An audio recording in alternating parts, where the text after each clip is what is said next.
Paris in the fall, the last months of the year and the end of the millennium. The city holds many memories for me, of cafes, of music, of love, and of death. Does that dialogue sound familiar? Hello, everybody.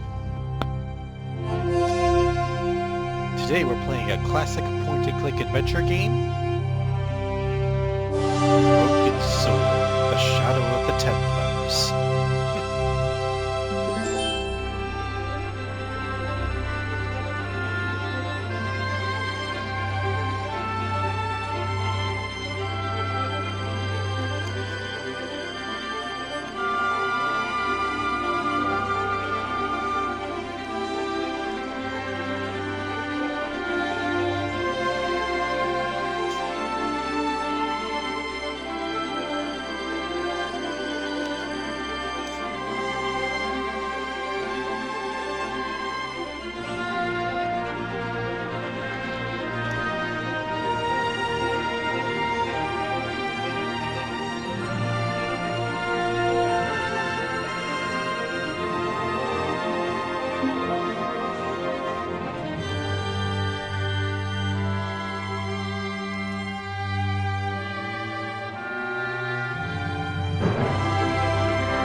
Here's our hero.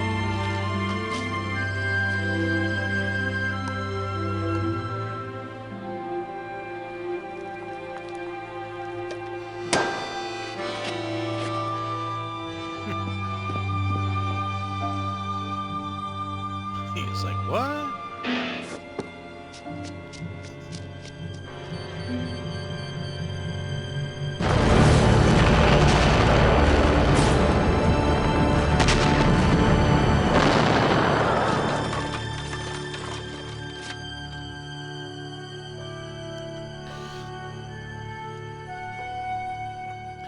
Hey, at least he survived.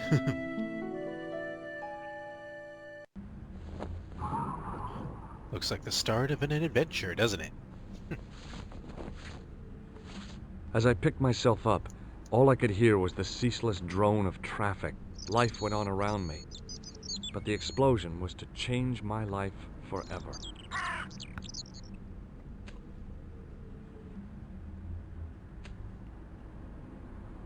The blast had blown out the glass, leaving a gaping hole. The umbrella had protected me from the bomb blast, but it was of no use to me now. I contemplated crawling under the umbrella and pretending none of this had ever happened.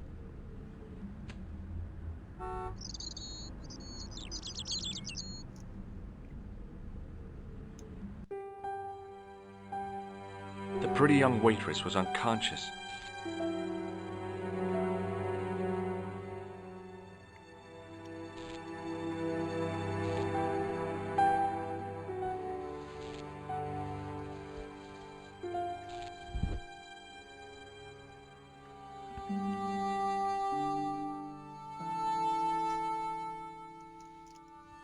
Oh, my head. Never again.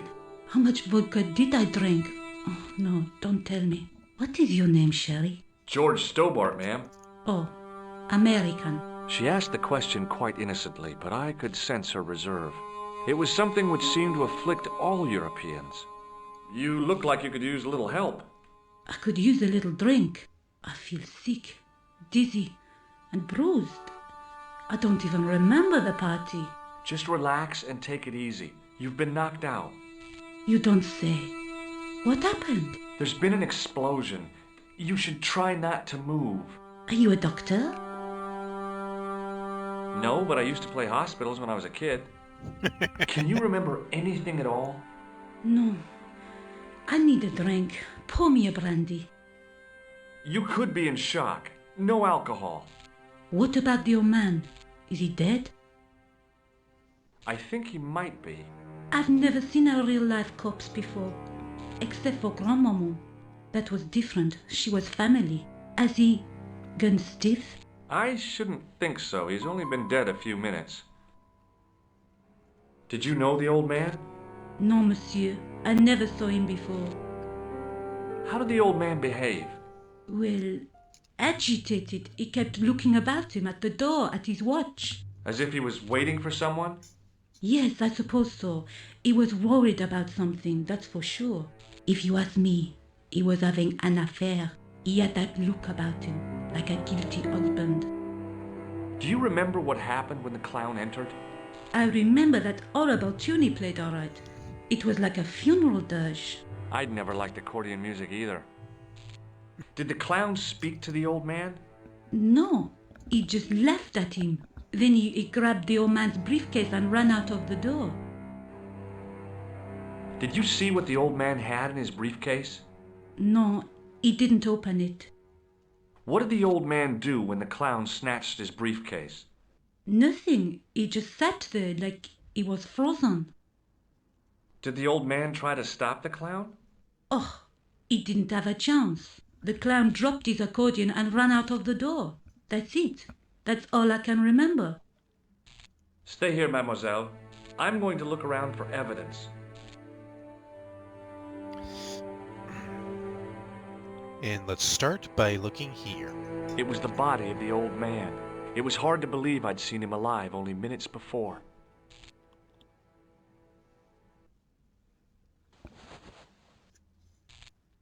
I tried not to meet his stare as I searched the dead man's pockets.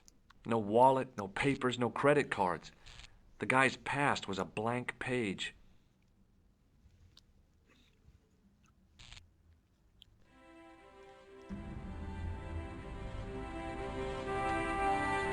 Wrapped around the lamppost was a newspaper.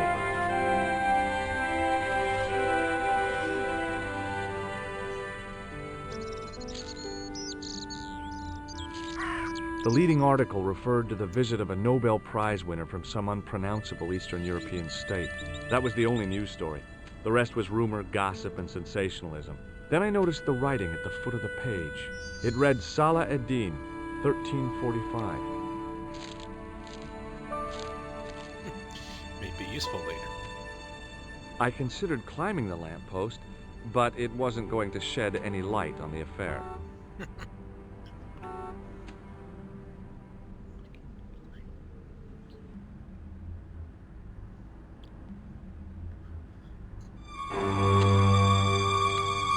Freeze! Hold it, right there. Oh, don't shoot. I'm innocent. I'm an American. Can't make up your mind, huh? I demand to see the American consul. Drop your weapons and get down on the ground. Put that thing away, Sergeant Mou. I apologize, monsieur, but I cannot permit you to leave. Am I under arrest? Ah, no, I would simply like to ask you some questions. En avant, to the café, marche.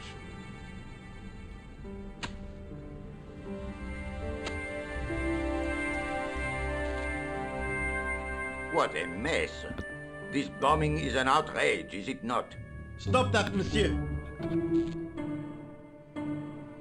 Stop holding your breath at once. Has it occurred to you that he may be dead, Mou? Oui, monsieur. But I prefer to look on the bright side. Besides, I recall a case where the killer escaped by feigning death. However, in this case, the man is quite dead. Clearly, the killer knew of his presence and... How many times have I warned you about premature extrapolation? All we know is that he is dead. It seemed reasonable to assume that... A great detective assumes nothing. Take Maigret, for instance. But he was a fictitious character, monsieur. Why, he was no more real than Poirot or Tintin. That's different, Mou. They were comedy Belgians. Anyway, it is unlikely that even you will learn much from talking to the dead. Examine the girl and take her statement, if you can.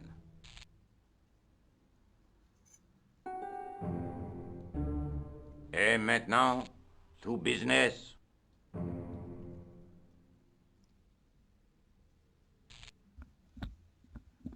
Your name, please? George Stobart. I'm from California. And what brings you to Paris, Monsieur Stobart? Travel. I'm touring Europe. You chose well. The city is most beautiful at this time of year, no? Yeah, I guess so, apart from the bomb blasts. Were you in the vicinity of the cafe at the time of the explosion? Yeah, I was sitting out on the sidewalk. I was lucky I wasn't killed. The inspector passed over my remark with no reaction. Did you see the deceased enter the cafe? Yes, I did. Was he alone? Yeah. And did he say anything to you? No, he was more interested in the waitress. Did you see anyone else in the cafe? Yeah, there was a guy dressed as a clown. He was carrying an accordion. An accordion? Bon, the picture is forming in my mind, and it is not a pretty one. Is the girl all right, Moo? She'll live. She confirms the American statement. A clown with an accordion, no doubt an elaborate and eccentric disguise. Very well. Eh bien, I have heard enough. What do you mean? I am satisfied that you know nothing. You may leave. I hope this little incident does not spoil the rest of your vacation. What about my personal safety? Can't you at least give me some advice? What can I say? Stay alert and look out for suspicious characters. And don't cross the road until the little man shows green. Great advice. I honestly believe you are in no danger, monsieur. Should you remember anything of importance, please contact me. My card.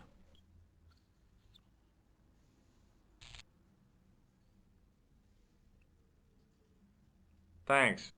That is all. You may go. There's not much to go on, monsieur. On the surface, no. But what lurks inside the subconscious? If the door can only be opened. Are you serious, monsieur? I thought your interest in psychic detection was purely academic. Academic? You are about to witness a scientific breakthrough. Yeah, but we're not going to stay to see.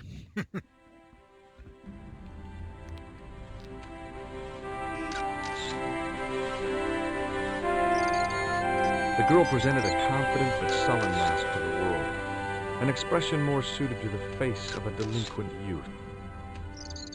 Excuse me, mademoiselle? Hi, my name's George Stobart. Oh, an American by the sound of it.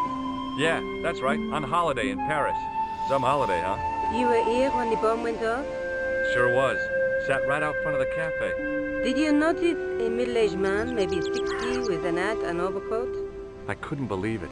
She hadn't even asked how I was feeling. Yeah, he went inside just before the bomb exploded. You weren't related to him, were you? Oh no, nothing like that. I am Nicole Collard from La Liberté. What's that, some kind of nightclub? No, it is a newspaper. You're a reporter? I'm a freelance photojournalist. Say, you could interview me about the bombing.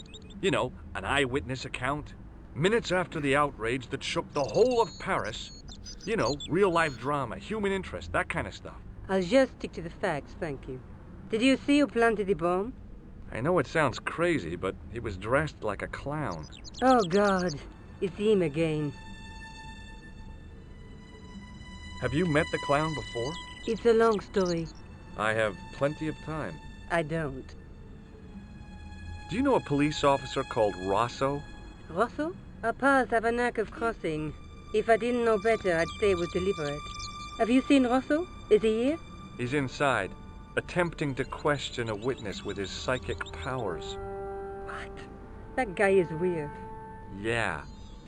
Rosso didn't blink when I told him about the clown. It's as if he already knew. That is typical of a cold fish like Rosso. I've seen cheeseburgers with more spunk. You speak very good English for a French girl. Thanks. You speak very good English from America. Who's the guy you were supposed to meet? His name was Planter. I didn't know him, but he called me last night. He said he had a story which would interest me. He asked me to meet him at the cafe. I guess I'll never know what he wanted to tell me. Not unless you have Rosso's gift for psychic interrogation. How did Plantar get your name? Through the newspaper La Liberté. I'd written an article linking 2 unsolved murders. One in Italy, the other in Japan. The cases were remarkably similar. A wealthy victim, no apparent motive, and a costumed killer. Plantar said he could supply me with more information. Why won't you tell me about this clown? Why do you want to get involved? Because he almost killed me. Isn't that reason enough? I guess so. Listen, I'll give you my phone number.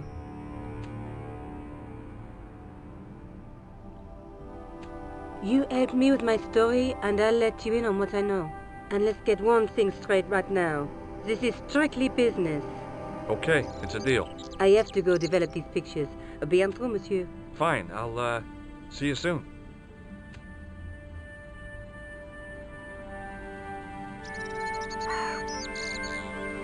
Now let's go down here, where the clown ran to.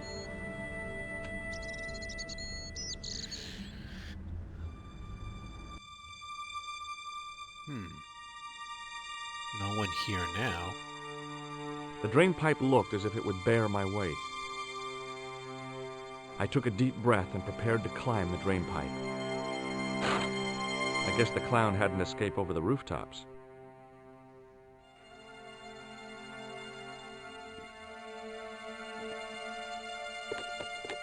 There was nothing of interest.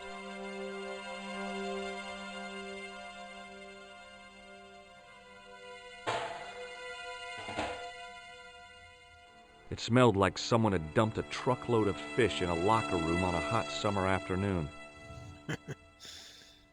I don't know. I don't want to know what that smells like.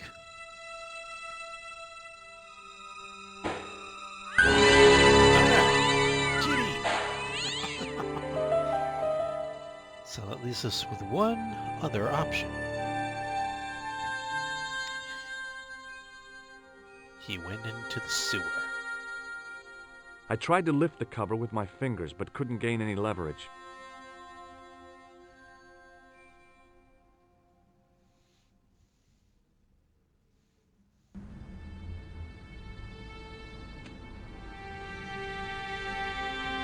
The sergeant was a scrawny man in his 50s who resembled a constipated chicken.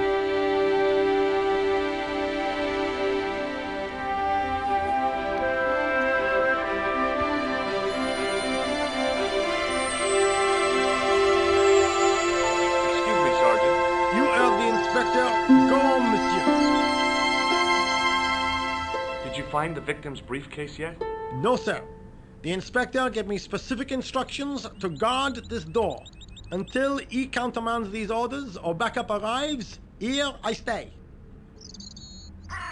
I really did see the clown. He ran into the alley across the street. Did you follow him? I lost him. I figure he went underground. Do you know how many kilometers of sewers there are beneath this great city? It's not a question I've lost sleep over. I have no doubt that Inspector Rousseau will organize a proper search. How did you and Rosso arrive at the scene of the explosion so quickly? You arrived within minutes. Was it a tip-off? Inspector Rousseau's sources are a perpetual mystery to me, monsieur. There are some who say he has made a pact with the devil. And what do you think? I think he is the devil. What is Rosso doing with that girl? He is giving her the once-over, as you Americans say. Huh? Once he gets his teeth into a case, nothing will shake him off. Was he serious about all that psycho-detective stuff? Of course. Inspector Rousseau is a pioneer and a visionary. His revolutionary methods, once perfected, may change the face of law enforcement forever. I can't see it taking off in L.A. I was one of the last people to see the victim alive, Sergeant. Does that worry you? Yes, it does. I feel I owe it to him to find his killer. That is best left to the authorities, monsieur. Did he speak to you? Tell you anything? No, he just grinned and nodded. Don't let it trouble you, monsieur. Go home and try to forget. I know the identity of the dead guy. His name was Plantar. Is that so? You knew him, did you?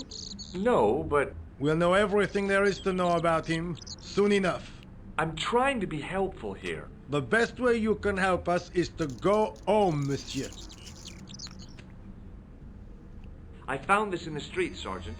That, monsieur, is a newspaper, no? There's a note written on it. Salah Eddin, 1345. Ah, so the meeting with the clown was planned. How do you make that out? The time of the explosion was between 1:30 and 2 o'clock, n'est-ce pas? I guess so. But what about the name? Aha! That stumped you, hasn't it? I have never been stumped, as you put it, in my life, monsieur. It is the name assumed by the clown, no? Salah Eddin the clown? I don't think so. Look, Sergeant, the inspector gave me his card. Yes, monsieur. He wants you to advise him if you have any information concerning this case. Well, I'd be glad to talk with him, but I don't want him working his psycho weirdness on me. Ah, no, monsieur. You are confusing the science of parapsychology with witchcraft. Oh, yeah? What's the difference? We don't do sacrifices. See you later, Sergeant. All right.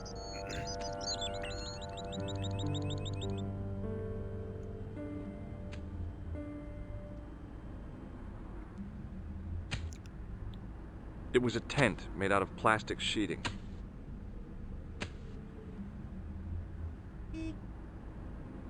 It was a battered metal toolbox. Hi, can you spare a few minutes? I thought you'd been arrested. No, it was a misunderstanding.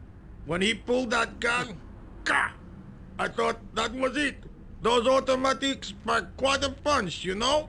He made a mistake. He thought I was a terrorist. You? A terrorist? Ha! He was only doing his duty, I guess. Did you see an old guy with a briefcase? Wait, silly old coot. Do you know what he said to me? Work fascinates me, he says. I could watch it all day. Quelle bite. I could have knocked his block off. Did you recognize the old man? No. Should I have done? Was he a celebrity? No, but I guess he is now. His name was Plantar. Was? He's dead then? Yeah. That's too bad. Now I wish I hadn't called him what I did. If only I could turn back the clock. If only I'd been more tolerant. Regret and remorse are strange emotions. They really bring out the hammiest actors in people. Did you see a clown come by this way? A clown? Like in a circus? Yeah, with makeup and a big red nose. Huh! Those guys are funny, aren't they? Not in my experience. I love the circus, especially the horses. You haven't answered my question. Have you seen a clown? You think I've got time to watch everyone who passes by? Some of us have to work for a living. Look, I know you're busy, but surely you'd have noticed a clown. I told you already. I didn't see a thing. He was wearing multicolored baggy trousers and makeup. He'd be a poor sort of clown if he didn't. Listen, I have to find that clown. He's a killer. Say, who are you anyhow? A cop? No, of course not. I mean, do I look like a cop? I guess not. How do you know this guy's a killer? Did you see him in action? Didn't you hear the explosion? The cafe was blown up. The clown killed the old man? That's right. Blew him up with a bomb concealed in his squeeze box. Merde. But why did he go to the bother of dressing up like a clown? Who can unravel the tangled logic of a killer's mind? I guess it's some deep-seated psychological need. Or just plain showmanship. Would you like to read my newspaper? I haven't got time to read that. Can't you see I'm busy? You could read it on your lunch break. 10 minutes is all I get. And if my boss had his way, I wouldn't get that. He'd have me on a drip, so I didn't have to stop to eat. Oh, take the newspaper and quit complaining.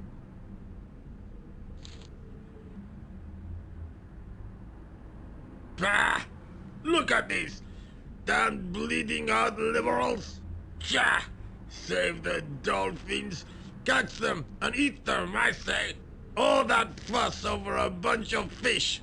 Nah, that's more like it! Look at the size of those! Like champagne bottle corks, no? Ah, what's this? Saladin running in the Prix de l'Arc de Triomphe! It's a racehorse? A horse? A legend! Bucephalus reborn, mon ami! Like a streak of lightning she is!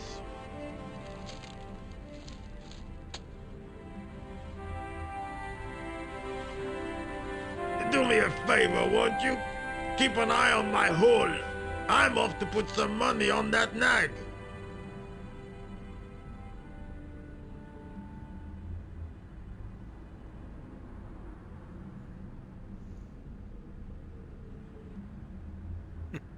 Not watching it. I'd found just what I wanted. A tool for lifting manhole covers.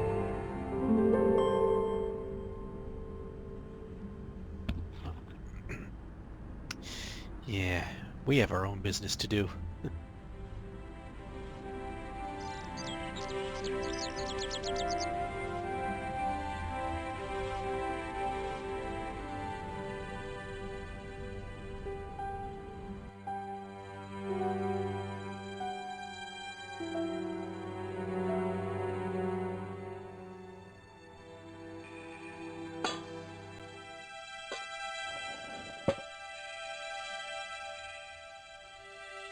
I lifted the cover to reveal what smelt like the entrance to a sewer.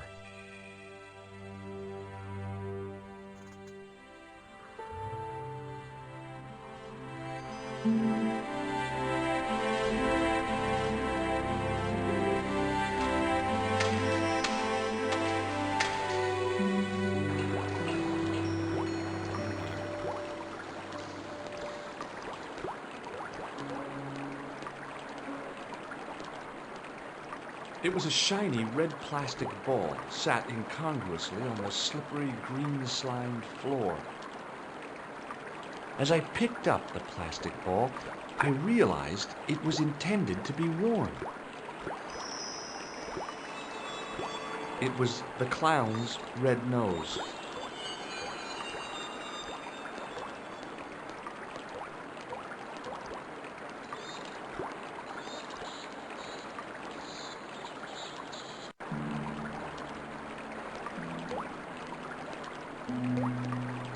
It was a soggy, crumpled paper tissue.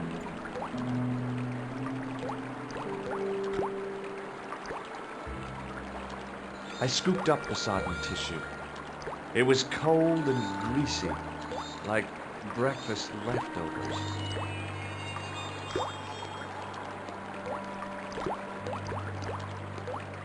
It was a small scrap of cloth caught on the rusting spike. I took hold of the scrap of material and unsnagged it from the spike. All right, we're on a roll.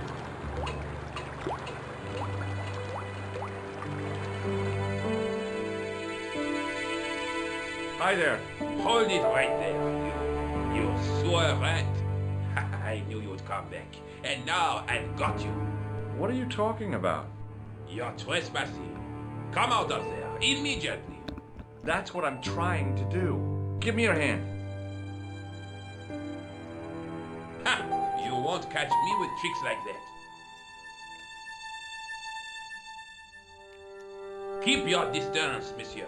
Okay, okay. Now, what were you looking for? I was looking for a clown. Huh, ridiculous.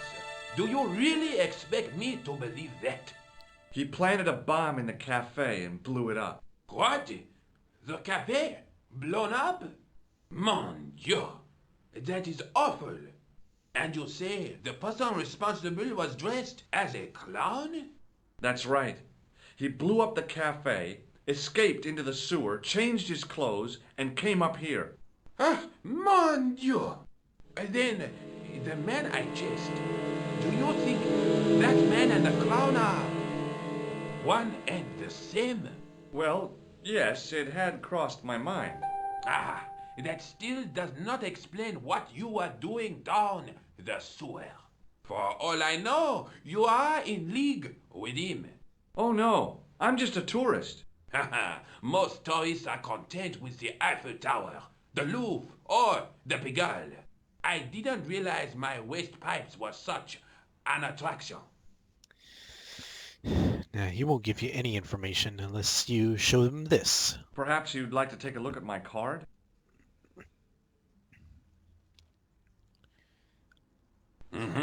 What is this? Inspector Augustin Rousseau? What does that say? Hominoid Division? A homicide. I think the ink's smudged. Then you are not a tourist. Okay, I'm not. I lied to you, and I'm sorry. Don't apologize, monsieur. You know, I had a feeling there was something different about you. It is your posture, your poise. Oh, yes. There is no mistaking the bearing of a disciplined man. And I should know. I was in the army, you know. When I was your age, I was fighting for my life in the African desert. How can I help you, Inspector? Let's start over from the beginning and tell it just like it was. Take a look at this false nose. Aha! That looks like a clown's nose to me. Precisely. He must have dropped it in his panic.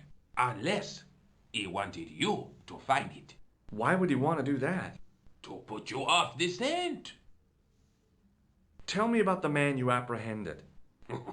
He was a mean one, monsieur. He grabbed me in an arm lock, his face suddenly next to mine. His grip was like iron, but he did not know what he was up against. Oh no, he made a big mistake when he took on one of the desert hyenas. Yes, I get the picture.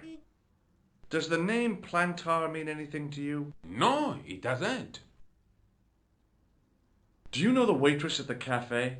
So you don't want to hear about my experiences in the desert? I fought to make this country what it is today. I'm sure you did, but I'm a little short of time. Do you know the waitress at the cafe? You can't suspect her, surely. Just answer the question, please. Yes, I know her. Quite well, you could say. She came to work at the cafe 6, 7 months ago. I look forward all week to the relief she gives me when she visits. Really? So you'd miss her if she wasn't there? Oh, mais oui. Who else would I find to cut my toenails? Was the guy you saw carrying a briefcase? Why, yes, he was. Clutched in his arms like a baby. That belonged to his victim. Oh, what do you think was in it? Drugs? Stolen jewels? I don't know, but the killer thought it was worth a man's life. Nothing is worth that, monsieur. Does this piece of material mean anything to you? That is the same cloth as the jacket I found. I'd recognize that pattern anywhere. Now, about the jacket you found. Do you have it here? No, monsieur.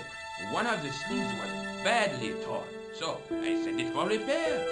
A pity, because otherwise it was a fine piece of quality tailoring. It had the tailor's name inside on the label. Where did you send the jacket? I gave it to an itinerant Romany seamstress. Just my luck. Was there anything in the jacket pockets? Not a sou. You know what I think? Do tell me. He changed out of the clown suit and cunningly disguised himself as an ordinary person. Looks like I'm up against a mastermind. What was the name on the label? It was a foreign name. Todrick, I think.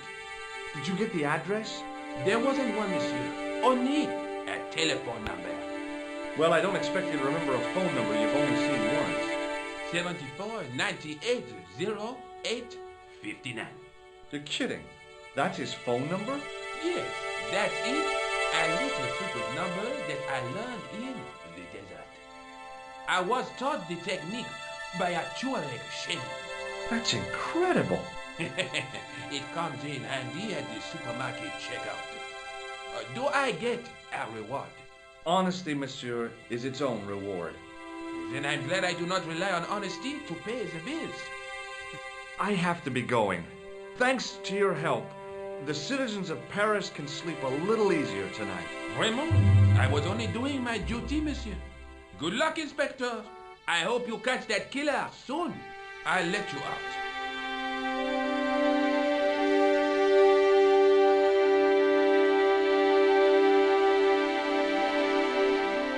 I hope you find your man, Inspector. So do I.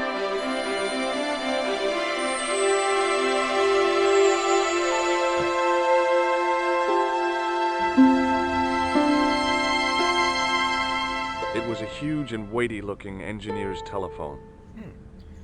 And just what we need. Since we got a lot of information, let's give Nico a call. Bonjour, Kula. Oh, hi. It's George Stobart, the American at the cafe. Ah, oui. You said to call if I could help. Have you any news for me? You bet. I met a witness who spoke to the clown. And I know where the killer gets his suits. No kidding. Hey, I'm impressed. You are? Well, it wasn't easy. Look, why don't you come here to my apartment? Fine. Where do you live? 361 Rue Jarry. Okay, I'll come right over.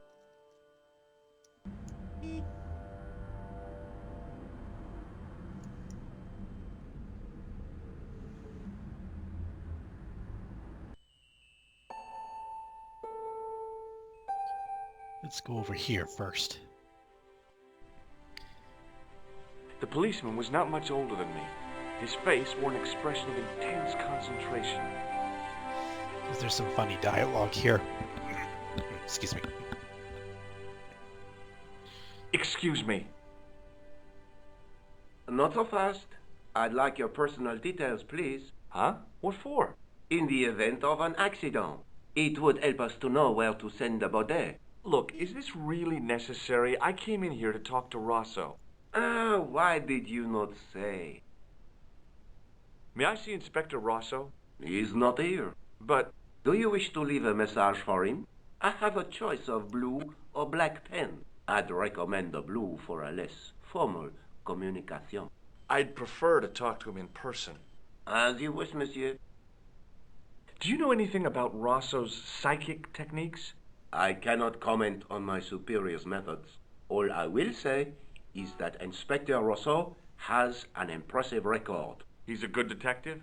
One of the best. He's a man of honor, with a fine sense of duty. You wouldn't say he was a screwball? Not to his face, monsieur.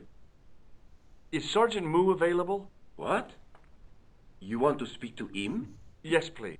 I cannot recall the last time someone asked to speak to Moo. No one ever speaks to him. Not even his kids. Eh bien. He is not here, monsieur. He is with Inspector Rosso, like Laurel and Kitten. No, monsieur? Hardy. Oliver Norville Hardy. Have you had any reports concerning a suspicious clown? Why, yes. There was a fracas only this morning. 3 arrests for public disorder. And you say there was a clown involved? A clown and a particularly offensive piece of sculpture with balloons. Are you in any way involved with the reprobate, monsieur? No, not me. Have you any idea what this tool is used for? Now Oui, I meant to monsieur. click on. It is a dipstick. I found this scrap of material in the sewer. Vraiment? It was probably torn from the clothes of a psychotic killer. Even if you were Sherlock Holmes, I would have trouble believing you. I found this red nose near the Café de la Chandelle Verte. A clown's nose? That's right. The guy who wore this is a savage killer. If you say so, monsieur. Thanks for your help, officer.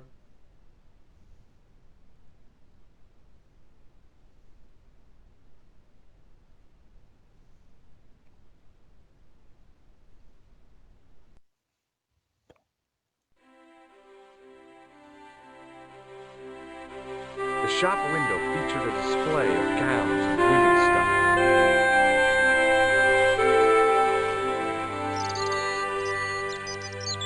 It wasn't the style of the clothes in the shop that caught my eye, but the prices.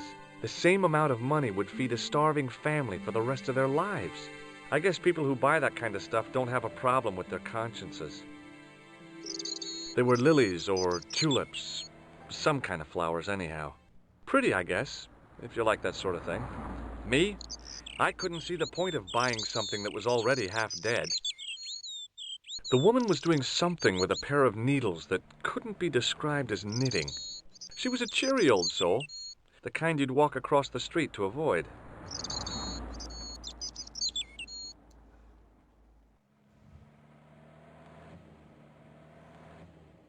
Oh, hi.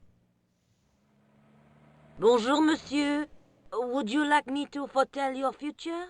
No thanks. I'm very good, and it only takes a minute. Thanks all the same, but I'm not superstitious. Besides, if it only takes a minute, that's not much of a future to look forward to. Do you know a young woman called Nicole Collard? Yes, I do.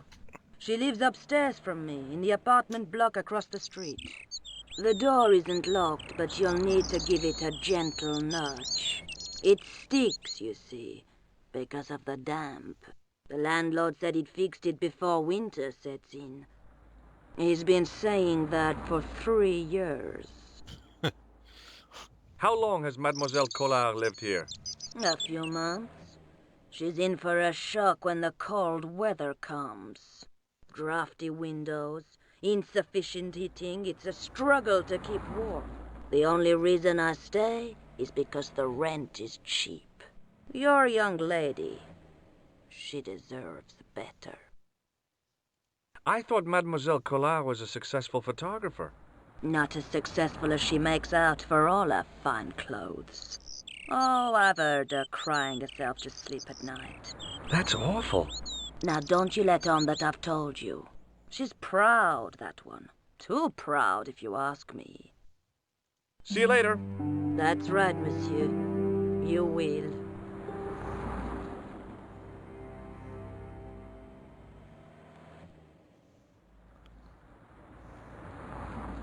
Remembering the flower seller's advice, I pushed the door gently just above the lock.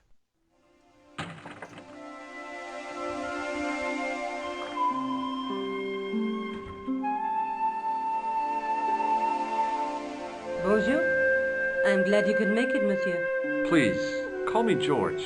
Fine. I'm Nicole. Take a seat, George.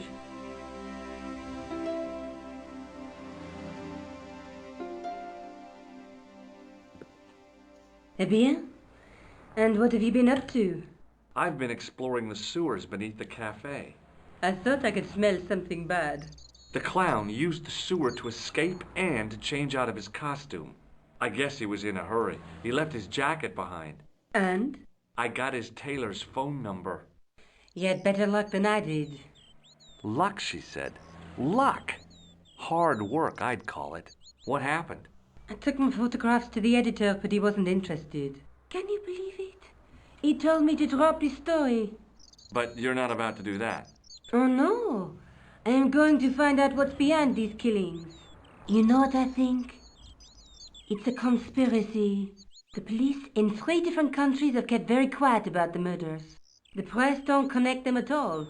They blame them on political, religious, or militant minority extremists. Well, that covers just about everyone. That's true. Tell me more about the clown's previous victims. The first was Onno Belota, the millionaire pharmaceutical baron. He made his money from amphetamines in the post-war slimming and diet boom. Imagine it! Millions of housewives literally speeding their butts off. Was he killed for his money? No. He had no living relatives, and his fortune went to the orphanage where he grew up.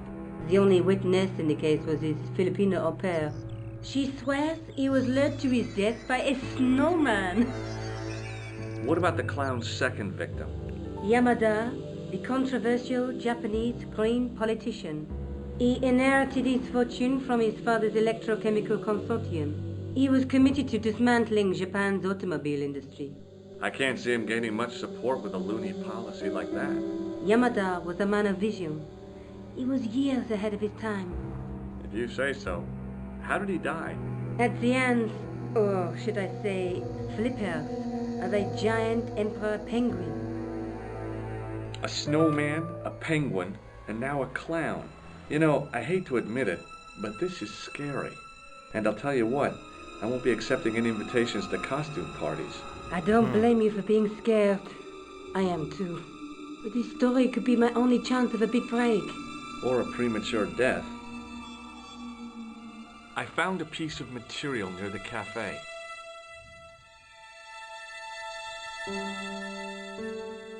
When I showed it to the concierge, he recognized it right away. It's very distinctive, all right. Just wait until you see this. I developed the film I shot at the cafe. Here, George, it's an enlargement I made. Look what that guy's wearing. Checkered pants. The same material as I found in the sewer. That's right. This guy shouldn't be difficult to find. Oh no? Take a close look at his left cheek. A scar. In the shape of a horseshoe.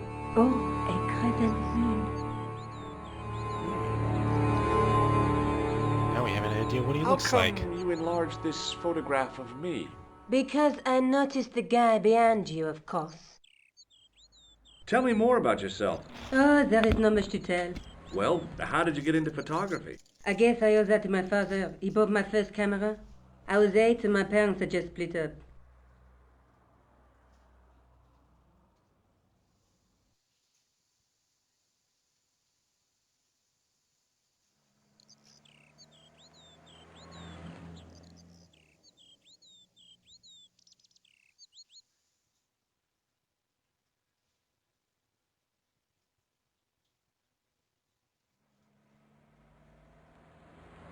Did you live with your father? Yes, my mother went off with her new boyfriend. I don't mind. Papa was all I needed. 4 years later, he died in a plane crash. Ah, I'm sorry. Well, it's all right. I don't mind talking about him. He was more like an older brother, really, always joking and laughing. Papa always wanted I should study art. That's why I went to college. Did you learn about photography at college? Oh, God, no. I couldn't afford the materials. We were billed for everything we used, paint, canvas, paper. Most of my year turned to minimalism. It was cheaper. I used to go poaching in the park for squirrel hair. The only time I wasn't hungry was the term I did printing. I used to eat the potatoes. You're making fun of me, aren't you? Oh, no. Do you have a boyfriend? That's none of your business. I found this false nose in the sewer. Hey, what's this inside it? The contents of someone's nose? Don't be cross, George. It says La Risée du Monde. Masks and costumes. Right, another lead. It's a costume shop near the Gare Saint-Lazare. I'll check it out. Maybe the owner remembers who hired the clown costume. Why don't you put it on, George? No way am I wearing this. I'd look really stupid. Besides, he might have had a cold.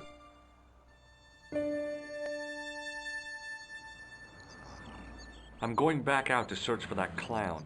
Where? Well, I guess I could visit the costume shop. Good idea.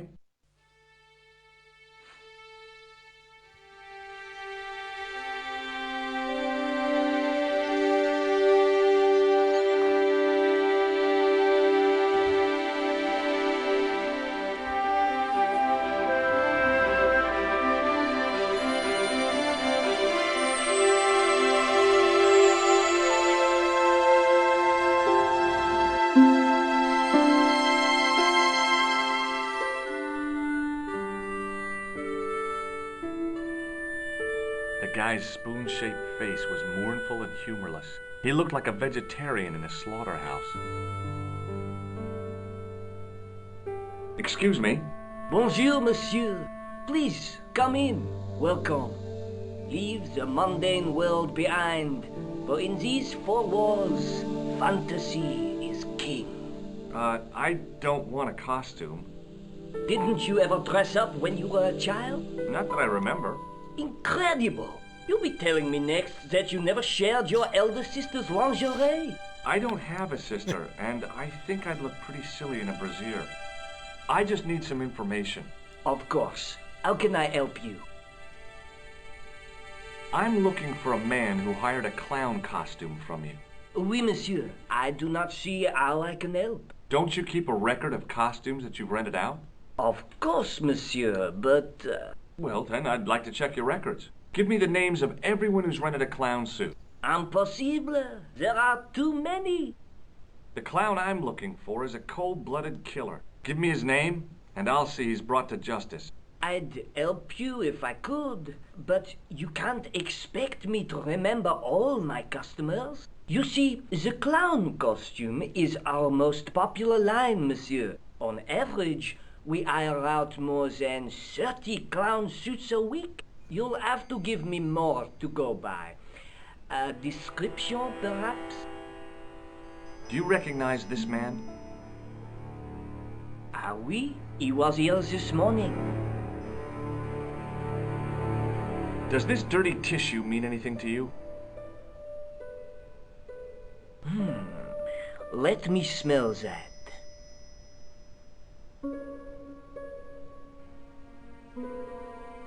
Bestheimer's number 7 white pancake. Theatrical grease paint, right? Oui, monsieur. La crème de la crème of Thespian accoutrement. Have you sold any of it recently? Yes, 2 cans. Are you sure this is the man who bought grease paint? Oui, monsieur. He chose 2 costumes. Bozo the clown and Seamus the pixie. A pixie? Very smart. Green silk with a taffeta lining. He gave me his name as Monsieur Khan. Do you want this red nose back? Not after it's been worn, thank you. Thanks for your help, buddy. My pleasure, monsieur. Allow me to shake you by the hand. Huh? Well, okay.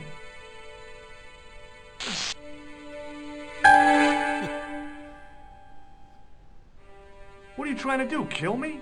You did not find it amusing? I never saw the funny side of electroshock therapy. Eh bien, it is yours to keep. A gift? Do I need a license?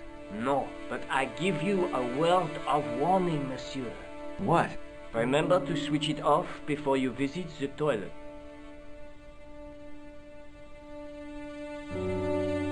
She reminded me of a girl I dated back in high school. Come to think of it, the dummy had more personality. As I was about to touch the dummy, I realized it had the same color eyes as Nico.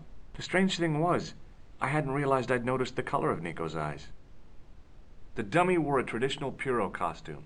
At least, I guess it was a dummy. I gave the dummy Puro a tentative prod, but it didn't move. It was an antique phonograph, the kind you have to wind by hand.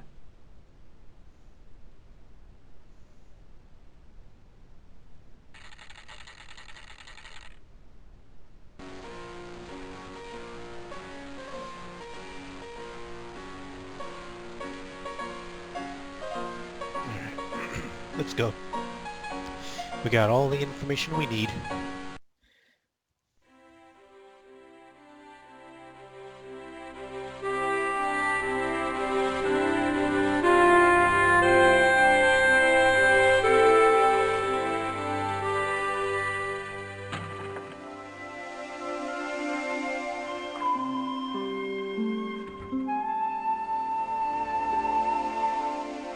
Salut, George. What news? I've been to the costume shop.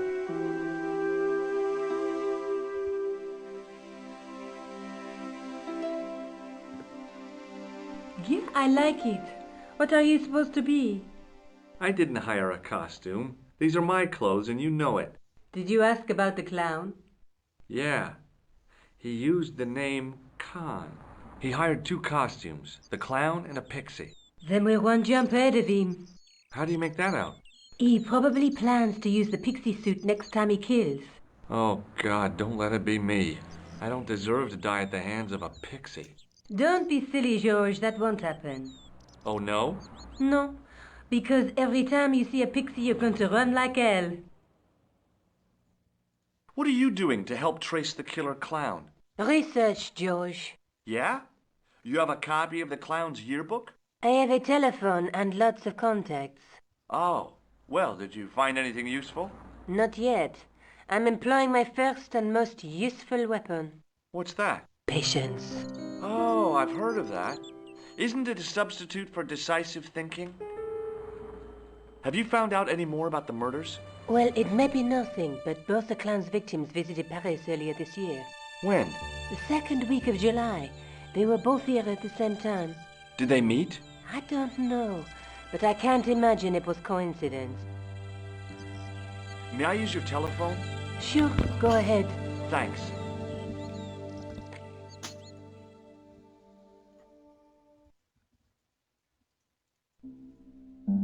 Hello? Who is this? Hi, my name's George Stobart. You don't know me. Correct, Mr. Stobart. I don't. What can I do for you? Well, I'm trying to trace one of your customers. Could I maybe come over and talk to you? No, that's not possible. Oh, okay. Forget it. Listen, all I want is a name. What are you talking about? Who are you working for? I guess you might say I'm acting in the interests of truth and justice. Thank God. I thought you were the police. There are innocent lives at stake, Mr. Todrick. Lives that you could save.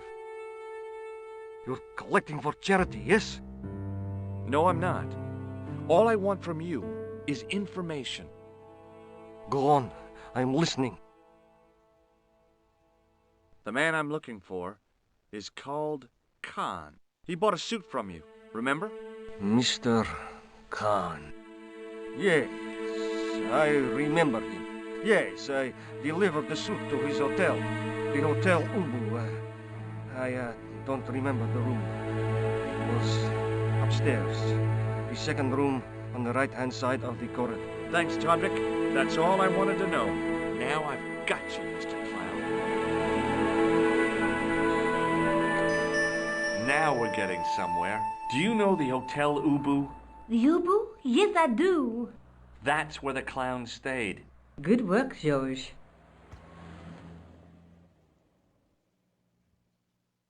This is the tool I used to get into the sewers. Fascinating, George. You're not interested, are you? Oh, of course I am. I think it was very brave of you to go down those sewers. Yeah? Well, it was kind of scary, but, well, I had a job to do. See you later. Where are you going now? I could go hang out at the Hotel Ubu. Watch out for Khan, George. Don't worry, I will.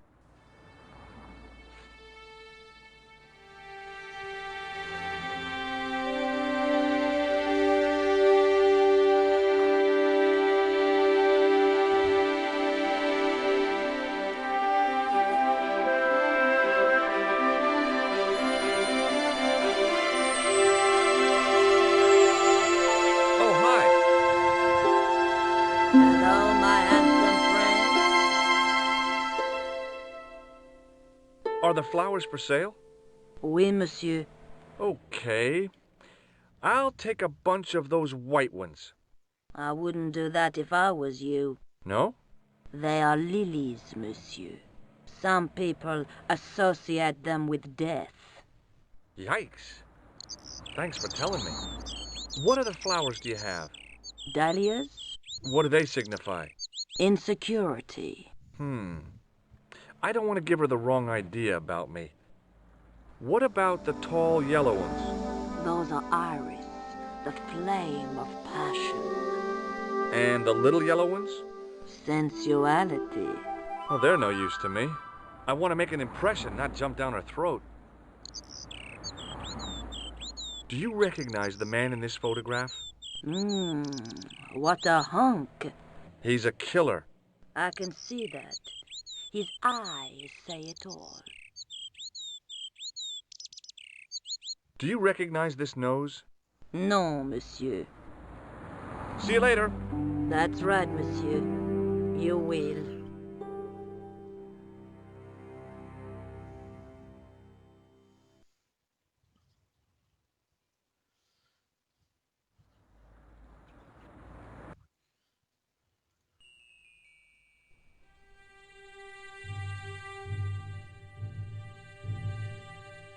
The guy looked just like a weasel. The man looked like an amiable Bigfoot. The sign listed the price of rooms, and boy, were they expensive. The killer must have been earning a fat wad to pay for accommodation like this. Let's see what's back here.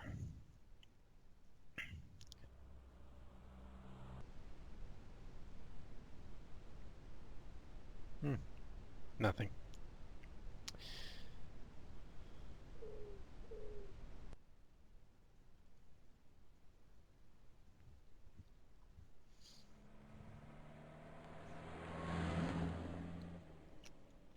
Excuse me. Yes?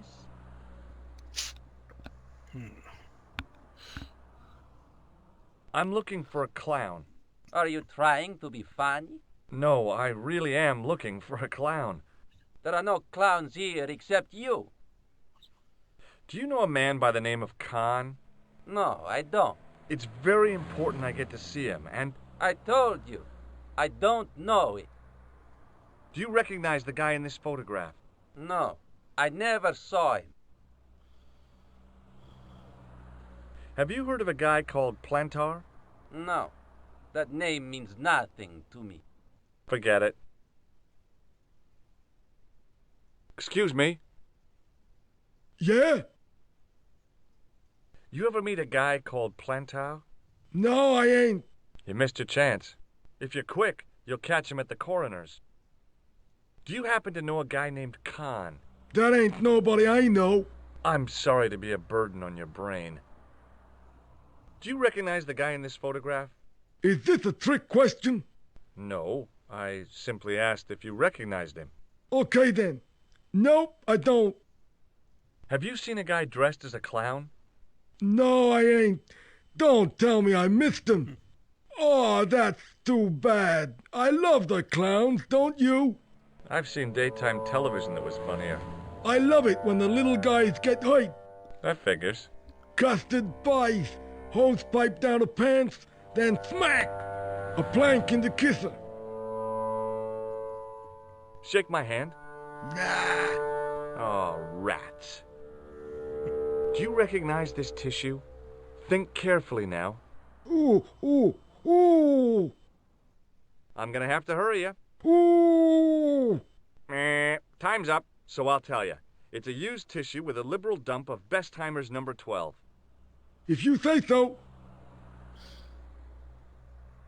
See you later. Not if you see me first.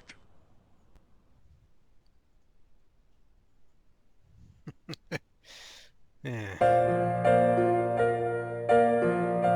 woman was obviously English. She had all the qualities of Boadicea, Elizabeth I, and Margaret Thatcher rolled into one. It wasn't a pretty sight. I recognized the guy. It was the Nobel Prize winner from the country whose name I couldn't pronounce.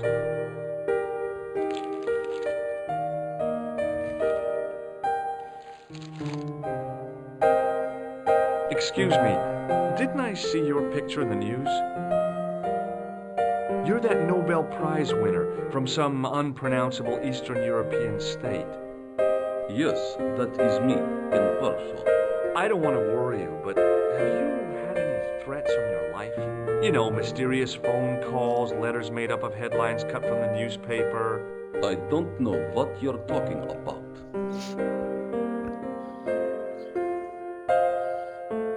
Do you know a guy called Plantar? I don't know anybody in Paris. Oh, well, this guy's dead anyhow. Why do you ask me about dead men? I have seen enough of death to last me a lifetime. I'm, sure you have. Have you seen a clown? I beg your pardon? The clown. A guy in funny pants. Have you seen him? My pants are from England. Marks and Spencer. They are a pleasure and a comfort to wear with much support. I'm real glad to hear that. You know, it's good to know you Nobel Prize winners are human too. In my country, the people make do with string and egg cartoons. For pants? For everything. Oppression is the mother of ingenuity. Do you recognize this man? He calls himself Khan. Yes, I know this man. Why do you carry his photograph? I'm a private detective. What's your interest in Khan? He is an enemy of my people. You know he's a killer. Of course, amongst other things. Would you help me investigate Khan? That is not possible. My instructions are to observe. I cannot jeopardize my position as an honored guest of this country's government. May I shake you by the hand? I do not shake the hands of imperialist dogs. Now that's a real bad attitude problem you've got there. What does this clown's nose suggest to you? In my country, we have no use for clowns. I'm glad to hear it. They were dealt with most severely in the last cultural cleansing. What about the mimes? Did you get them too? All gone. Our streets are mime-free. Sounds like heaven. Does this goo-smeared tissue mean anything to you? No, it doesn't. Alright. Thanks for your help. Goodbye.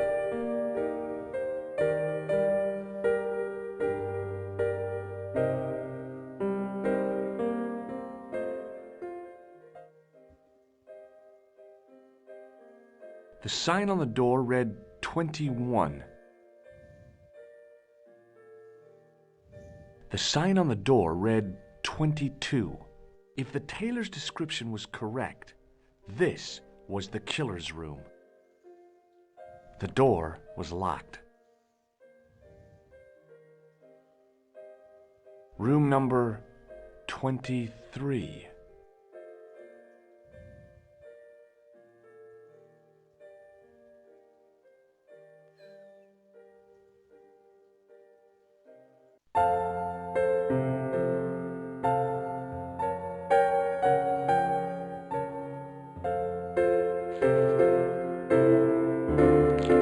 Hanging from a brass hook was a key and a plastic tag.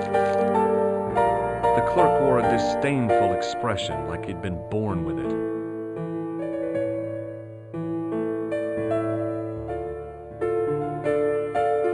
I want some information. Who are you? The police? I'm conducting a private investigation. Ah, I know only too well what you mean. That is one of the drawbacks of the catering business. When people book into an hotel, they leave their morals at home, no?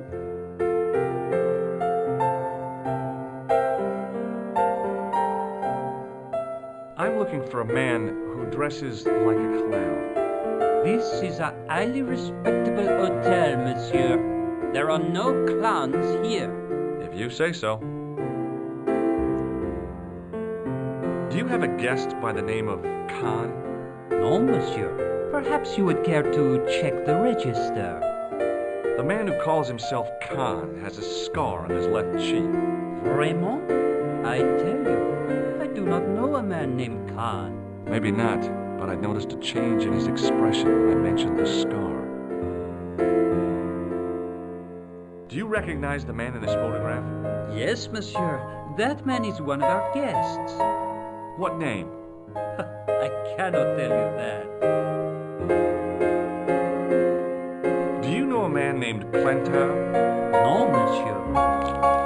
About the key hanging on the hook over there. Oui, monsieur. Which room is it for? Number 21. Is that room taken? No. The guests checked out this morning. I'd like to check into room 21. That is not possible. How come? You said it was vacant. It is reserved for another guest. Rats. No, monsieur. Dutch. Thanks for your help, buddy.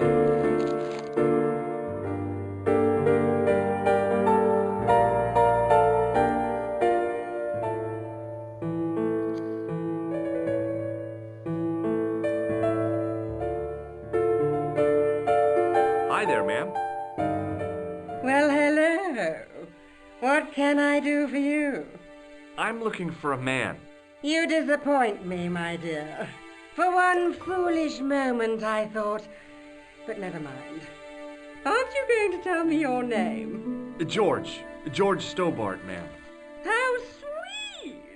I once had a stable boy called George. I am Lady Piermont. The common reaction is to kneel and stutter, but it's not obligatory. A real lady? I mean, you're an honest-to-God aristocrat? Oh, I don't know about that. Few of my ancestors are honest, not even to God. I can trace my family back to the Normans, but don't let that intimidate you, George. Beneath that impressive pedigree, I'm just flesh and blood. The blood may be blue, but the flesh is the plump beef of old England, so to speak. You appear distracted, George. Is there any way I can help you? I'm looking for a murderer. Good heavens! You're a private detective. That's correct, ma'am. What's the term you Americans use? It's on the tip of my tongue. I believe what you're thinking of is Dick. Precisely. Have you come across a man who calls himself Khan? I am familiar with only one person named Khan. Genghis Khan, the legendary Mongol barbarian chieftain? No, darling. Kevin. Kevin Khan? I never heard of him. I'd be most surprised if you had, darling. He's a pharmacist in Hemel Hempstead. Organises fundraising for the Rotarians. Lovely man. Does he have a scar on his cheek? I really wouldn't know, sweetie. Did you know there's a gangster out front? What makes you think he's a gangster? The Italian suit and the bulge in his pocket? I know plenty of men with Italian suits and bulges in their pockets. That doesn't necessarily make them gangsters. Are you here in Paris on vacation? No, darling, I'm on holiday. I needed to get away after Algy's funeral. I didn't realize you were mourning the loss of a loved one. I'm not. He was my husband. I'm sorry to hear about your husband's death. You wouldn't be if you knew him, my dear. It gave me the opportunity to take a well-deserved holiday. Daphne suggested a change of scenery. Paris, she said. A wild romance is just what you need to take your mind off the inquest. Well, the closest I came to romance was being wooed by a drunken Breton chef. I must say I was disappointed with his coq au vin. Not at all what I was expecting. I was thinking of cutting my holiday short, packing my bags and heading back to Hemel Hempstead. That was until last night. What happened to you last night? I was stricken, Mr. Stobart. Cupid's arrow has cleft my bosom. They couldn't really miss. It was just as I'd always imagined it should be. The intimacy of candlelight, romantic music tinkling across the room, and then a stranger's glance. Those brooding eyes, that suave manner, those tight trousers. He was the man I'd been waiting for all my life. I'm glad he finally turned up after all these years. Ah, but it wasn't to be. He was merely toying with my affections. And if I ever catch up with him, he's dead. Who was the guy who led you on? His name is Merlin. Do you know what this is? At a guess, I'd say it was a clown's nose. That's right. It was worn as a disguise by a vicious killer. Good heavens, are you trying to alarm me? It's true. He uses the name Khan. Do you recognize the man in this photograph? My God, it's him! That's Merlin. She represented everything I loved about the English. The lady was totally deranged. Merlin? You mean King Arthur's wizard? Good heavens, no! Monsieur Merlin is a fellow guest. He's the man I've been telling you about. That's the man who spurned me. The man you know as Merlin is a fake. What do you mean, sweetie? He's a murderer. He also uses the name Khan. I am shocked, Mr. Stobart. Shaken. I took him to be a gentleman, a man of honor. Do you know, I'd rather like to assist you in stitching him up. When did you last see Merlin? It was no more than an hour ago. He came downstairs and spoke to that clerk chappie. Something passed hands. I couldn't see what exactly. A briefcase? No, smaller than that.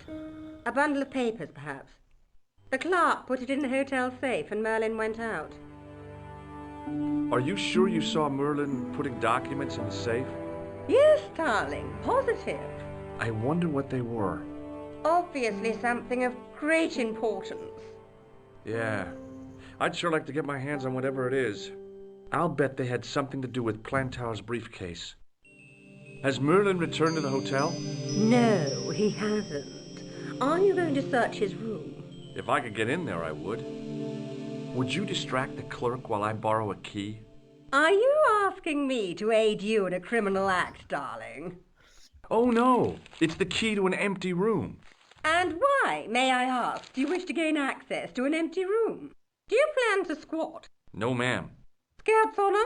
I was never in the Boy Scouts, ma'am. Oh, you should have been. What were your parents thinking of? It's a fine way for a boy to get licked into shape. Now tell me, why do you want to get into that room?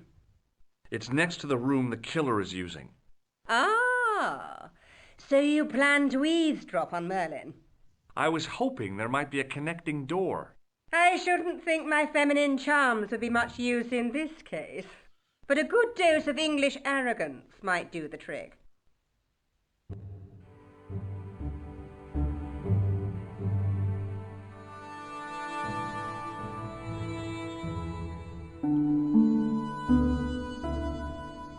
I say, you there, flunky? Oui, madame. Listen carefully. You do understand English, don't you? But of course, madame. Good. I wish to deposit some jewelry for safekeeping. I understand. Are you quite certain? Oh, bien sûr, madame. Over to you, my dear.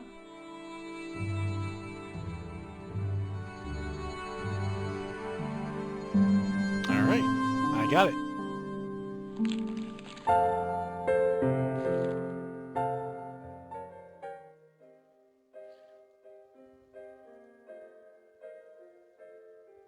Maybe it wasn't the right room, but this was the right key.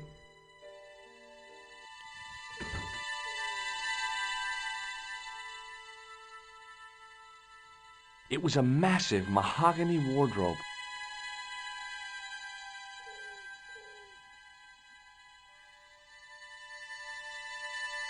There was nothing in the wardrobe apart from a vague, lingering smell of camphor. A cabinet stood beside the bed.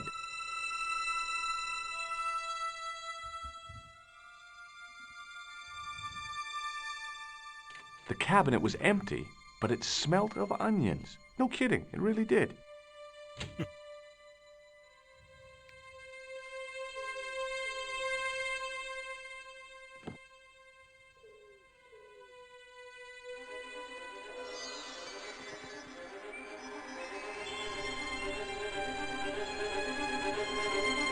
The cobbles of the alleyway looked very distant and very hard.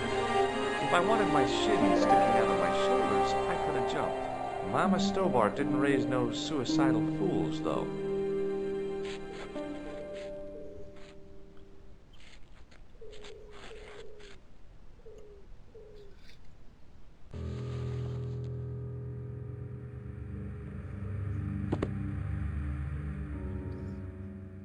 The cabinet had no drawers, just a single door.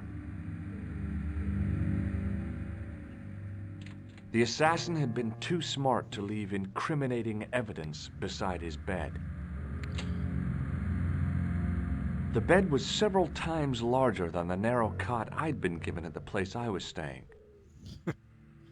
It was the battered leather briefcase I'd seen Plantar carrying just before he died.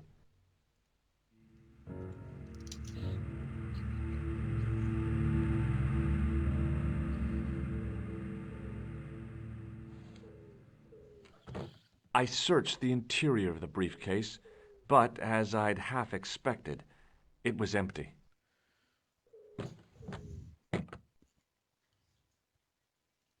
The closet was a solid, impressive piece of antique furniture.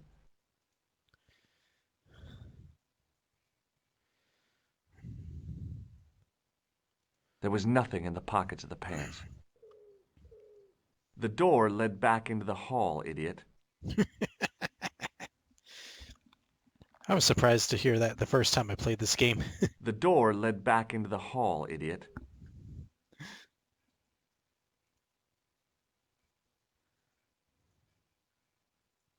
Ah! He's back!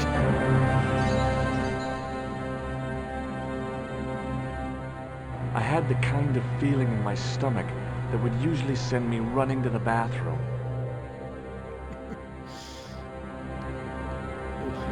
I think I know what that feeling's like.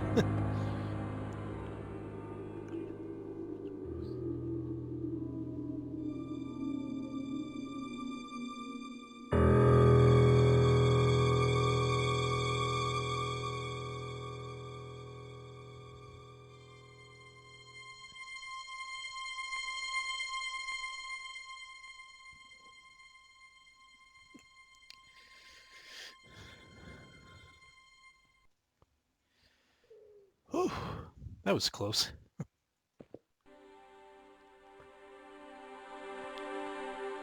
The pants matched the jacket which the killer had lost in Paris.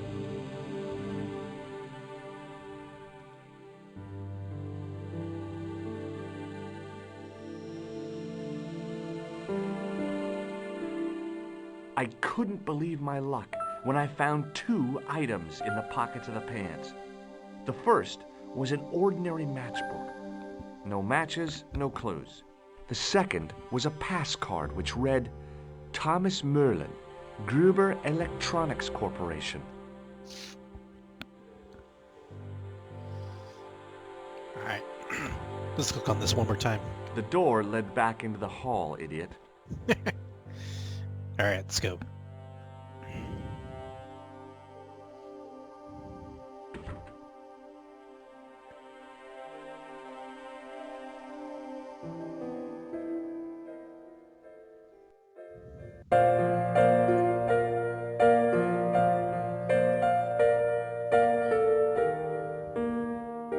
It was the register of guests staying at the hotel.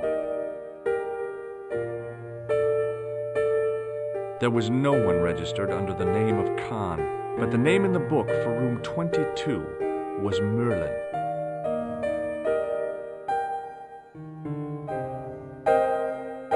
What now, monsieur? Does this matchbook mean anything to you? No, monsieur. Does this pass mean anything to you? That is Monsieur Merlin's property. That's right. Merlin the murderer. I want to see what he's left in your safe. Impossible. I cannot betray his confidence, no matter what you say he's done. You're making a big mistake. Maybe I can live with that. Thanks for your help, buddy.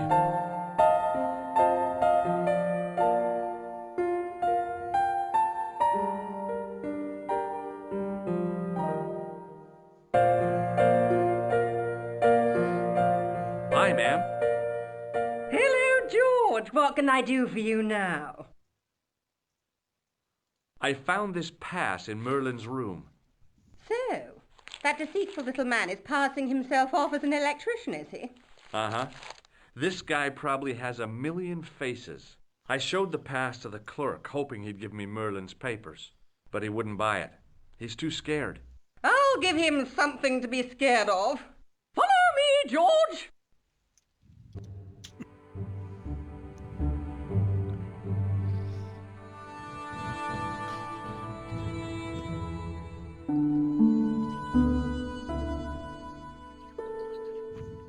Did you place a package from Merlin in the hotel safe? I did, madame. And did my friend here show you Merlin's identification? Indeed he did, but... What's the problem? He isn't Merlin. A mere academic detail. Give him the package. But that is against the law. I happen to be a justice of the peace, you silly man. I am the law. If he tries anything, shoot him, George. My pleasure, Lady Piermont. One moment, please.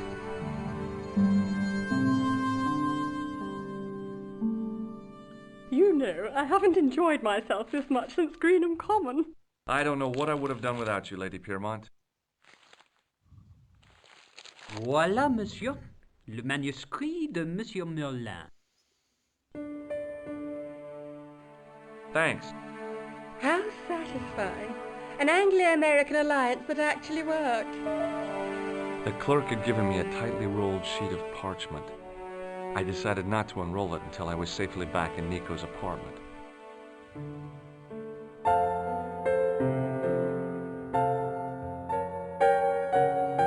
And if you Hello talk to again. him again. Well, let's see what he recognize says this when you show him card? this. No, I do not.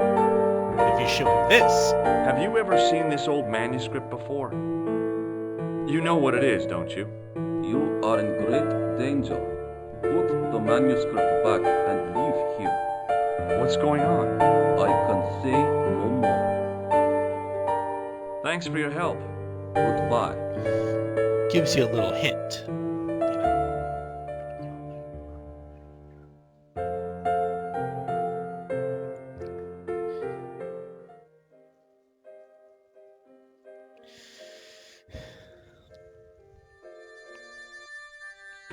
It took me when I first got into this game, it took me a while to figure this part out.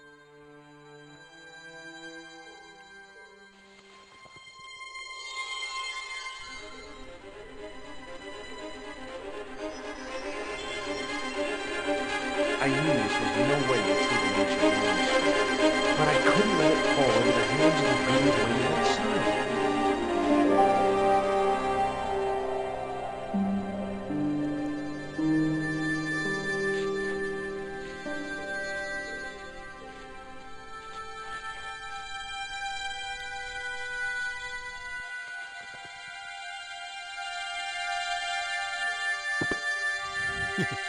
I just wanted to be able to do this again. The door led back into the hall, idiot.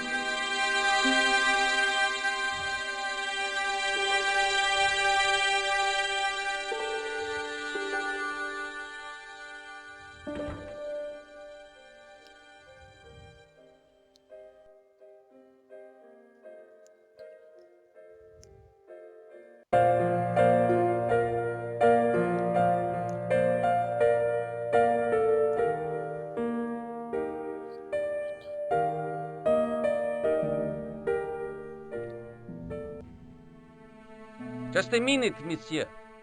What's your problem? No problem, if you cooperate. What do you want? Just a routine security check, nothing to worry yourself about.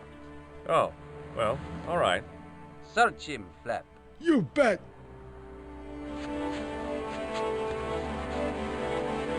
Hey, knock it off. Get off, you big ape. Nothing, Guido. Zilch. Our apologies, monsieur. What? I had to report you to the authorities. Round here, we are the authorities. You want I should break his arms? No. Let him go, Flap. You walk out with the manuscript, things don't end well for you. Drop it in the alleyway. You can continue the game. If the manuscript was what Flap and Guido were after, they were going to be disappointed. I couldn't wait to get back to Nico's apartment and check it out.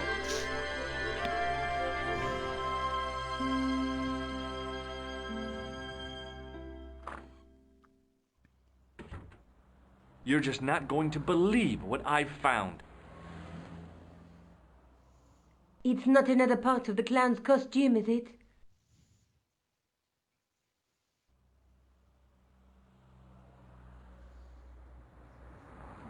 It's a medieval manuscript. Khan left it in the safe at the U-boot. It's incredible. Is this what he took from Plantar? It could be, which means it's worth enough to kill for. Look there, two guys on the same horse. Oh, yeah.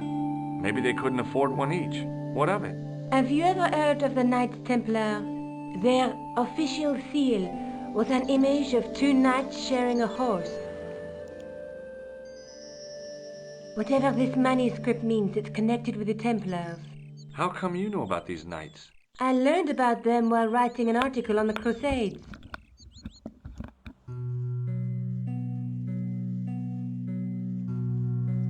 This guy, named Hughes de Payen, arrived one day at the court of King of Jerusalem. He offered to protect the Christian pilgrims from the displaced Muslim armies. The king would be able to guarantee safe transit to Christians in the Holy Land. Safer journeys meant more pilgrims, and pilgrims meant trade and wealth. The Templars proved invaluable to the king as a mercenary army. It was said that they never asked how many the enemy numbered, just where they were. And as the years went by, the Templars grew in wealth and numbers. They were so rich, even kings came to them for loans. But at the height of their power, they fell foul of the King of France. He rounded them up and turned them over to the Inquisition. Thousands of Templars were subject to torture and confessed to heresy. Of course, at the hands of the Inquisition, there wasn't much they wouldn't confess to. The last Grand Master Jacques de Molay was burned alive. But the treasure of the Knights Templar was never found.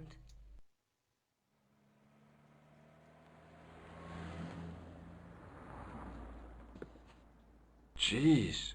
So the treasure is hidden, waiting to be discovered? If there ever was a treasure, it's been lost for 600 years. Anyway, we're supposed to be investigating a serial killer, not a medieval treasure trove. But maybe that's what the clown and his accomplices are after. Maybe this manuscript is the key. You'd better leave it here for safekeeping. Think about it, George. One guy's already died for it, as you said yourself. Besides, that parchment is fragile. Okay, I'm convinced. You keep hold of it. I found Plantar's briefcase in the killer's hotel room. It was empty, of course. I found this matchbook in the killer's hotel room. It's from the Club Alamut. Never heard of it. Is there anything written inside it? No, what were you expecting? If this was a movie, there'd be a clue. A name or an address. That's no use. There aren't even any matches in it. Oh well, I'll keep it as a souvenir. I found this in the killer's room. What is it? A credit card? ID. Thomas Merlin of the Gruber Electronics Corporation. Never heard of him or the company. Let's take another look at the manuscript. Let's face it, we need help, George. Someone who knows about these things. Who do you suggest? Indiana Jones? I know a guy who specializes in medieval studies. His name is Lobino. Huh. Some stuffy old fossil who gets horny over ancient relics, I suppose. Far from it. Andre isn't the stereotypical professor you have in mind. Where can I find this Lobino guy? At the Krone Museum. I'll give you the address. There's a woman looking at her reflection in a mirror, but the reflection has 3 hideous faces. She reminds me of the Wicked Queen in Snow White. She was the one who said, "Mirror, mirror on the wall," wasn't she? She made me cry so much when I was a kid, Mom carried me out of the movie theater. She didn't frighten me in the least. Like I said, I was only a kid. I didn't like the crocodile in Peter Pan either. A knight with a crystal ball. Now, there's something written on the scroll beside the knight. Yes, but it's written in Latin. Per disciplinam mea lux videbis. By my teachings, you will see the light. You speak Latin? Where did you learn a trick like that? A trick? I studied law, okay? I can read Latin. My, you're touchy. Tell me that again. Through my teachings, you will be enlightened. There's a guy working on a loom. He's weaving a carpet or a tapestry. Or a duvet cover. It's a clue to a place, I reckon. Somewhere famed for weaving and ships. Where folk live in barrels? It beats copper boxes. There's a guy with a sword and a bull. The only mythological bull I know of is the Minotaur, but he was only half bull. I don't think I'd like to be half a bull, even if it was the bottom half. What's that object between them? It looks like a gem on top of a tripod.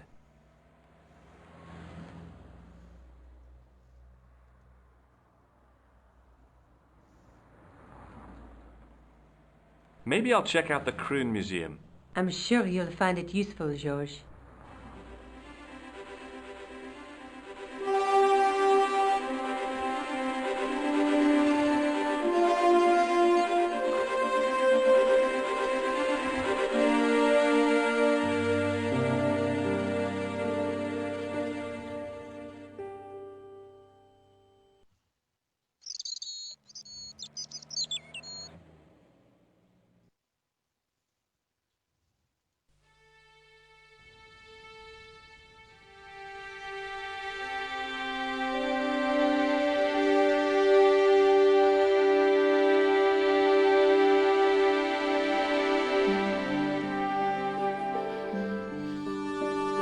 The attendant had an air of self-importance and the kind of steely eyes that never seemed to blink. Pardon me. Oui, monsieur? Are you Lobineau? Oh, no. Fancy you mistaking me for him. No.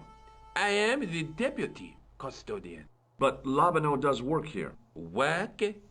I wouldn't go so far as to call it that. He studies here most days, but as you can see for yourself, not today. Do you know anything about the Knights of the Temple? No, sir. Not a sausage. Do you recognize the man in this photograph? No, monsieur. Is there any reason why I should? I guess not. Have you ever heard of the Club Alamut? Oh, no. I don't frequent places like that. Do you know anything about medieval manuscripts? Not me, monsieur. I am no scholar, though people often mistake me for one. It is the uniform, I guess. They see the clothes. They are impressed. And they ask you to park their cars? They ask me to park them. No. They assume I am an authority on the exhibits in my care. Whereas you know next to nothing about history. Of course not. All I am saying is, I am no scholar. Not like Monsieur Lobineau. Thanks for your help. It was a tapestry of a lady, a lion, and a unicorn. If I'd had more time, I could have stared at it all day. Touching an object as rare and beautiful as that would have been the act of a barbarian.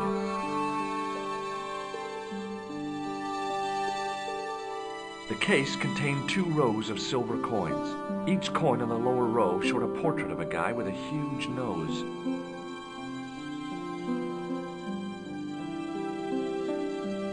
In the case was a spindly tripod, blackened with age and pitted with rust. It was identical to the tripod pictured on the manuscript. A notice identified it as 15th century from Western Ireland. It had been found in Loch Marn at the site of a Knights Templar preceptory. Ireland! What's that? This tripod was found in Ireland. I will have to ask you to keep your voice down. I'm sorry, I was excited. The totem pole looked distinctly out of place in the setting of the museum.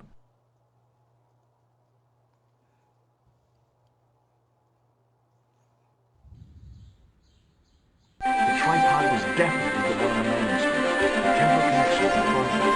I was tempted to go to Ireland and check it out.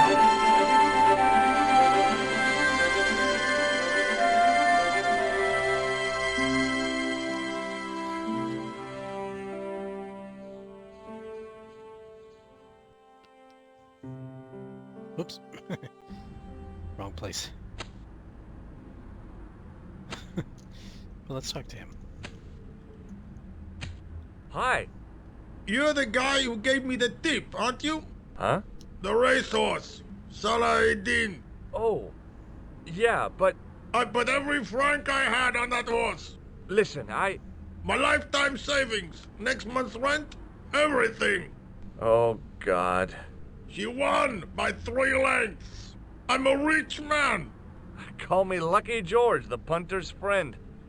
So how come you're still here? I'm not going to let my newfound wealth change me, not one bit. I bought this hole, fittings and all. Now I can come and go as I please. No more clocking on or completion schedules. No foreman breathing down my neck. Thanks to you, I've found paradise. I'm getting a mushy feeling in my chest. But not half as mushy as your head. What do you want now? Does this matchbook mean anything to you? No, it doesn't. Do you recognize the man in this photograph? No, I don't. I gotta go. Don't let me keep you.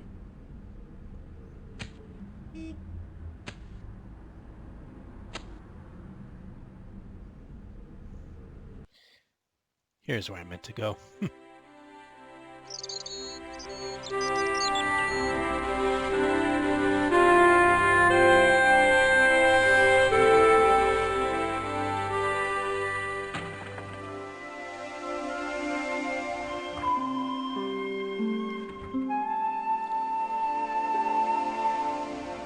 Hi, Jules.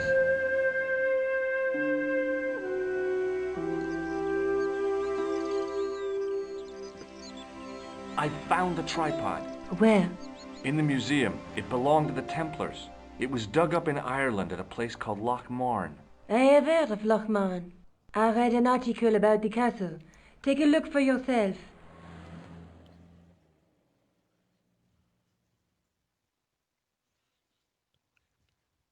A popular gossip magazine? You read that rubbish? No, I write it.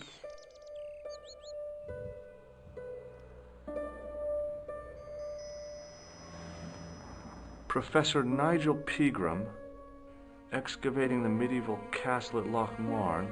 That's strange. What? He resigned his chair at Durham University in order to devote his time to the excavation. Not only that, but he canceled the filming of a 4th series of his popular television program.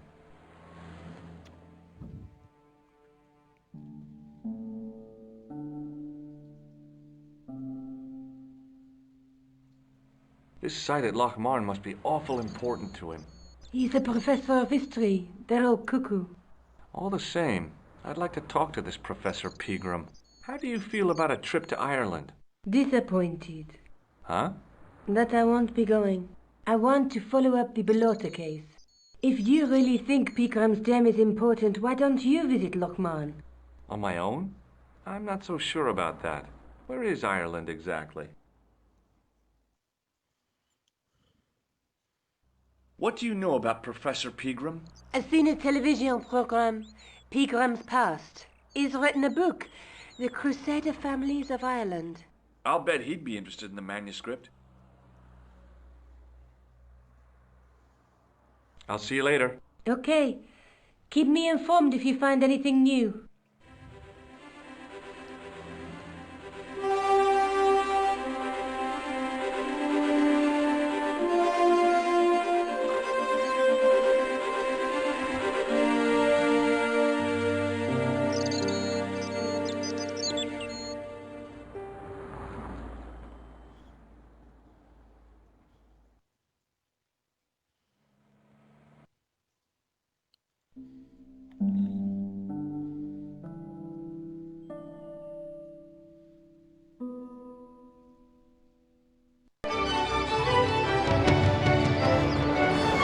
Here we are, Loch Marn, Ireland.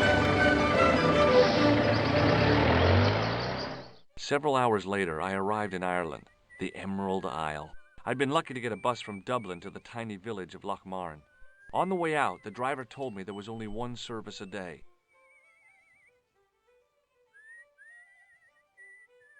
The menu was limited. It read, "No food today." I didn't care. I'd lost my appetite somewhere over the Irish Sea. The lad was doing his best to express his adolescent aggression. His effort was somewhat diminished by the fringe of milk on his lightly feathered upper lip.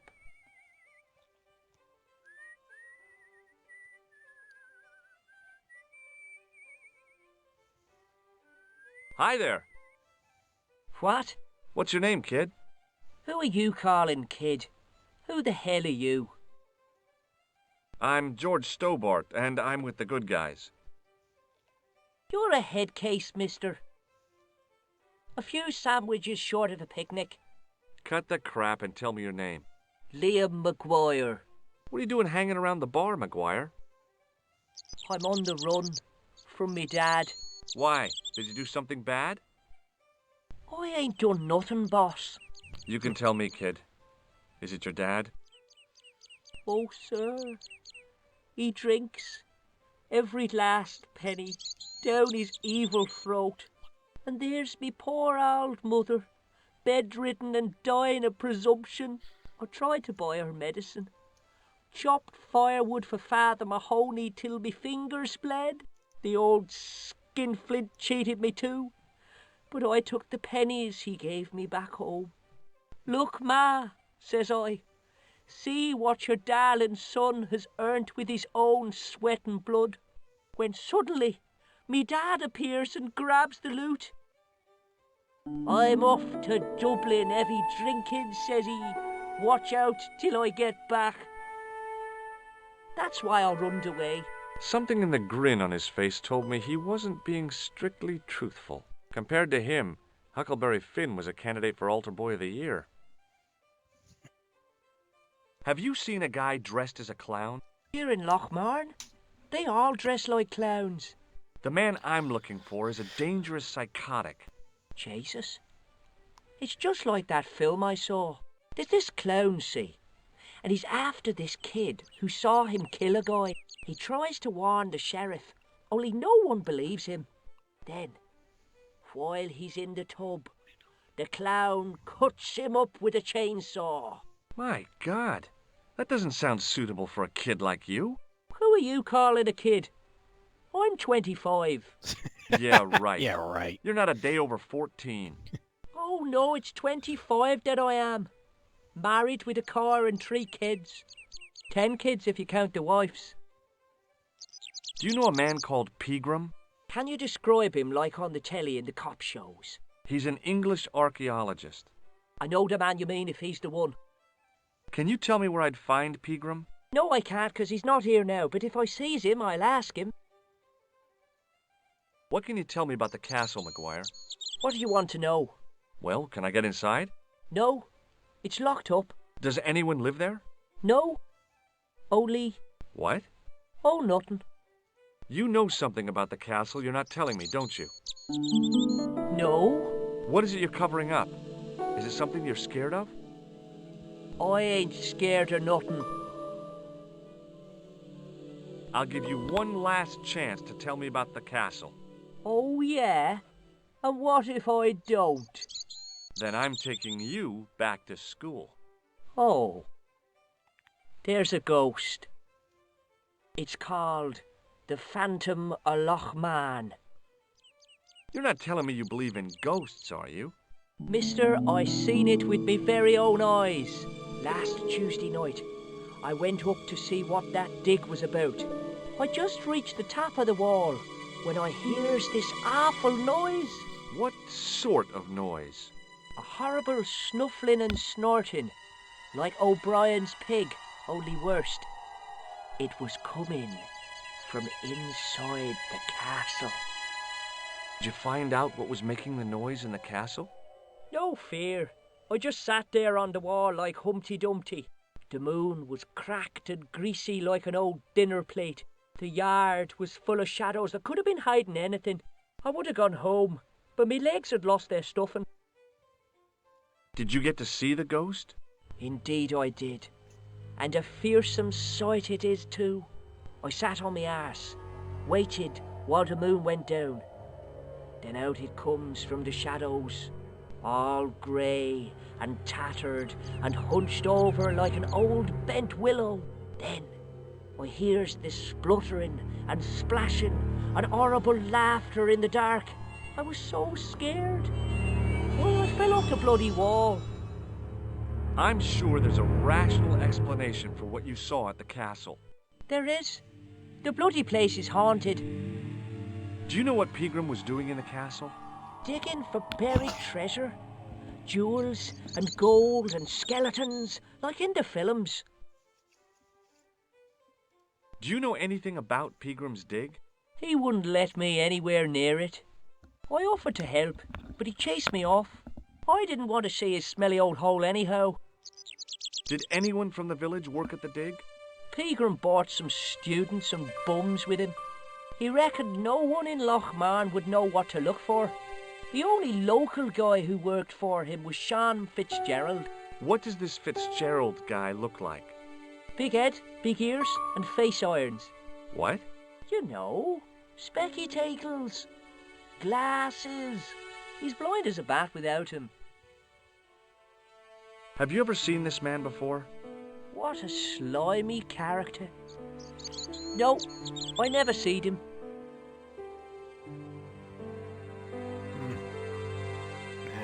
See you later, kid. Okay, mister. Let's go inside.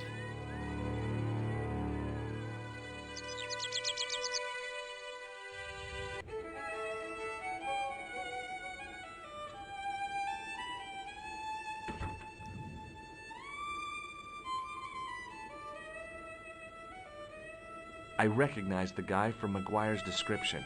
He was real twitchy. There was a vacant look on his cow-like face that said quite clearly, "Nobody home." His elbow rested on an obviously soggy piece of towel. The guy sat in the corner as if he was a permanent fixture. The white whiskers on the bartender's flushed face were like garlands on a Christmas tree. The resemblance ended there. The top of his head was too slick and shiny to act as a perch for a Christmas angel. I'd been taught not to judge people by their appearance or their clothes or the length of their hair.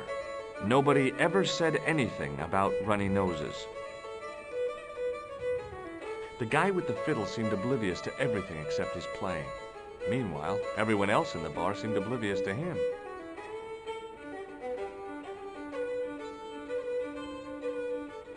Top of the morning to you. I beg your pardon. Well, that's what you Irish say, isn't it? Do you want something? Or are you just flaunting your xenophobia? Well, I was trying to be sociable. Is it a room you're after? No, thank you. I don't plan to stay too long. Who does? Most folk take one look at Lochmarn and jump back on the bus.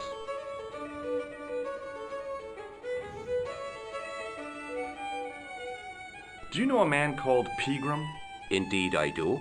Are you a friend of his, by any chance? Oh, no. I'm just trying to track him down. Me too. That son of a bitch should be locked away. I'm looking for a man named Fitzgerald. Fitzy? What's he done? I believe he may have worked at Pegram's dig. Sean Fitzgerald? Work? You got the wrong guy. Did Pegram stay here? That's right. In the best room in the house. That's the one with the bed. Can I see Pegram's room? It's been taken by one of the brothers from the reformatory. They come every year for spiritual refreshment. That's a good one. Their idea of refreshment is a gutful of stout. I wouldn't want to disturb a man of God, especially not a big fella from the bad boys' home. I don't blame you, Mick. That brother's got muscles like a muscle man. What can you tell me about the castle? You're the second person to ask me that today. I don't know anything about the castle. It's only an old ruin anyway. Who else was asking about the castle? He said he was a reporter. He was asking about the little people. I could have told him a tale or two about the little people. He might have paid me to hear what he wanted me to say. Anyway, I chucked him out on his arse. Good for you, Mick. That's the way to deal with journalists. Have you served any, clowns recently? No. You're the first today. Seriously, I'm looking for a man dressed in a clown costume. Would he be having a little white dog with a black patch over the eye? I shouldn't think so. Do you recognize this man? No, I don't. What do you want with him? I've got a score to settle. I don't want any trouble in the bar, mister. If it's a fight you're looking for, see Father Mahoney. A priest? A man of the cloth? Sure. And he teaches the boys how to box at the youth club. According to Mahoney, it develops character. Isn't that right, Pat? Didn't he teach you the art of pugilism? Doyle.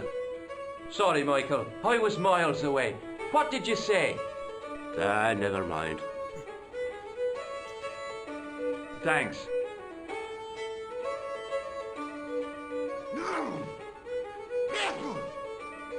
As the man raised his arm to drink, I snatched the towel away.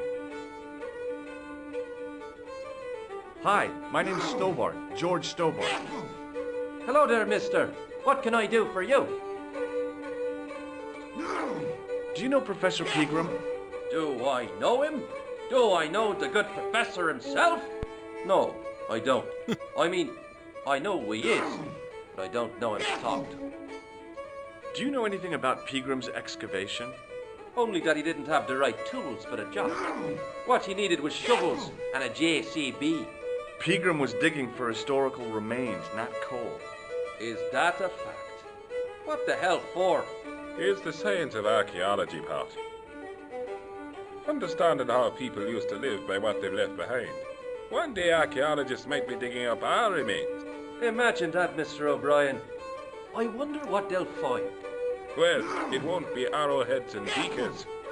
Fast food cartons and flavored condoms, more likely. Is it true that Pegram found a valuable gem? What? First I heard of it. Where have you been, Pat? For that gem is the talk of every town from Lochmarn to Ballydoon. Nobody told me. The lucky son. So that's why he scampered. Did anyone from the village work at Pegram's dig? I tried it myself, but that high and mighty history man called me incontinent. What a nerve. Hadn't I dug more holes than the rest of them put together? Can you tell me anything about the castle on the hill? Oh, I don't know much about anything.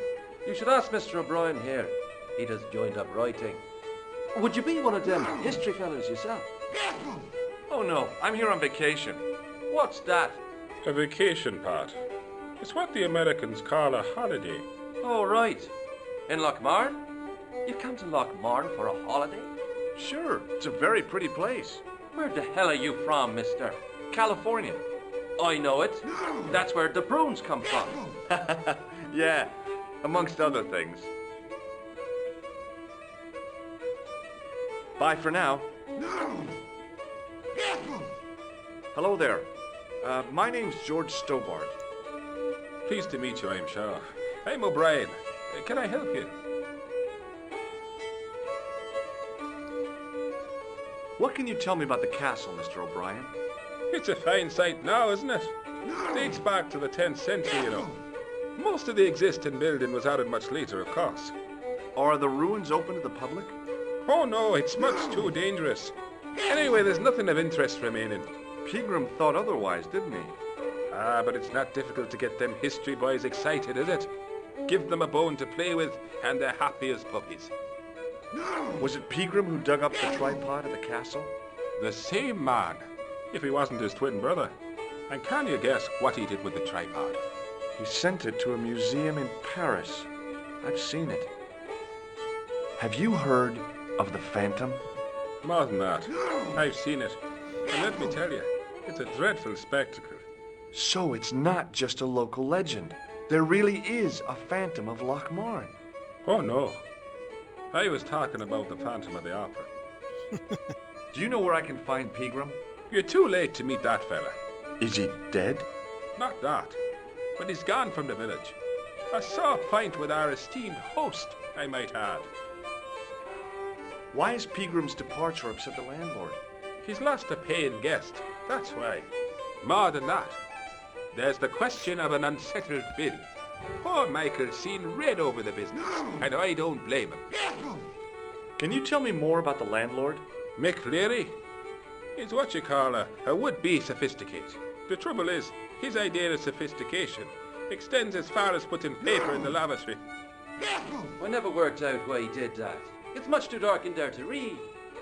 That's true. Have you ever run your hand over the back of the door? The graffiti is written in Braille. Do you know where Peagram has gone? I'm sorry, but I don't. He upped anchor in the dark and shipped out before the dawn. Why did he do that? Who knows? A guilty conscience or a secret assignation. Whatever the reason, he'll not be missed in Lochmar. Maybe now the fuss about the gem has died down, we can get back to normal. Do you know Sean Fitzgerald? Yes, I do. What you want with him?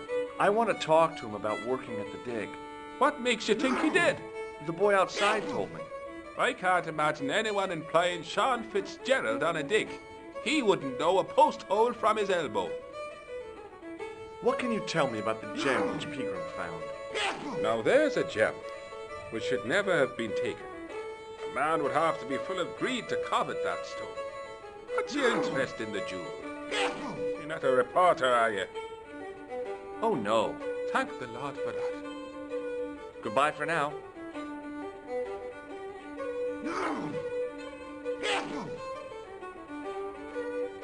Hi there, old-timer. What? Nasty cold you've got there. As soon as the words left my lips, I regretted them. Is there such a thing as a cold which isn't nasty? I put the question to Father Mahoney. Father, says I, why were we born to suffer snot? What did he say? He said it's my reward for being out all night like a sinner. Pious prig. Anyway, this is no ordinary cold. It's the hay fever. Pollinosis? Thank you. You're not a policeman, are you? Excuse me? Police? No. I'd know it if you were. Can you tell me how to get into the castle? Don't even think about it, me bucko. Lochmarn Castle is haunted. That's what the kid outside told me, but I don't believe it. Then you're a fool. Have you ever seen the ghost? To be sure. With me very own eyes. Can you describe the ghost? It was horrible. A wee stunted beast, long beak, straggly, flappy wings. Are you sure it wasn't a wild animal? A rabbit or a skunk or something? Skunk? In Lochmar? That'll be the day. No, that was a ghost, to be sure.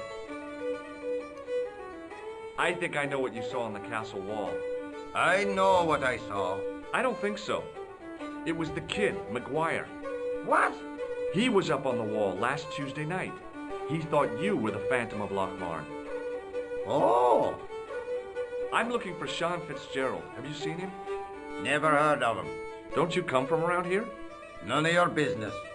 I didn't ask where you come from, did I? I'm from California. That's your problem. Do you know Peagram, the archaeologist? That's the scrawny fellow who was poking around at the castle, isn't it? No, I don't know him.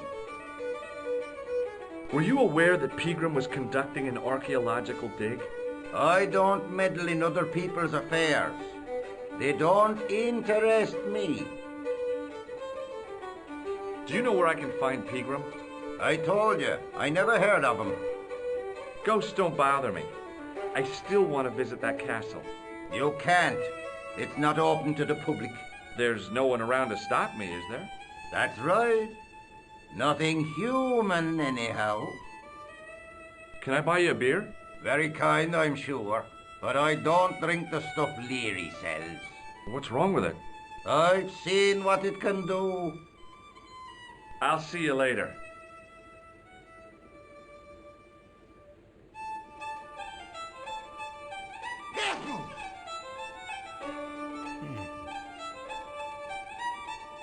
It was an electric glass washer. It looked even older than the barman.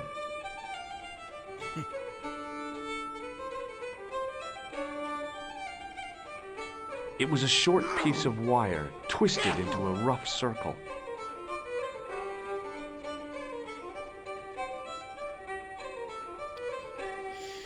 Just need to get that wire.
As soon as the old guy looked away, I grabbed his piece of wire.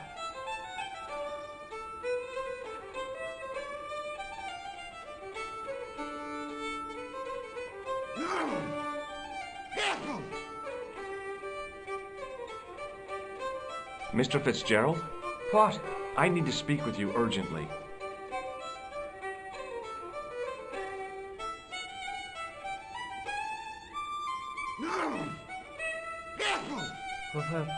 What's the problem? What can you tell me about the castle? There's nothing there. Just an old ruin. How old? I really couldn't tell you. Have you ever explored the castle yourself? I used to play there sometimes, when I was a kid. Then one of the little ones fell off the wall, broke his head and died. We didn't go there anymore. You haven't been up there recently? No. Do you recognize the man in this photograph? No. At least I don't think so. Look closely. He has a scar on his face. No, I'm sure I don't know him. Do you know Professor Pegram?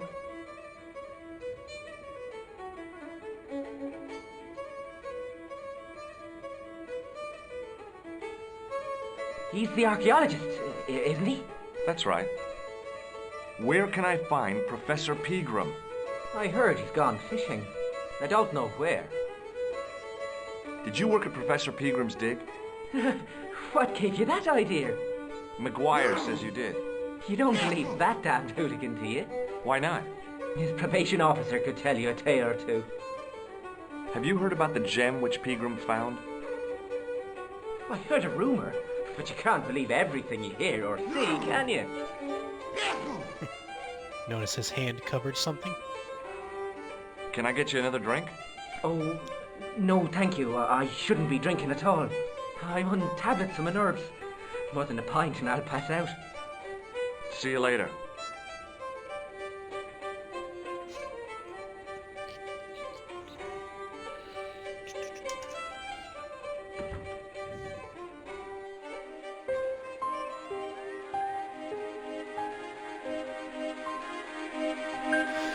Let's go up this hill.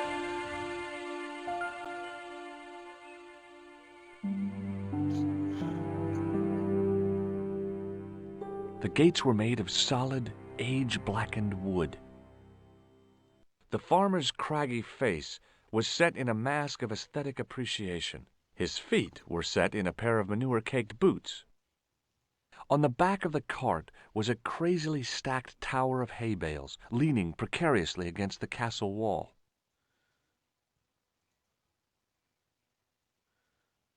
Hi, do you speak English? Well, no, What if I was to say no? An implication of cognizance shrouded in denial. A pretty poser of a paradox indeed. I gave him the look I'd perfected when I was 12 and was going to be the greatest hypnotist of all time. It was a killer. Are you attempting to hypnotize me, or is it the constipation you're suffering? I was a little out of practice. Have you seen Professor Pegram? No, he's packed up and gone. Do you happen to know where? Back in England, I suppose. Do you think Pegram's disappearance is due to the curse? Look at the facts. He dug up the gem. He disappeared. Bingo. It doesn't take a degree in mathematics to work that one out, does it? You don't have to be a smarty Pythagoras with a calculator. I guess not. Pegram has run off with the gem. What can you tell me about the castle? Not much, I'm sorry to say. Most of its history is long forgotten. Ah, but if these old stones could only speak, what stories they'd tell. Stories to make your toes curl and your blood run cold. You know, this castle is said to be over 600 years old. Who built the castle? Mad Phelan, the first Lord of Lochmarn. Well, I say lord, but actually he was little more than a village chieftain. He built his castle from the remains of the Templar Preceptory. Where was the site of the Templar Preceptory? Right here, on Temple Hill. Phelan built right on top of the old wall. It's said that deep beneath these walls, there's a Templar chapel. Did Pegram discover the chapel? I don't know. His workers were sworn to secrecy. Do you mind if I climb up your haystack to get into the castle? What? It'd break your stupid neck for sure. Do you think I'd stand by and see your brains dashed out? I'd be very careful, and I promise not to sue. You won't get the chance, not while I'm here to stop you. Good book? A book? It's a passport to a world of fantasy and imagination. Yeah, what's the title? Creative Shelving for Beginners, the 1978 edition. What's so cool about home improvement? There's nothing like it. The resinous autumnal aroma of seasoned wood, the rhythmic rasp of the plate. Ah, no wonder our Lord came to earth as the son of a humble carpenter.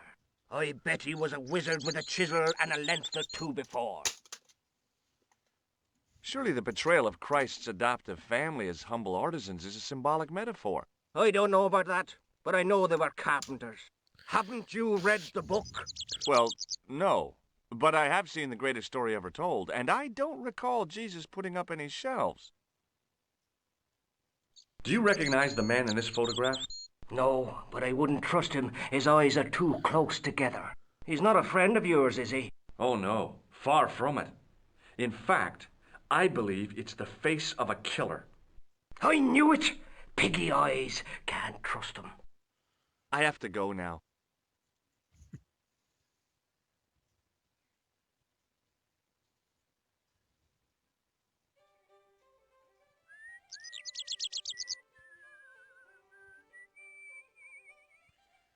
Hey, McGuire.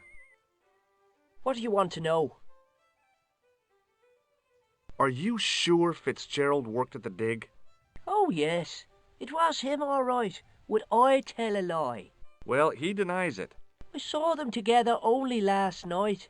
I wish you'd told me that sooner. What were they doing? Pegram gave Fitzy a box. He didn't look too happy about it. I knew it.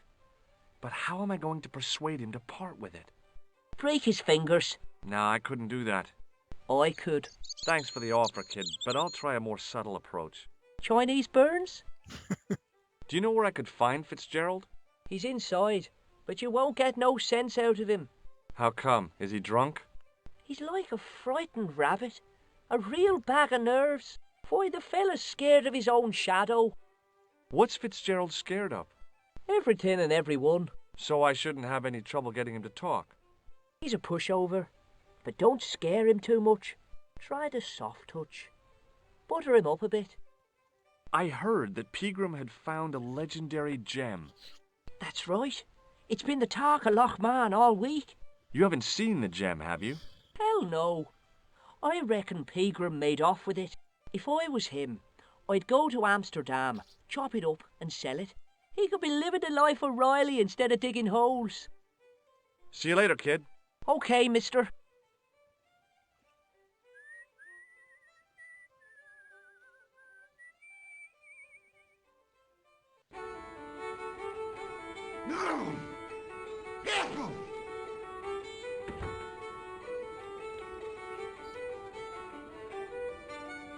Hey!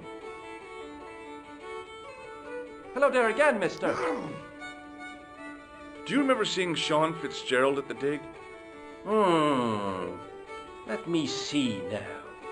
I think me brain box needs a spot of lubrication. Can I buy you a drink? You most certainly can. Give me a drink for my friend here. Who? Doyle? Has he conned you into buying for him? Shame on you, Patrick. Same again. Just a point this time, Michael. 1 point of brown coming up.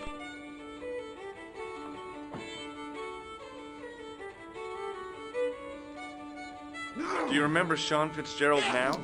I can picture the scene as if it was only last week. Come to think of it, it was only last week.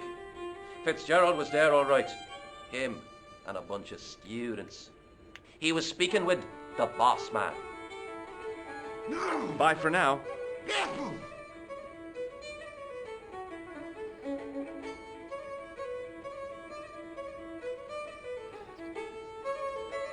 Hello. McGuire says he saw you working at the dig. What's more, he saw you talking with Pegram.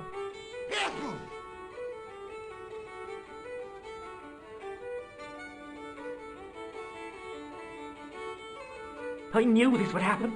I knew I'd get caught. Doyle told me you definitely worked at the dig. He's seen you there. You might as well admit it. Just my luck. Grasped up by a delinquent and a dimwit. I need to talk to Professor Pegram, if he's still alive. What do you mean? Is he in danger? Yeah, you too, if I'm right. You're not from the Social Security. Hell no. What makes you think that? Well, I was claiming benefits at the same time I was working for Pegram. I'm not in a position to make judgments, Sean. That's between you and your conscience. All I want is to talk to Pegram about the gem. But he's not here. I know that. But he left that package with you, didn't he? So where did Pegram go? I don't know. I swear it. He came to see me early this morning. Said he was leaving.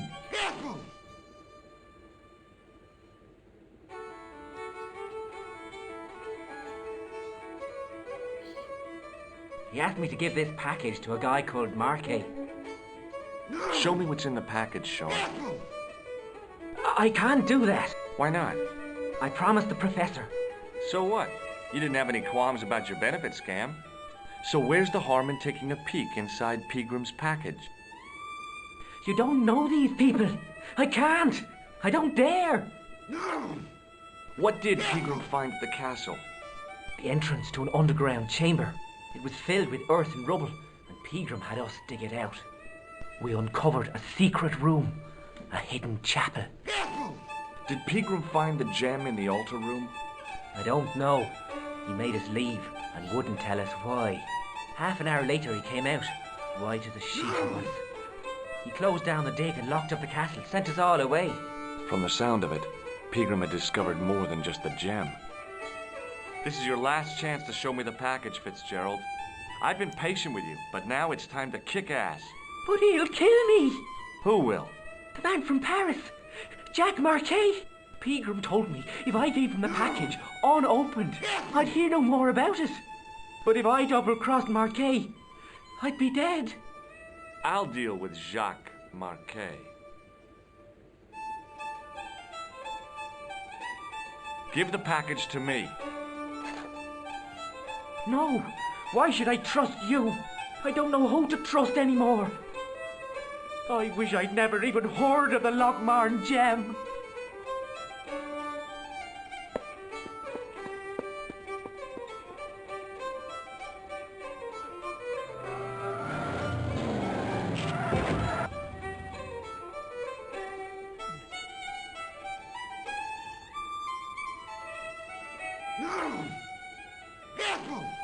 Hey, seen a big red? Get out of here, Maguire. Come back when you're old enough. What's the lad howling about? A big red sports car? Sean Fitzgerald's been runned over. Get out! Noisy little tyke. Maybe you should send out some medicinal brandy, Michael. Oh, yes? And who's going to pay for it? Not me. Me too, neither.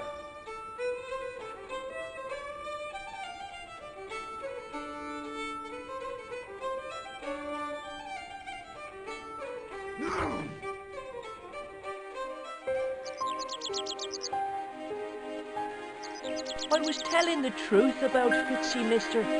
Okay, calm down. Now tell me what happened. I was standing here, minding my own business, when I saw this beautiful red sports car coming up over the hill. Would you look at that, says I, and I going over to take a closer look. Next thing, Fitzy comes tearing out of the pub and nearly knocks me on my ass. When the car just flies at him. It was too fast for poor old Fitzy, and hit him an awful wallop. He goes flying up on top. Jesus, says I thought he was a goner. Next thing, the driver hops out, and I couldn't believe my eyes.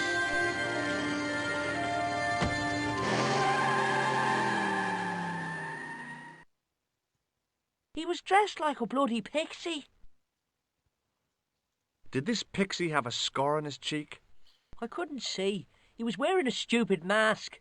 Are you a special agent? Sorry to disappoint you, kid, but I'm not. Did Fitzgerald drop anything when he was hit? I didn't see. It all happened so fast.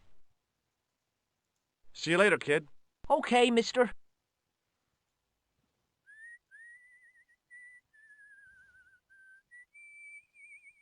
The plastic cover had been smashed by the pixie's car, revealing a switch. I pushed the switch down, but in doing so it snapped off in my hand.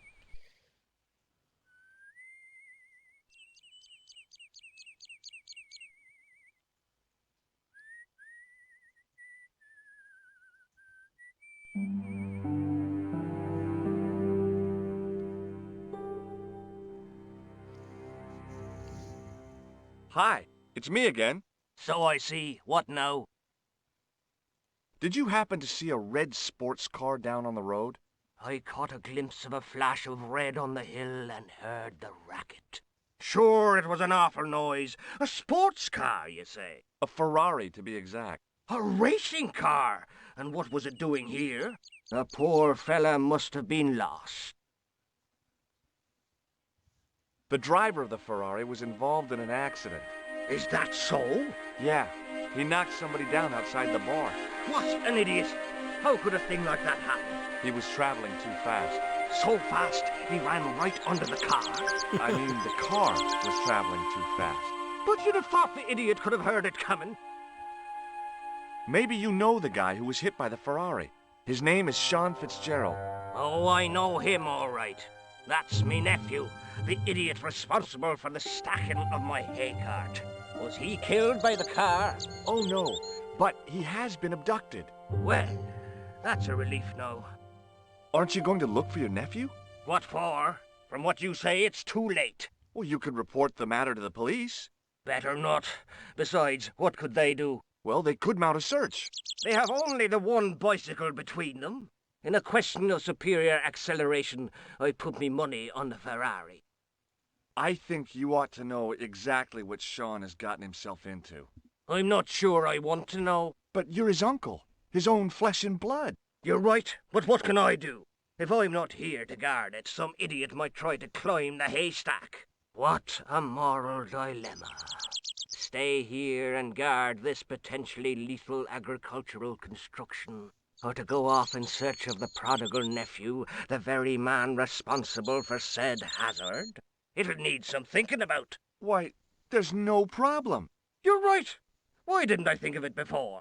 We'll demolish the haystack. You don't have to demolish the haystack to go look for Sean. I'll stay here in your place. and warn anyone who's silly enough to climb it. Marvelous. I think I should start me inquiries in the bar.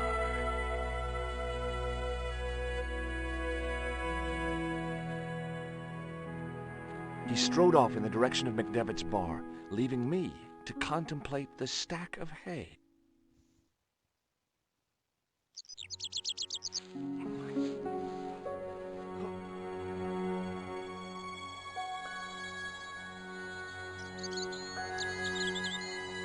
The stack of hay stopped, short of the top of the wall.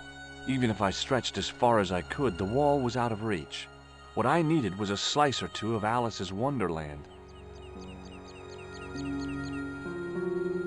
Or you could just do this. I inserted the end of the lifting key in the mortarless crack and gave it a firm shove. It remained lodged in the wall, jutting out to form a step.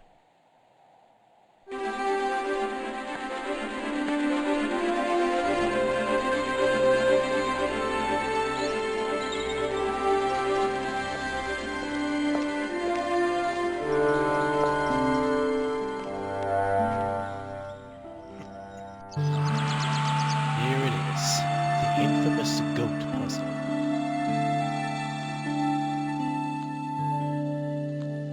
Hey, Billy. The animal fixed on me with an evil glare. Behind the malice and resentment, there was a cool intelligence. How you doing, boy? I felt as threatened as I'd been by the assassin and his goons in Paris.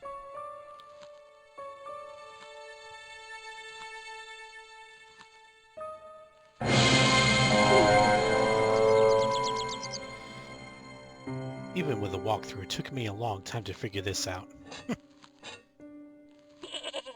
It's all a matter of timing. The rope by which the goat was tethered had become tangled on the old plowshare.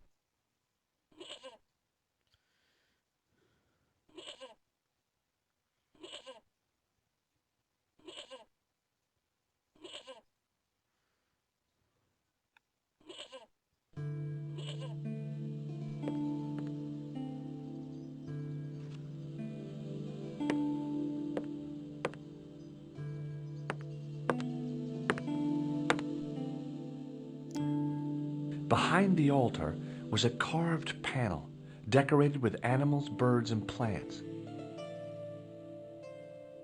There was a pattern of 5 holes arranged on the wall. They'd been drilled there deliberately.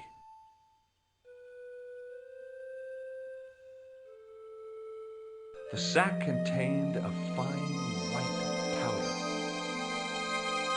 The only object on the table which interested me. As I dipped my fingers into the soft white powder, I realized what it was. Plaster of Paris. I'd used it in kindergarten to make casts of animal paw prints.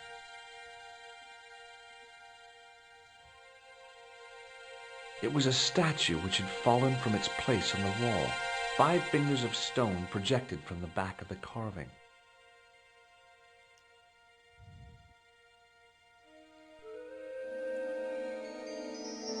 The statue was too heavy to lift. It overbalanced into the sand.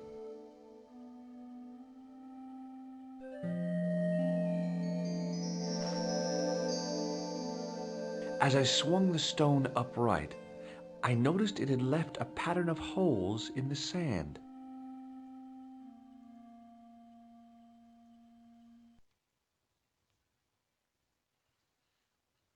I sprinkled the plaster on the sand until the holes were filled.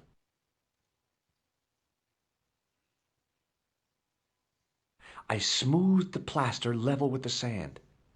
It was my first experience of home improvement. Now I need to get it wet.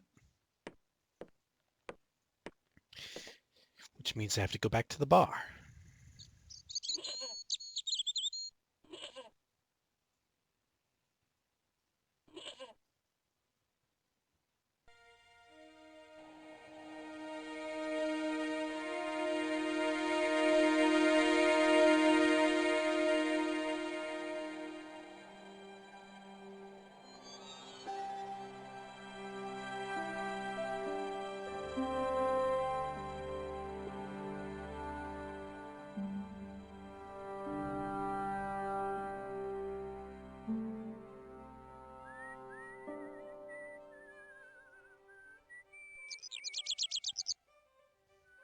Hey, McGuire. What do you want to know? Do you recognize this matchbook, McGuire? No, sir. I never seen it before in my life. Do you know what this white powder is? No? What do you make of this, kid? Hey, that's one of Leary's towels. He'll skin you alive. That old windbag doesn't scare me. Anyhow, I'm only borrowing it. You're pretty cool, mister. For an old guy. See you later, kid. Okay, mister.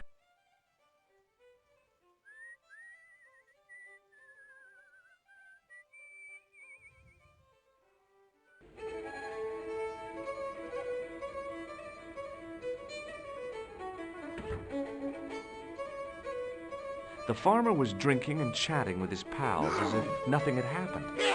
Maybe abduction had replaced cattle raiding as their national pastime. Excuse me. Yes, sir? I'll try a glass of beer, please. Is this your first pint of real ale? Well, I guess so. What's real ale, anyhow?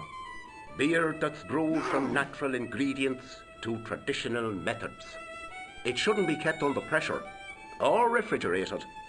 And finally, it should have a good body and distinctive character. In other words, it's flat and worn with bits in, and it makes you fall over.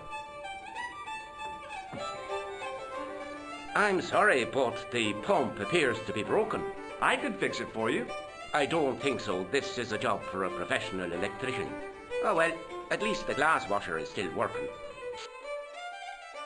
It's not my dear, is it? It just so happens I'm an electrician. Check out my credentials. Well, no. Isn't that marvelous?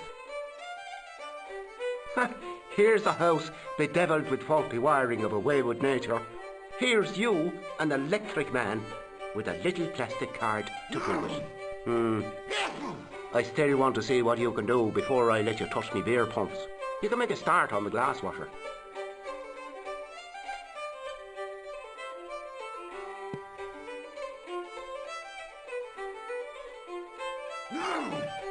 And when you finish that, will you take a look at the pumps?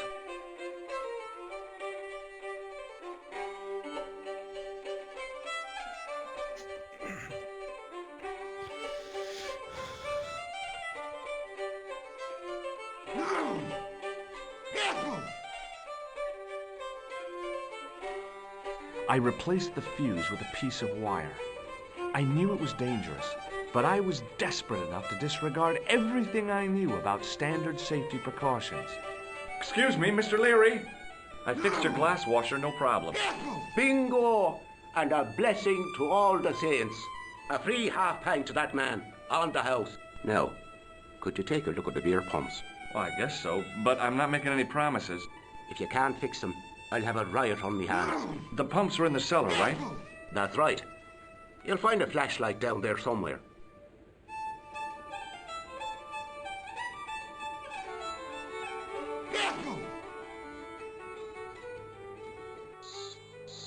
What a dumb place to store a flashlight. A dark cellar. The only way I was going to find anything down there was to feel around.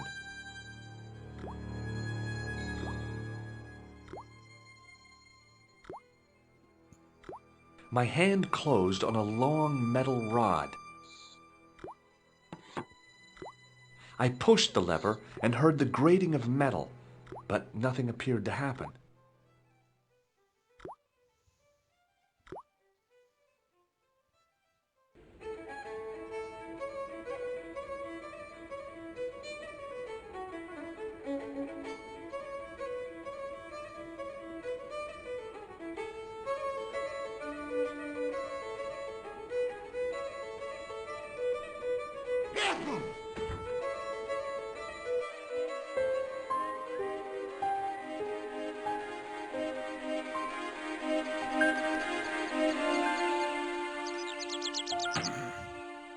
I lifted the trap door, and an There we go. overpowering smell of stale beer rose from the cellar below. I looked down on a stone-tiled floor, way too far to jump. Uh-oh. Excuse me. There was a nasty feeling in my guts I usually associated with light opera. It was Khan. What's the problem? Did you see what happened here a few minutes ago? What was that? A man was involved in an unfortunate accident. I didn't see anything. What about the boy? He doesn't know anything either. The kid, well, you know how it is in these rural communities. Not enough genes to go round. I prayed McGuire had the sense to keep his mouth shut. Was the guy hurt bad? He's been taken care of, but he thinks he dropped a small parcel. You didn't happen to find it, did you? If I had, I would have taken it to the police. Of course. Thank you.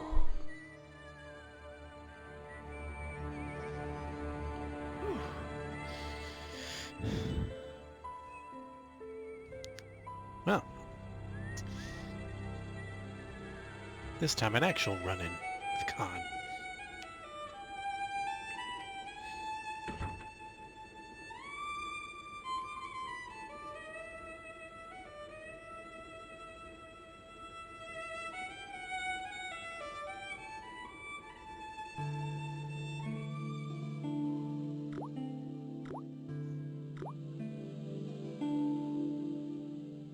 Then I noticed a flash of light, something sparkling beneath the open trapdoor.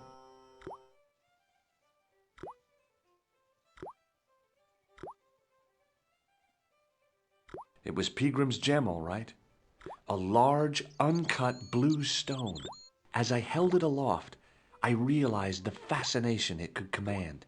I guess I was already under its spell. Did you find it?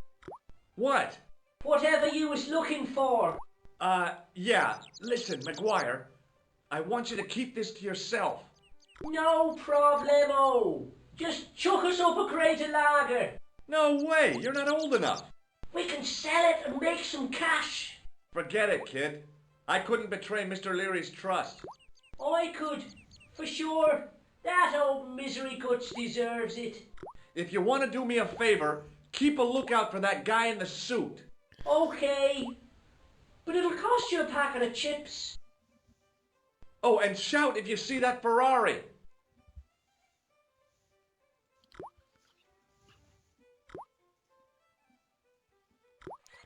The faucet creaked, coughed, and spewed out a stream of rusty-colored water.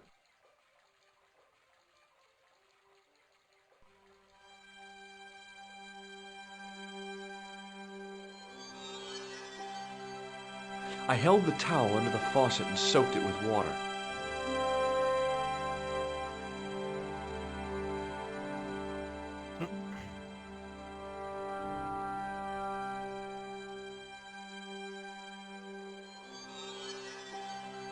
The towel was already as wet as it was going to get.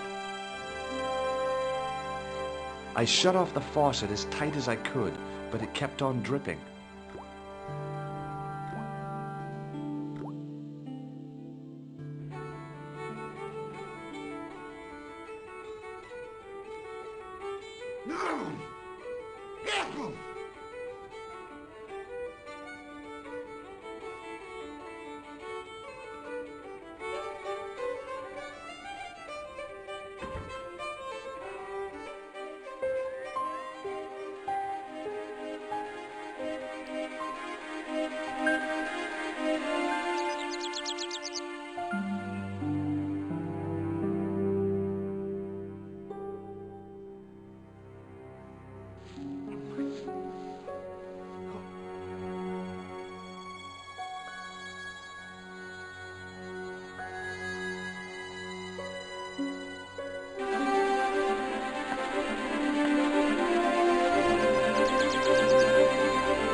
trickle of water was quickly absorbed by the plaster.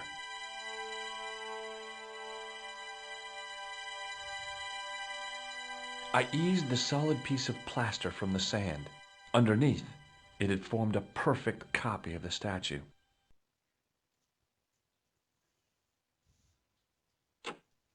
The hardened plaster cast fitted snugly into the 5 matching sockets.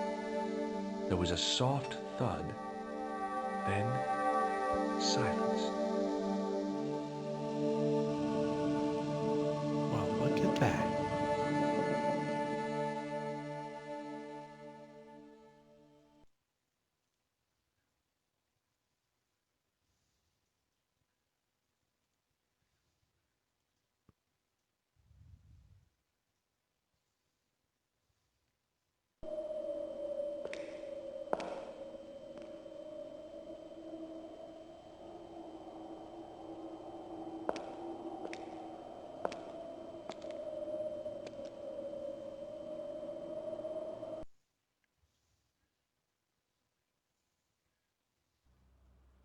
So, where did you stay last night?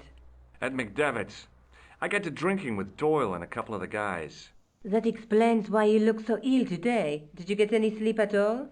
Not much. I had to share the room with another guy. Did he snore? Hardly. He was dead, And you say Pegram has disappeared? without a trace. But my visit wasn't a complete waste of time. Pegram's gem? The Templars gem. Whoever Jacques Marquet is, he's in for a disappointment. Jacques Marquet? He's the guy who should have collected the gem from Fitzgerald. What are your plans? I want to find out who, what, or where Montfaucon was. All I've got to go by is the name and a picture of a hanged man. Do you want to look after the gem? No, Georges. I'd be too tempted to sell it. I can't sit here all day, much as I'd like to. Okay. Don't forget to look for Lobineau at the Kron Museum. And why don't you see if Rousseau has heard anything? Okay. Anything else I can do for you while I'm out? Shopping, a trip to the laundromat? Just take care of yourself.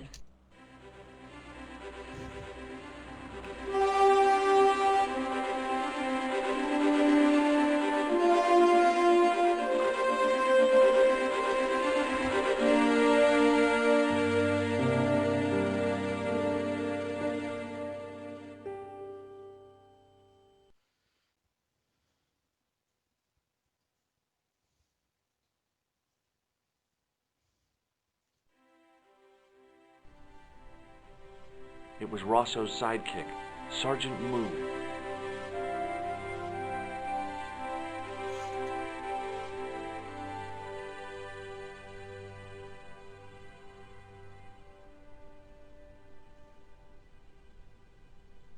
Excuse me? Ah, Monsieur Stobart, n'est-ce pas?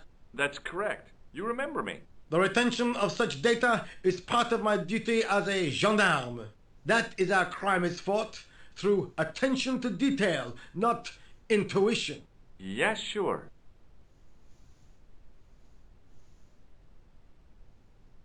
Have you heard of a man called Marquet? Yes. He used to be known as the Mole of Montmartre. I heard he's been hospitalized, probably by one of his rivals. Which hospital was Marquet taken to? The Hagenmeyer Clinic, in the Avenue des Hérissons. Why was Marquet known as the Mole of Montmartre? Because he lived in Montmartre, I suppose. Yeah, but why the mole? I don't know. Maybe he ruined people's lawns. Does this matchbook mean anything to you, Sergeant? That's a double-line Swedish with a crosshatch Bergman strike strip. Now, that's unusual. Pre-war Anderson hinging. Really? I haven't seen a reinforced Anderson outside of a private collection. It's rare then? In this part of the world, yes. There are only 3 places these are made. Taiwan, Manila, and Slough. Do you know a man named Khan? He's a shifty-looking guy with a scar on his left cheek. No, monsieur. Has this man any connection with the bombing of the cafe? Yes. I believe Khan was the name he used when he hired the clown costume.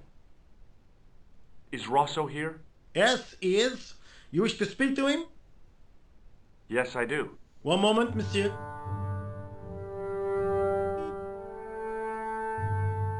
Stobart is here to see you, monsieur. Did he say what it was about? No, monsieur. Very well.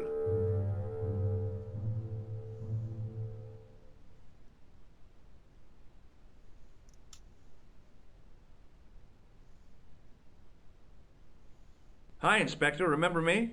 But of course, Mr. Stobart. My mind is a well-ordered faculty.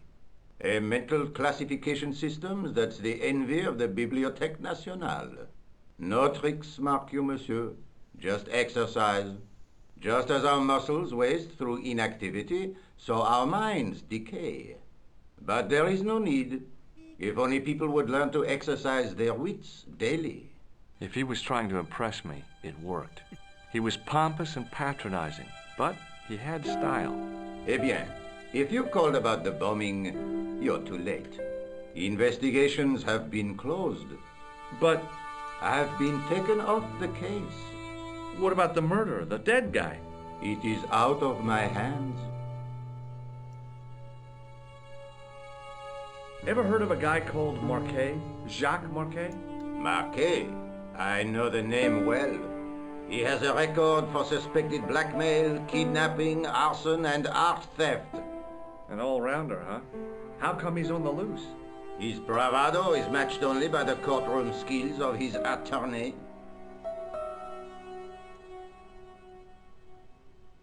Do you recognize the man in this photograph? No. It's the face of a killer. The man who bombed the cafe? The photograph was taken soon after the explosion. He'd escaped through the sewers, leaving a trail of clues behind him. Circumstantial evidence, Stobart. None of it proves a thing. Have you heard of Professor Pegram, the archaeologist? Molly Pegram? The second son of Lord Barclay Pegram? I don't know. I only read about him in a magazine. So much for the efficacy of rehabilitation. What has he done this time? He made an important archaeological find in Ireland. Do you know Pegram well? I have connections with the family, but I wouldn't say I knew him at all. Is his name really Molly? Of course not. That was the nickname he was given at school. All his friends and acquaintances know him as Molly. Don't you want to know what I found out about the killer? I told you, monsieur, the case is closed. I have washed my hands of the whole affair. Then I'll have to continue my investigations without your help. No. You must forget the business of the clown completely. Go back to being an ordinary tourist, Stobart. Did you find out the ID of the guy who was killed in the explosion? I already knew who he was. I heard that the bomb victim's name was Plantar. Your sources are reliable.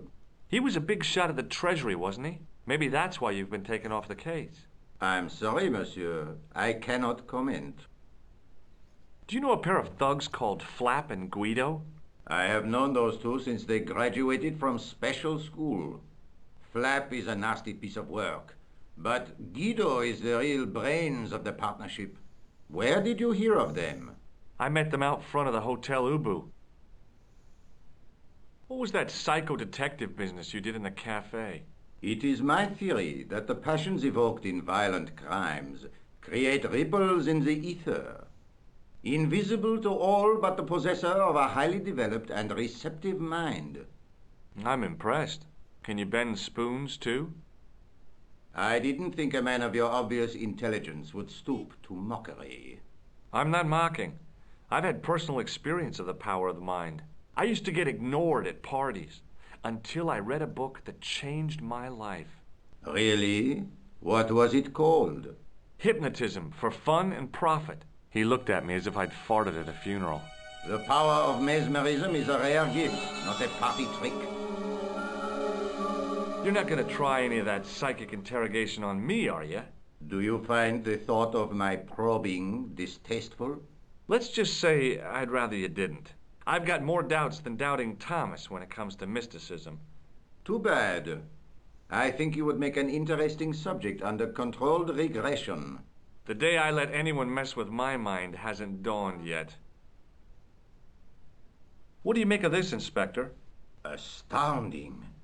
Where did you come by a stone like that? I was given it by a man in a bar in Ireland. Do you recognize the gem? It is unfamiliar to me. If such a jewel had been stolen, I would know it for sure. So long, Inspector.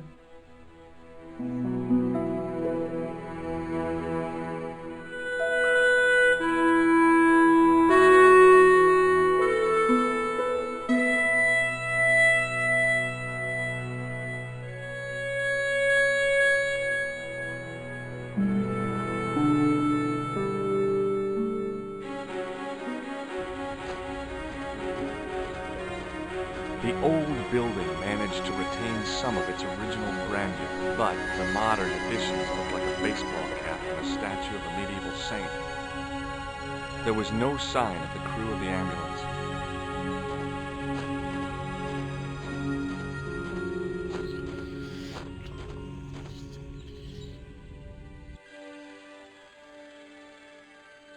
The young man's face was full of eagerness and enthusiasm.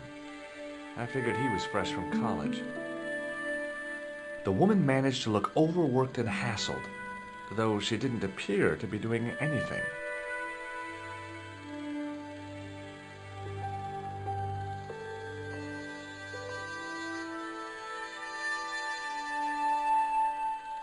Excuse me.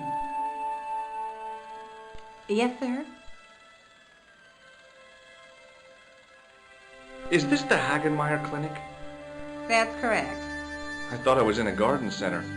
Oh, the plants. They were my idea. A little greenery to evoke the spirit of nature. How may I help you? I'm here to see Jacques Marquet. Oh, yes.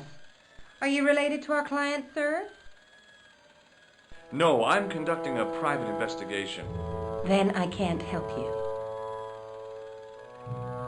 Has Marquet been visited by a man in a clown costume? Oh, no. You haven't seen a man in disguise? Well, there's Theodore the Bear. He comes every Thursday to entertain the children. Personally, I think he scares them half to death in that crummy old bear suit. If I was stuck on my back with tubes in every orifice, he's the last person I'd want to see. So, do I get to see Marquet before the funeral? That attitude will get you nowhere. My instructions were quite clear. No one gets to see Marquet. So unless you can prove you're a relative or a close acquaintance, you're wasting your time here. Look at this ID pass. So you're Merlin. Marquet's been asking for you. For me? Yes. He was shouting your name when they brought him in here. Now, let me see. He was on Ward B12, as I recall. Oh, he's being transferred to... Oh, dear. He's on Ward J2. That's... Nurse Grendel's ward. What's so bad about Nurse Grendel? She runs that ward like a South American prison. Keeping a well-disciplined ward isn't a crime, is it? Well disciplined. In the discipline and punishment stakes, she'd whip the butt off the Marquis de Sade. Everything, I mean everything, is done to a strict routine. 6 o'clock alarm call, 6:10 bowel movements, and woe betide anyone who doesn't have a result. Those patients of hers are like Pavlova's dogs. She sounds like a real nightmare. And then some. If Nurse Grendel is that bad, how come the authorities tolerate her? She's like part of the furniture. Oh, you mean she's been here a long time? No, I mean there's not a man in this clinic who hasn't sprawled out on her. I was beginning to get the picture. This woman was jealous, with a big green capital J. How do I find Nurse Grendel's ward? Down the corridor on the left, turn right at the senior consultant's washroom. Right again at the executive coffee lounge. Bear left past the administrator's sauna. And turn left at the end. That's J2. And good luck. Have you seen this man here at the clinic? No, sir. And I never forget a face. Thanks for your help, ma'am. You're welcome.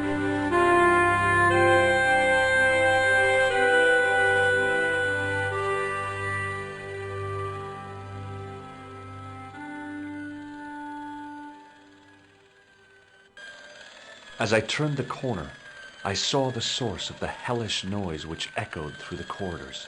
It was an industrial polishing machine with an odd-looking guy in tow.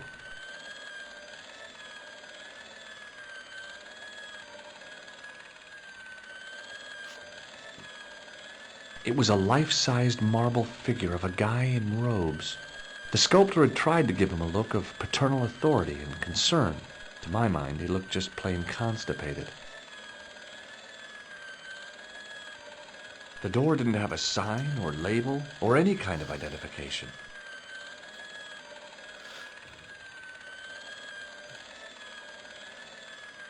Hello. What's that?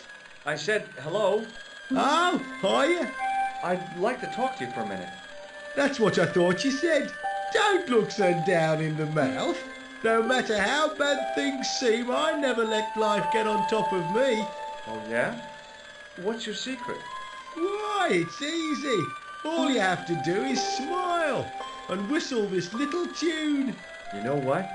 If you start whistling, I'll bust you in the teeth. It's a deal. Do you know a nurse called Grendel? Sure I do. Is she on duty today? Yeah, end of the corridor, ward J2. Do you know where I'd find a patient called Marquet? No, I'm not allowed on the wards with Mr. Shiny.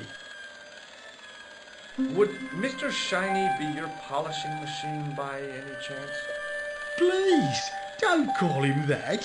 He's more of a friend than a machine. I've had Mr. Shiny for 3 years and he's never let me down once. How come you got so attached to a polishing machine? I asked you not to call him that. He's got a name, you know. Yeah, Mr. Shiny. It's just that... You think it's odd, don't you? No, I don't mind. The rest of the staff think I'm twisted.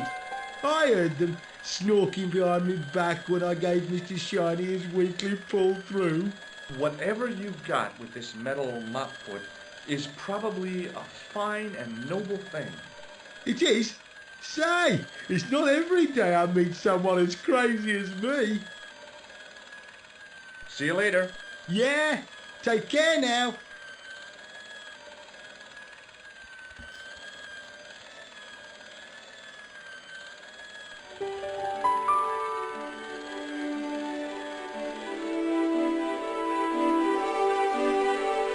As I tugged the plug out of the socket, the polishing machine coughed, spluttered, and died. Mr. Shiny, what's wrong, pal?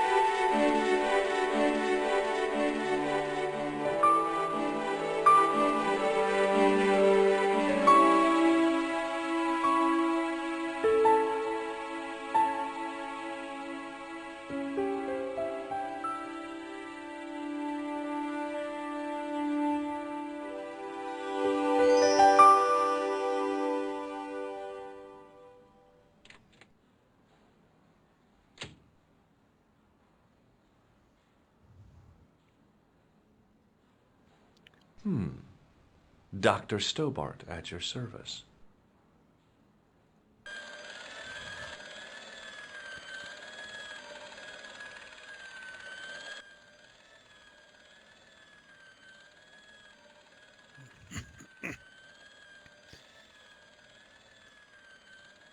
Let's talk to this guy. Hi, my name's George Stobart. Aha! Just the man. You must be the new boy. Yeah, I must be. Well, stop wandering about and make yourself useful. Bernie, come here, boy. This is Benoit, my nephew. Can I trust you to look after him? Do your own babysitting, Gramps. Who do you think you are, anyhow? I am Felix Hagenmeyer. And may I say what an honor it is to meet you in person, sir. You are on my medical wall of fame. Right up there with Pasteur and Leary. I look on it as a privilege, no, an honor, to look after your nephew, sir. He is fresh out of medical school. It will open his eyes to see a real doctor on the job. I'll bet. Show him around. Let him see some real suffering. Do you recognize the man in this photograph? No, sir, I do not. So long, Hagenmeyer.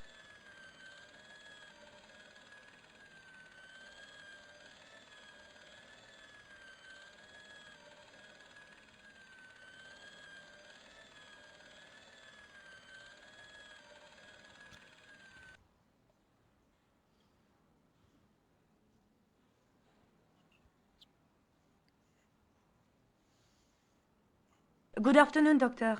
Oh, hi. Is this Ward J2? Yes, sir. The patients are ready for your inspection, Doctor.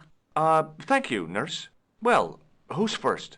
Monsieur Croquet in bed 2. What's his problem? He's been complaining of loss of consciousness. You'll need this, Doctor.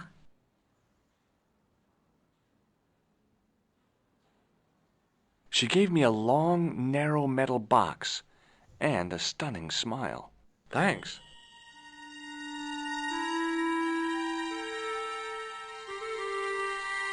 Hi, I'm Dr. Stobart. Hello, Doctor. The nurse told me you keep losing consciousness. That's right. I've had the problem as long as I can remember. It's a real out-of-body experience. Like death, but not so conclusive. I see. How long does it last? Just a fraction of a second, and then I recover. I might not have been a doctor, but I was formulating a diagnosis all the same. This guy was nuts. I know exactly what you mean. It's known in the medical field as blinking. Is it serious? Of course it isn't serious. It's perfectly natural. But just think, 2 seconds every minute. Why, that's almost half an hour every day. 2 weeks out of every year spent in total darkness. I don't have time to listen to this baloney. Which bed is Marquet in? He's round the corner, in solitary. What's the matter with him? I don't know, but the men who brought him in were wearing masks and rubber gloves. Hey, you're a doctor. How come you don't know? We doctors don't know everything. Then how come you act like you do? Has Marquet had any visitors? Nah, neither have I. That's the worst thing about being in hospital. You feel like the rest of the world has abandoned you. Well, you know how it is. Life goes on. Thanks for those comforting words. Well, goodbye and good luck. Thanks, Doc. The young man's face was full of eagerness and... This guy didn't look sick to me. He didn't have spots or stitches, and he certainly didn't have a fever.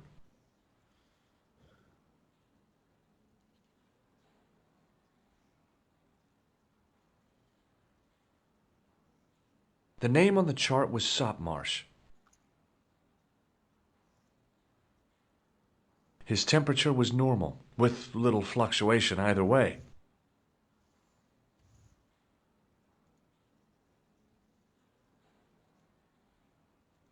Hey, Benoit!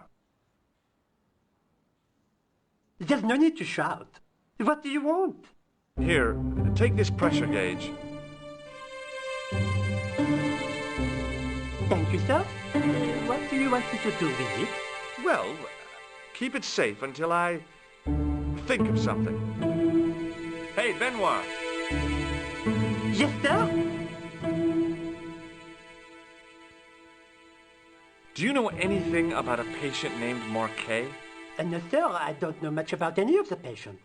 I've never met a doctor who admits that he's only human. I'm only a trainee, sir. I'm sure I'll get the hang of things. Do you know the nurse on Ward J2? No, monsieur. This is my first day here. I can't wait to get my hands dirty. I was talking about treating my first patient, of course. I didn't mean I'd get my hands dirty with a nurse. Shut up, Benoit. Okay, sir. Follow me, Benoit. I'm right behind you, sir.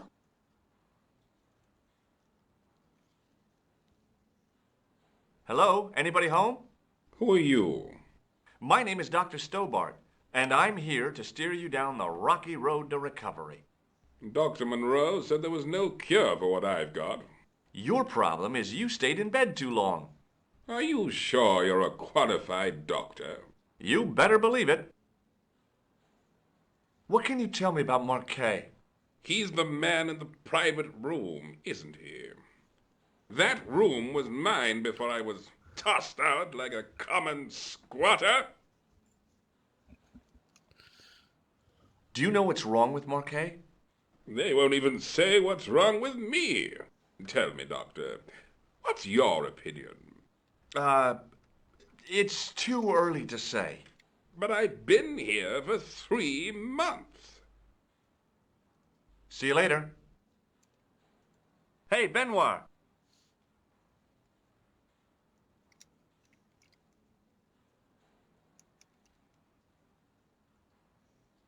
Yes, sir?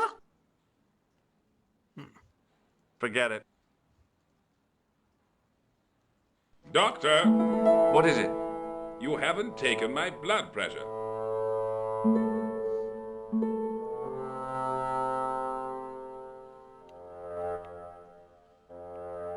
I can't take a satisfactory reading while you're excited like this. I'll come back later. Hey, Benoit! Yeah, you can't go to the private room, I tell you. Have his blood pressure taken. Yes, sir? Are you ready with that pressure gauge? Primed and ready to pump, sir. What do you want me to do with it? Use it on Eric Sopmarsh. Okay. And there we go.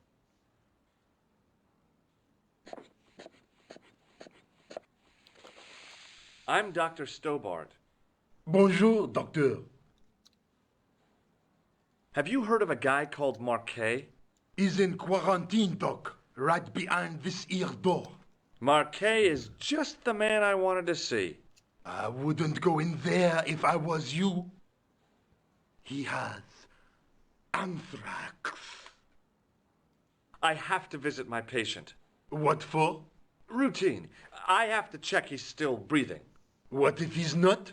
I'll sign the certificate and register his bed as vacant. That's a cold and distant attitude to death. Well, I've been institutionalized to the point of godlike aloofness. The white coat suits you. Thanks.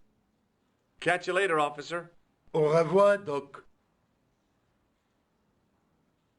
Rather you than me, pal.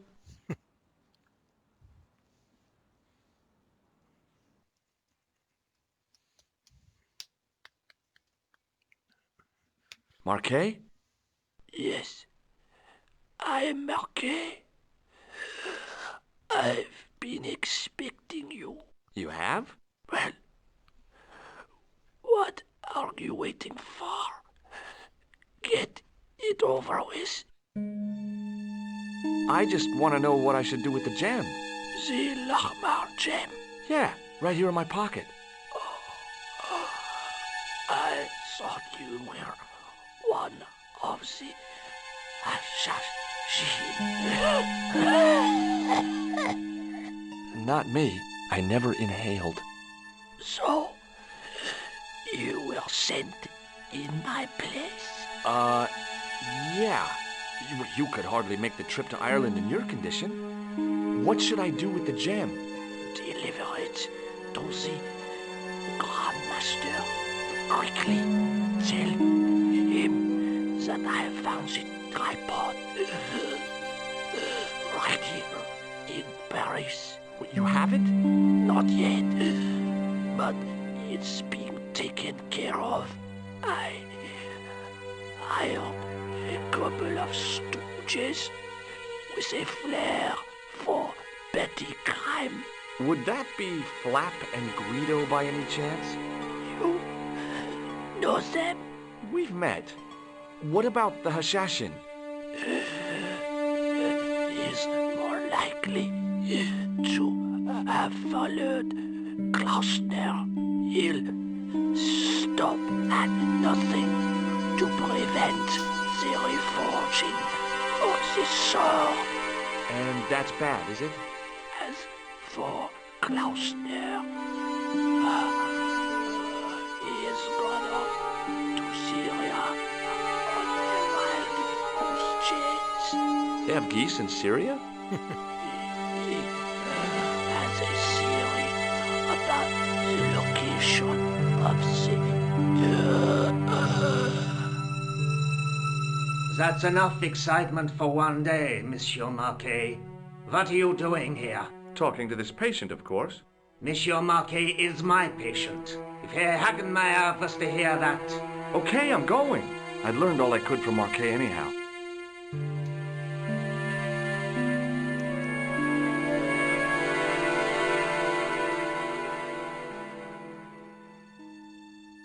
Ah, there you are, sir. I was just coming to look for you. I finished with your pressure gauge. Thanks, Bunny. What's that noise? It sounds as if someone's having a cardiac arrest. It's all right. The doctor's in there with him.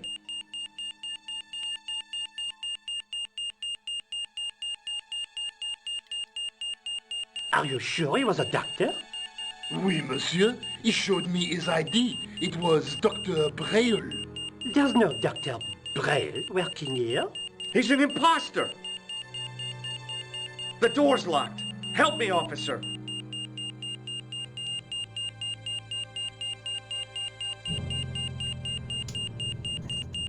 Stand back, monsieur.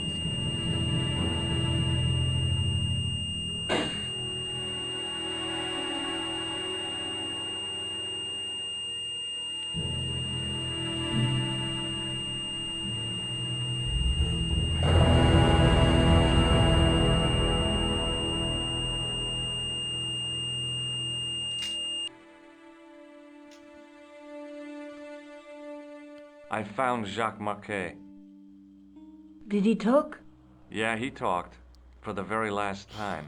He's dead. Yeah, killed in cold blood by a bogus doctor. That's despicable. What kind of guy would pass himself off as a doctor and take advantage of a dying man? Was it Khan? No, I don't know who he was, but it certainly wasn't Khan. He got away, out the window. Have you ever heard of the Hashiashin? No. Marquet said that they were his biggest enemy. His biggest enemy was the bogus doctor. Don't remind me. That guy was evil. He had wild, staring eyes like a dead fish. I'll never trust a doctor again. Do you think the assassin was responsible for killing Marquet? I don't think so. He could have finished him off the first time. Besides, Marquet would have recognized him. He was pumped to the gills with sedatives. He wouldn't have recognized the 4 horsemen of the apocalypse unless they'd introduced themselves. I guess I'd better go back and talk to that weirdo. Which one, Rousseau or Sergeant Mou? Oh, but you're referring to Andre. I'll let you work it out.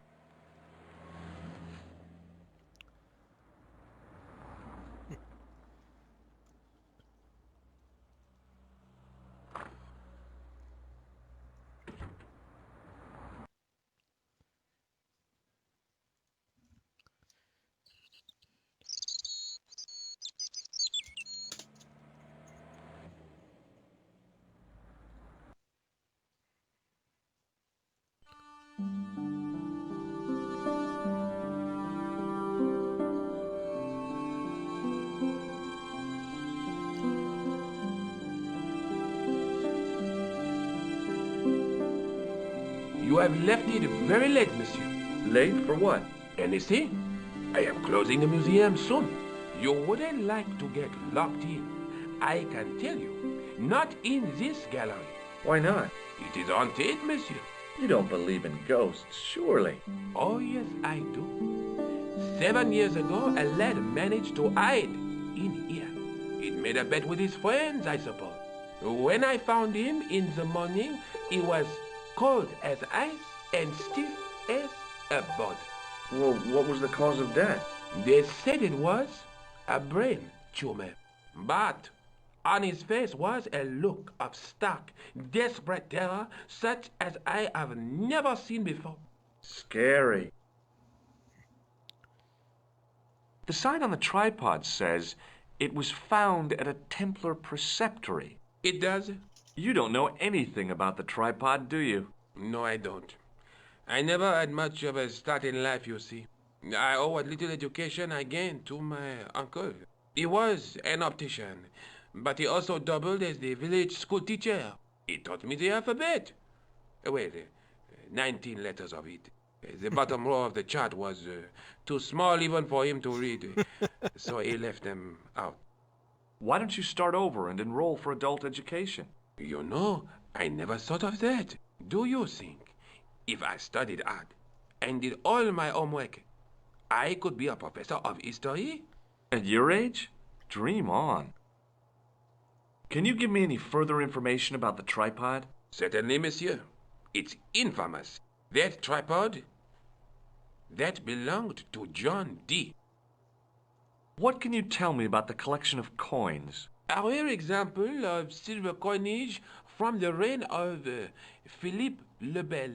That little old lay buried for centuries in a field on the outskirts of Paris. They're unique. Nothing like them has been found anywhere else in Europe. Who was Philippe le Bel? You don't know? Philippe IV, the King of France. Wasn't he the guy who wiped out the Knights Templar?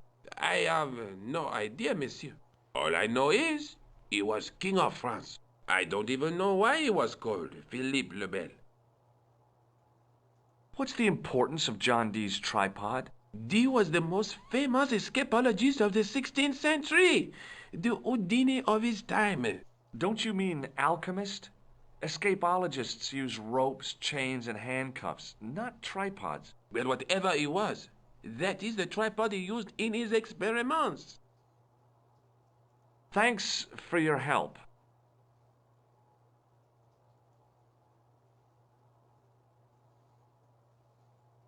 I beg your pardon. Are you André Lobineau? That's me. You want my autograph? No, I was told you may be able to help me. Help? My name is George Stobart.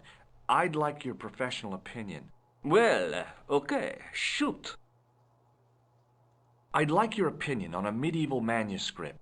Vraiment? Do you have it with you? No, it's too fragile. And besides, there are certain people who'd stop at nothing to get their hands on it. Intriguing. Do you have a copy of the text? There isn't much, only a few Latin phrases. I was kind of hoping you'd help decipher the pictures. Without seeing the manuscript, that's a tall order. Just tell me one thing. What does the image of two men riding on the same horse suggest to you? The Knights Templar. Does the Templar seal appear on this manuscript? I'd love to see that for myself. The manuscript is being looked after by a friend. In Paris? Yeah. Not far from here, in fact. Well, just give me the address and I'll come round and take a look. I'm not so sure about that. Maybe I should check with her first. A female friend? Yeah, she's a woman. Maybe it was my imagination, but I noticed a predatory look in his eye. Suddenly, this friendly historian had turned into the big bad wolf. This friend who has the manuscript? Ah oui, the anonymous girlfriend. She lives at 361 Rue Jarry. Ah, I know it well. I'll drop by. Just as soon as I can. Can you tell me anything about the Knights Templar? I sure can, Georgie. Soldiers, diplomats, mercenaries, monks, bankers, you name it, the Templars fit the bill. The greatest fighting force in Christendom, the militia of Christ. Jeez. How did the Templars get their name? From the building in which they set up their headquarters. The King of Jerusalem gave them part of a mosque on the Temple Mount. It was said to have been the site of the original Temple of Solomon. The order became known first as the Knights of the Temple, and later as the Knights Templar. You're a mine of information, Andre. Glad to be of help, Georgie. How come the Templars became so wealthy? There was a constant stream of new recruits to their ranks, many from noble families. They were required to swear a sacred oath of poverty, chastity, and obedience. So, their money, goods, and lands were donated to the order. The Templars soon held land in France, Scotland, England, Spain, most of Europe, in fact. The poor Knights of Christ became the wealthiest power in Christendom. Is it true the treasure of the Knights Templar was never found? Who knows? So little knowledge of what really happened remains. Or, if it does, the truth has never been made public. What do you mean by that? The Templars have attained mythological status, like the King Arthur of the Britons. There are people even now who say the Templars still exist. Do you think that's likely? No, not for a minute. Have you ever heard of the Hashashin? Why, yes, it was a radical Muslim sect whose name became synonymous with murder. It was formed in 11th century Persia, shortly before the Crusades. At roughly the same time as the Templars. Yes, they gave a new word to our language, Assassini, the assassins. How did the assassins get their name? From the legend surrounding the secrets of their initiation rites. A young man who sought to join the sect was given hashish until he drifted into dreams. He awoke to find himself in a fabulous garden with everything he could wish for. The freshest water, the most delicious food, the choicest hash, and the most delectable women imaginable. Cool. Do you have the address? I haven't finished the story. There was a price to pay for this taste of paradise. Wouldn't you just know it? The young man would wake the next day to find himself back in the real world. He was told that he'd been given a glimpse of the heaven reserved for holy martyrs. A heaven he would enjoy for eternity if he was willing to join the Hashashin. How did the assassins operate? Well, as I explained, the new recruits would be only too willing to die for the cause. They'd be instructed in the use of the dagger, poisons, and disguise. Then, the Grand Master of the sect would name an enemy of Allah. And they'd stop at nothing to eliminate that enemy. You got it. They were fearless and deadly. Does the cult of the assassins still exist? Take a look around at the world today. You tell me. Does the name Montfaucon mean anything to you? Sure. It was the most grisly spectacle in Paris until the Revolution. A public toilet? Montfaucon was the place of execution for many thousands. A dark temple of death with row upon row of arches, each one framing a grim exhibit.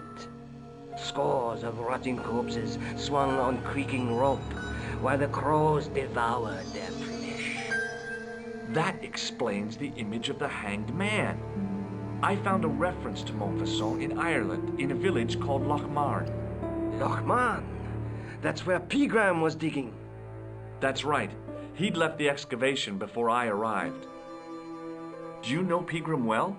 Not really. I met him at a conference. I would have liked to talk to him in depth, but I didn't have time. When was this? Oh, back in the summer, July, I think. The second week of July? Maybe. Yes, it was, just before Bastille Day. So Pegram was in Paris at the same time as the other victims. Pardon? Victims of what? Nothing. Just thinking aloud. Where was the site of Montfaucon? To the northeast, near the Canal Saint-Martin, but there's nothing there now. The old gibbet was torn down during the Revolution. What can you tell me about Philippe le Bel? He was responsible for the extermination of the Knights Templar. I know that, but why was Philip so hot to get rid of them? Mostly because he wanted to get his hands on their treasure. He had an enormous debt and a lifelong war with England to fund. The trouble was, the Templars were a highly respected holy order. If the Templars were so powerful, how did this Philippe dude wipe them out? By underhanded, dishonorable means, of course. The Pope was Clement V, a Frenchman. French, huh? Handy for Philippe.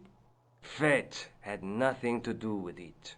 He was Philippe's puppet, planted to further his political ambitions.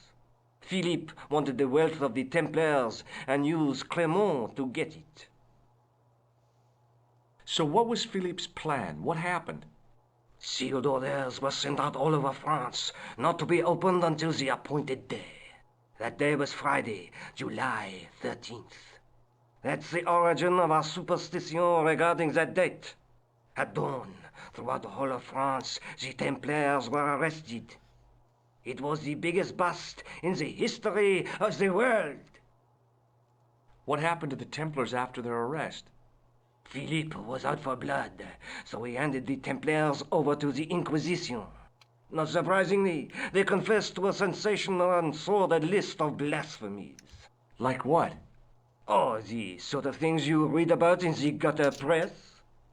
Devil worship, lewd sexual practices, spitting on the Holy Cross, that kind of thing. Well, that must have given their lawyers some headaches. Whether or not the accusations were true, this was not good publicity. Most of the charges were probably cooked up, but so were the Templars, literally. Hundreds of them were found guilty of heresy and flame-grilled at the stake. They died protesting their innocence. But surely Philippe had no proof of his charges against the Templars. A man will admit anything under torture.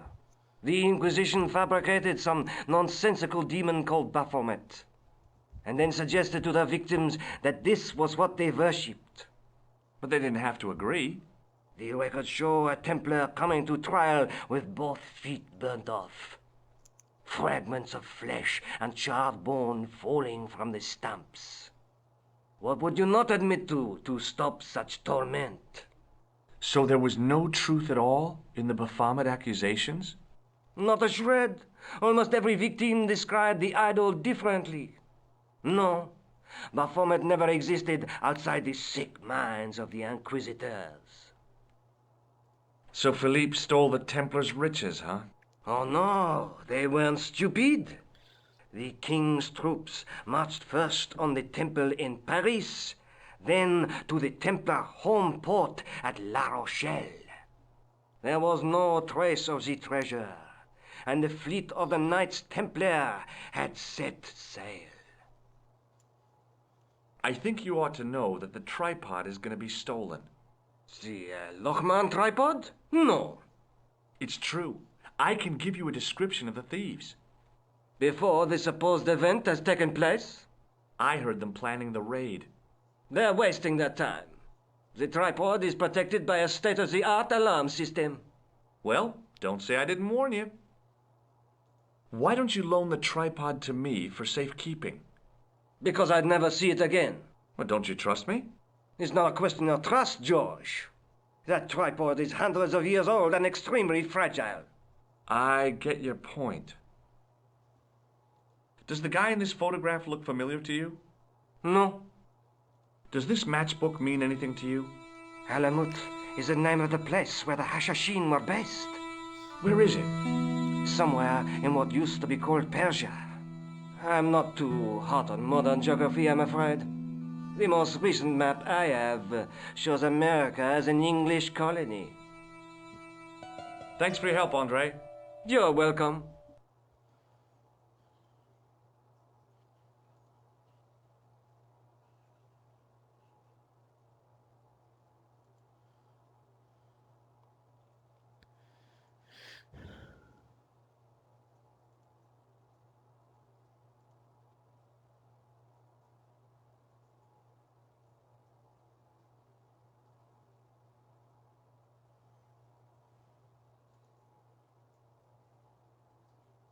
The rod turned smoothly, and the window above me opened.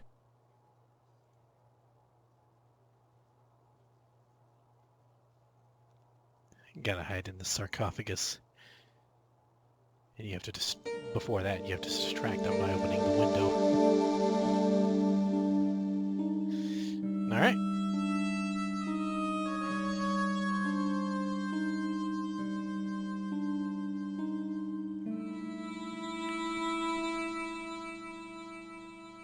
It is closing time, Monsieur Lobineau. Already, there just aren't enough hours in the day. More than enough for me. I can't wait to get home and put my feet up. Eh bien, see you tomorrow.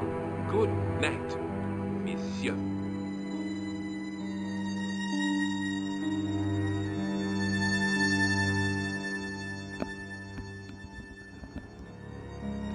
Hours pass.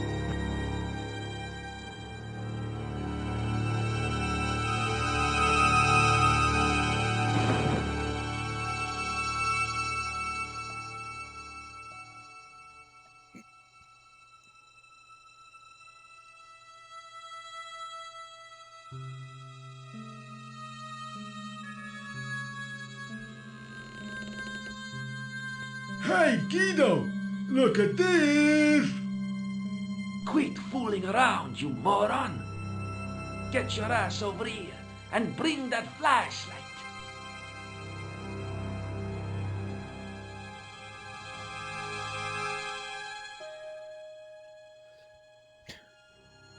What the? Who's there? Let's get out of here! One time I wasn't quick enough and they saw me. And I died.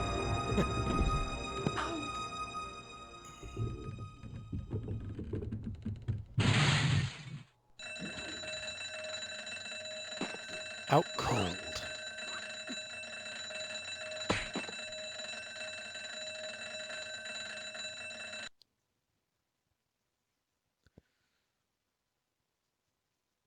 And when I woke up, I was at the police station. Luckily, I managed to persuade Rosso I was innocent. Poor Georges. What a mess. I bungled the whole thing. I don't think so. You made a pretty good job of distracting those two crooks. Yeah, but the killer got away with the tripod. No, he didn't. He's not the only one who can dress up in costume. You mean... it was you who stole the tripod? Oh, hell, Nico. I could have been shot. Those dogs are more likely to shoot their own feet. I just wish you'd told me your plans. We're supposed to be in this together. And how come you dressed up like a pantomime cat? Don't sulk, Georgie, please.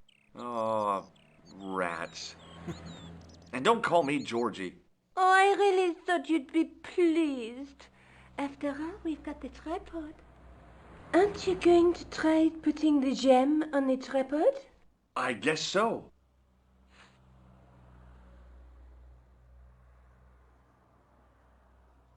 Nothing happened. Yeah.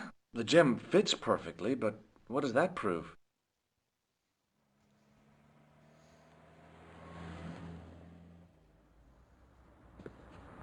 Maybe the tripod has to be in a certain location. There's nothing on the manuscript to indicate where, though, is there? Oh, by the way, I had a visit from André Lobineau. Oh, yeah. I hope you didn't mind me giving him your address. Not at all. It was lovely to see him again. He was over the moon when I showed him the manuscript. It's not often he gets that excited. He made a sketch of the knight's crest to take back to the museum. I believe he's identified the family who bear that crest. I sure hope so. Lobineau explained who the Hashashin were. Yeah? The cult of the assassins. Oh, boy! Have you found out any more about the Knights Templar? Yes, I have. The guy responsible for their downfall was Philippe IV, the King of France, otherwise known as Philippe le Bel. I've heard of him. Well, he is known to history as Philippe the Fair, but I doubt if the Templars called him that. I'm sure André will tell you all about him. I have to go. Already? You only just arrived. Time and tide wait for no man. Okay, I'll see you later.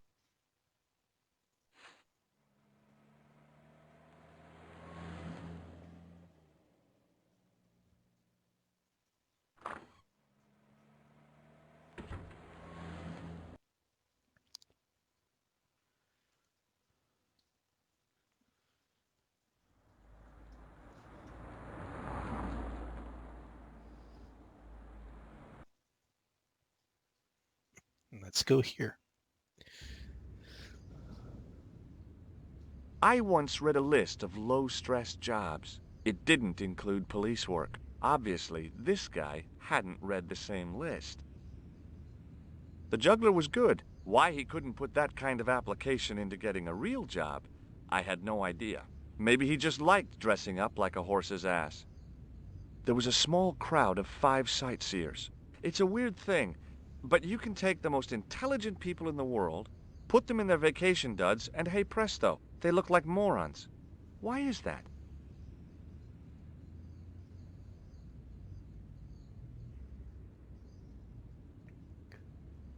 Excuse me, officer. And how may I help you? What do you know about the Knights Templar? Les Templiers. Only that they were excommunicated in 1312 and hanged in their dozens within this very square. Boy, what they teach in the police academy these days. No, monsieur.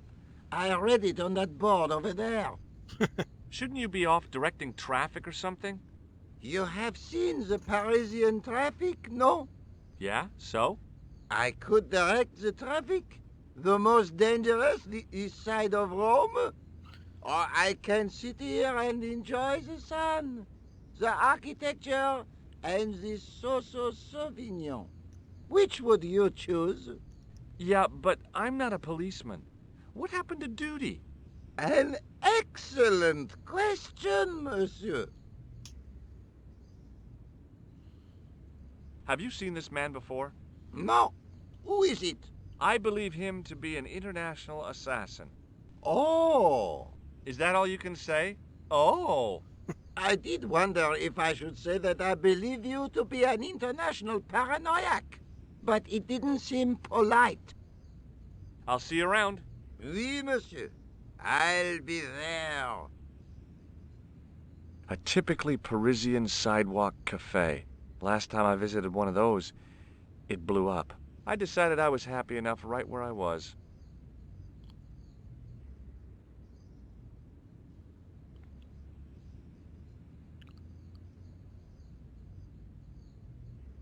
An architectural echo of the gallows that once used to stand here.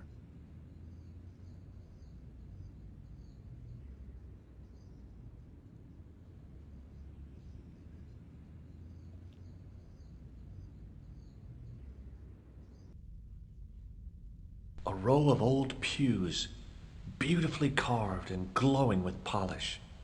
I thought of all the people who must have sat here over the decades.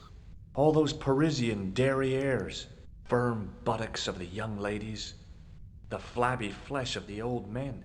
That wasn't a pleasing image, so I went back to the young ladies. Whoa! I didn't have time to sit around.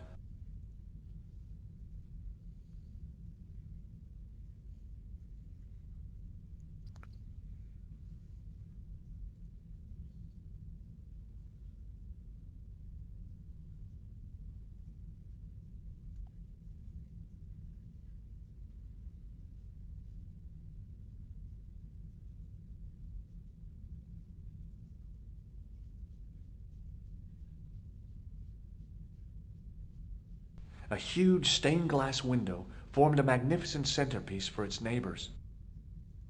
I didn't recognize the biblical story in it. I was a Sunday school dropout.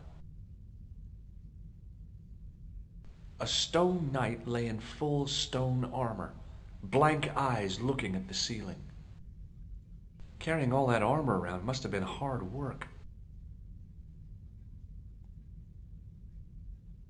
A statue of a knight holding a staff and a scroll. The statue had any secrets, it was concealing them pretty well. A scroll. Per disciplinum meum lux videbis.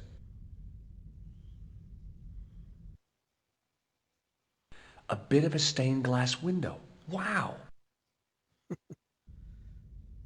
Hoping for a big insight while squinting through a hunk of statuary had been pretty optimistic, I guess.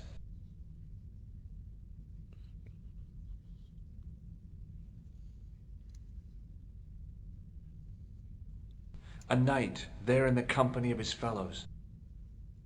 Biblical references engraved into the tomb edge to guide his way to the next world, I guess.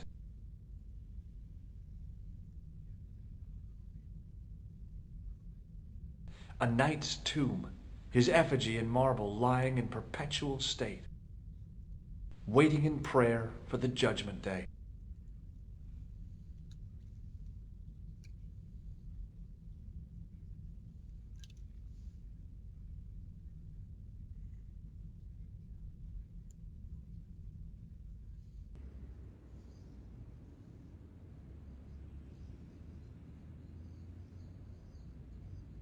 Hey, you with the balls. Oui? What do you know about the Knights Templar? Le Templier? Ah, the last Grand Master, Jacques du Molay, was burnt on an island in the Seine in 1314. Wow, you're pretty well educated for a juggler. No, monsieur. I read it on that board over there. How did you learn to be a juggler? Juggler? What is this juggler? It's you. You juggle, that makes you a juggler. No, I am a jongleur. A jongler? What's that? Mon Dieu! A jongleur is an artist, a master of the contragravitic aeroballetic mysteries. In centuries past, the courts of the crowned heads of Europe had the jongleurs, witty, erudite men to whom the monarchs turned in their hours of need. Wait a minute, wait. Let me get this straight. Our enemies are at the borders, plague ravages the land, and the peasants are revolting. Thank God we've got Chuckles the Jongler to throw his balls around. I don't think so. That juggling doesn't look so difficult. Oh, it does not, does it not? Perhaps you feel you could do better, no? I'll give it a try. Be my guest. I had no idea what I was doing. But this guy was obviously an idiot, so how difficult could it be? A lot more difficult than I thought. That's how difficult. Still, it was my big chance to be derided by complete strangers.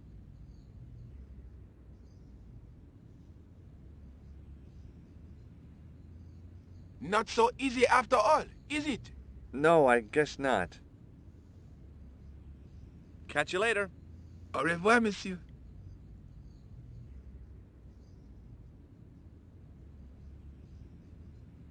Hello again, officer.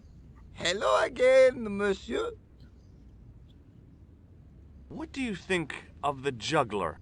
Ah, he is excellent, most watchable. But he's blocking the thoroughfare and obstructing traffic. So?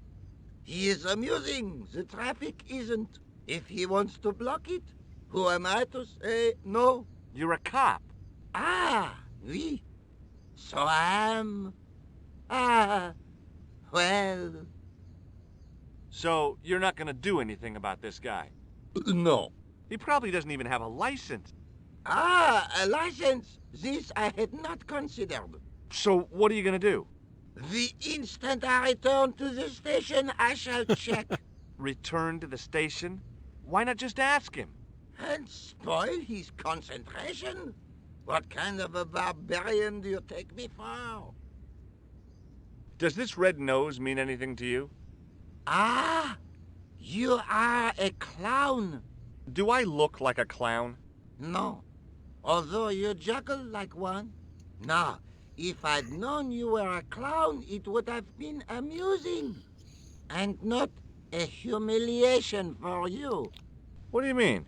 Who ever heard of a plainclothes clown? He had a point. So you're saying that if I juggle badly with a red nose, I'd be the king of comedy.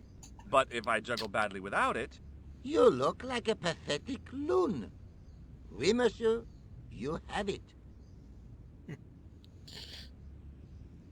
Now that's very important. I'll see you around.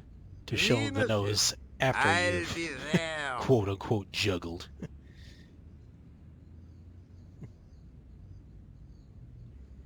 Hi again. Oui? What is it this time? I'd like to have another try at juggling, please. You have gone on a crash course, perhaps? No, I just had an insight into presentation. Huh? Allow me to demonstrate. The balls, please.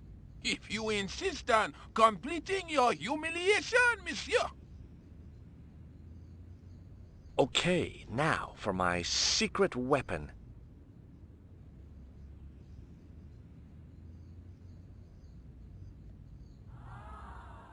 The juggler was speechless with rage. You could have mistaken him for a mime. And without a word, he collected his balls and left in a fury. Hey! You forgot one of your balls! Hey! But he didn't hear.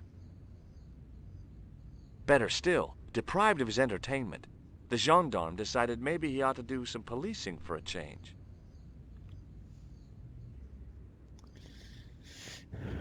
That leaves me to do this.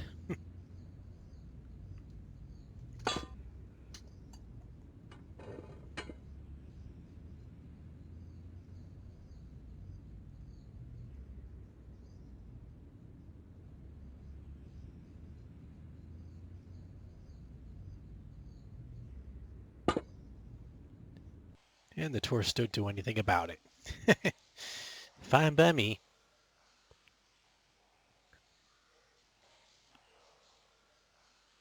The recent showers had made the levels rise a little, but at least the place didn't smell so much. What's a guy supposed to do with a sewer? Don't answer that.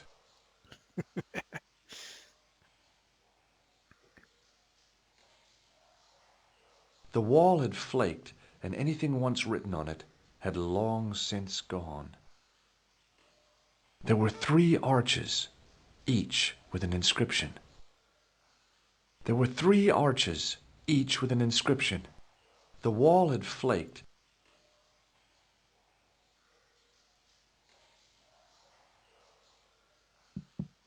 Hey! That's hollow! It was time for some brutal destruction.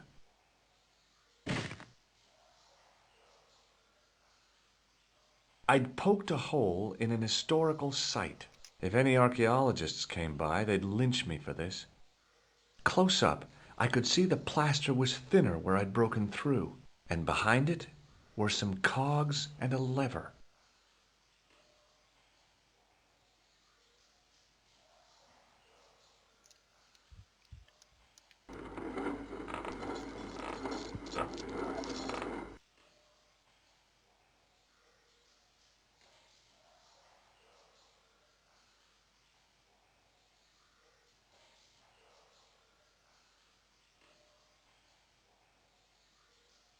Here goes. Hey, cool.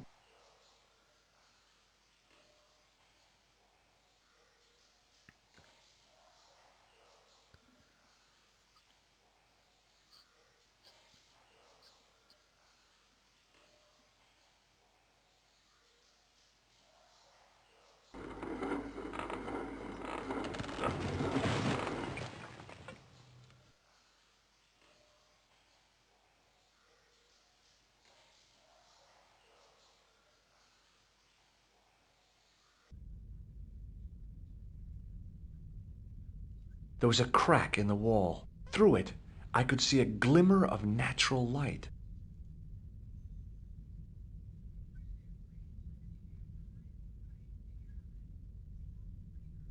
In the beginning was the end.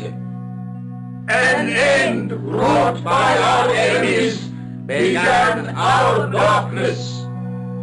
In the end will be a beginning. An end to our enemies heralds our new day. Report. The military establishments are in flux. The end of the Cold War has left them with no clear goal and as obvious targets for budgetary cuts. We have successfully promoted a sense of betrayal in the upper echelons. They feel that the politicians have cast them adrift. The pattern is emerging. Our time is now. Good. Mademoiselle? Governments are giving the corporations more respect than their own citizens. A groundswell of dissatisfaction and dissidence is growing. The corporations are becoming too large and complex for their own executives to control them. A blind belief in market forces is accelerating this trend the world over. The pattern is emerging. Our time is now. The global population's belief in those that govern it has never been lower. We have inculcated a sense of immediacy and action over forethought and planning in all the major governments. They are acting on hasty decisions that cannot be completed or revoked without appearing foolish. The pattern is emerging. Our time is now. Excellent. The tired old governments are dying a slow death from their own incompetence and our machinations. The millennium is almost upon us, and everything is in place for the rise of our new order. Almost. Professor, where is the broken sword? As we discussed last time, with the loss of the manuscript, our search is as a corollary hindered. And as discussed last time, you have been furnished with a dramatically increased budget. What have you been doing with our money, Professor? We are working on the principle that the Templars, that is to say, our predecessors, Hold on. These are the Templars?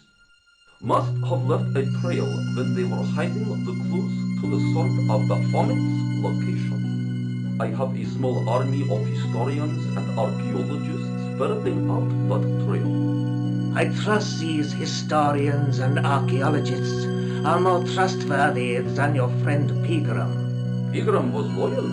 He tried to protect the Lochmarn gem when the Hashashin came near. And failed. And don't call that Syrian maniac the Hashashin. He's an assassin. Plain and simple. That's not what he believes. He actually thinks. Silence! Do I have to remind you that we have a sacred duty? A trust? When Philippe attempted to destroy the Order, we lost the sword and our power with it.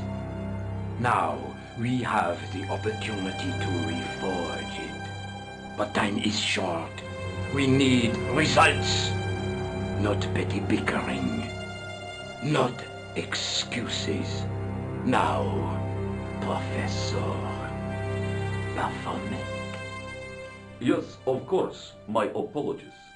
We will find Baphomet and the sword, manuscript or no. We have already found another element actually within Paris. Excellent. What is it? Well, we're not exactly sure at present. Ha! But I have my best people working on it. You would do well not to criticize others, Eklund. At least I have not murdered one of our own. Of course. That guy was the bogus doctor in the hospital. Marquet was a liability. Eklund dealt with him on my orders. I beg your pardon, Grandmaster. I did not mean to. Have you any good news for us, Professor? We already know 3 of the elements. We know that Klausner had obtained the lens before he vanished. Where was he? Syria. We know that he arrived, but after that, nothing. The assassin! I fear so. It's a shame. Klausner was a good operative.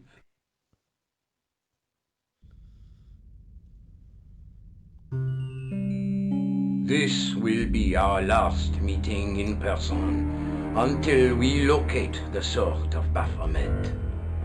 I hope that I don't need to emphasize the importance of finding it. Without it, our endeavors come to nothing. With the sword reforged, we will have the power to sweep the stage of all opposition. The new millennium will belong to us. The next time that we meet, it will be to become the princes of this world!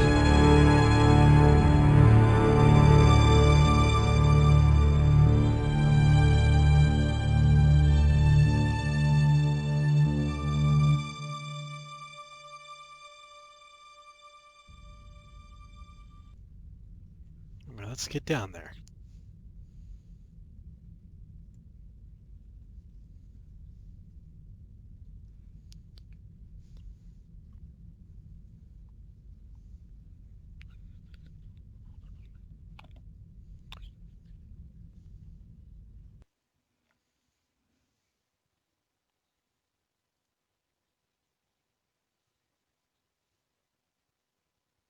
I noticed 3 small notches around the edge of the stump's top.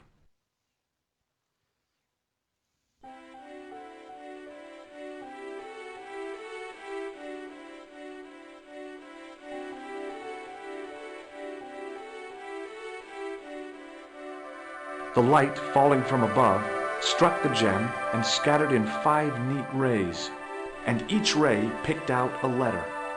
Starting from the seal, I could read M-A-R-I-B,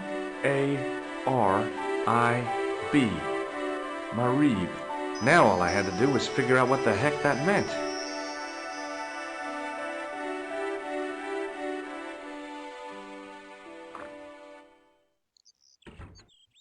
Nico, I've seen them.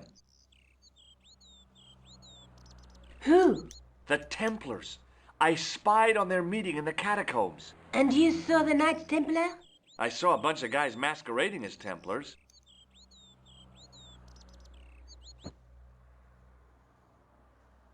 They're after something called the Sword of Baphomet. The bogus doctor was there, the guy who killed Marquet. The manuscript is the key, just as we thought. It shows the way to the broken sword, whatever that is. And how does the That's the assassin title of the fit into game. all this?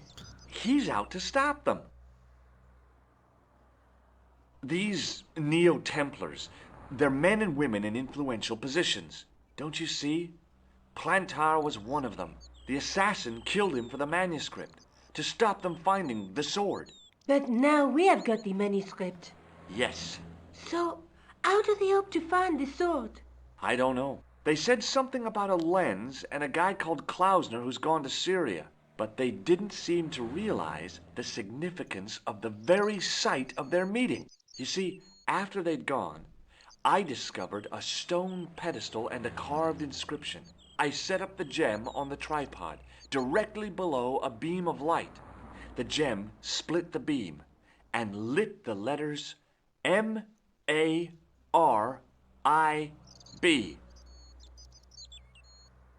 Marib is a village in Syria. Then the Neo-Templars are ahead of us. Klausner beat me to it. You're not thinking of going there yourself, are you? Why not? These guys are crazy and dangerous. That reminds me, you should leave the gem here. Okay, what about the tripod? I'll send it back to Andre, anonymously.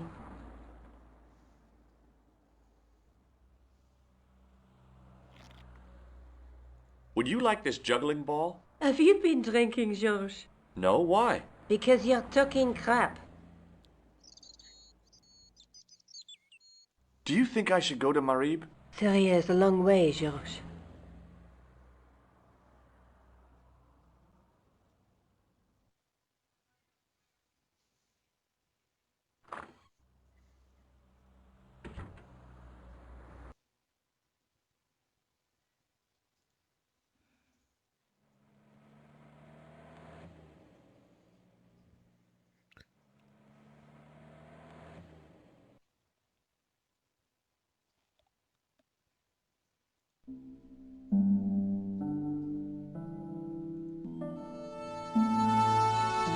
And here I am.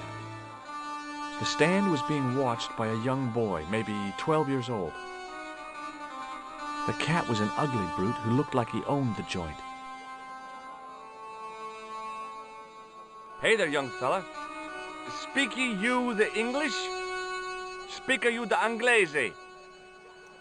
Parlez-vous anglais? Yes, si, and indeed oui, and rather better than you by the sound of it. My name is Nijo. Welcome to my grand emporium of quality merchandise.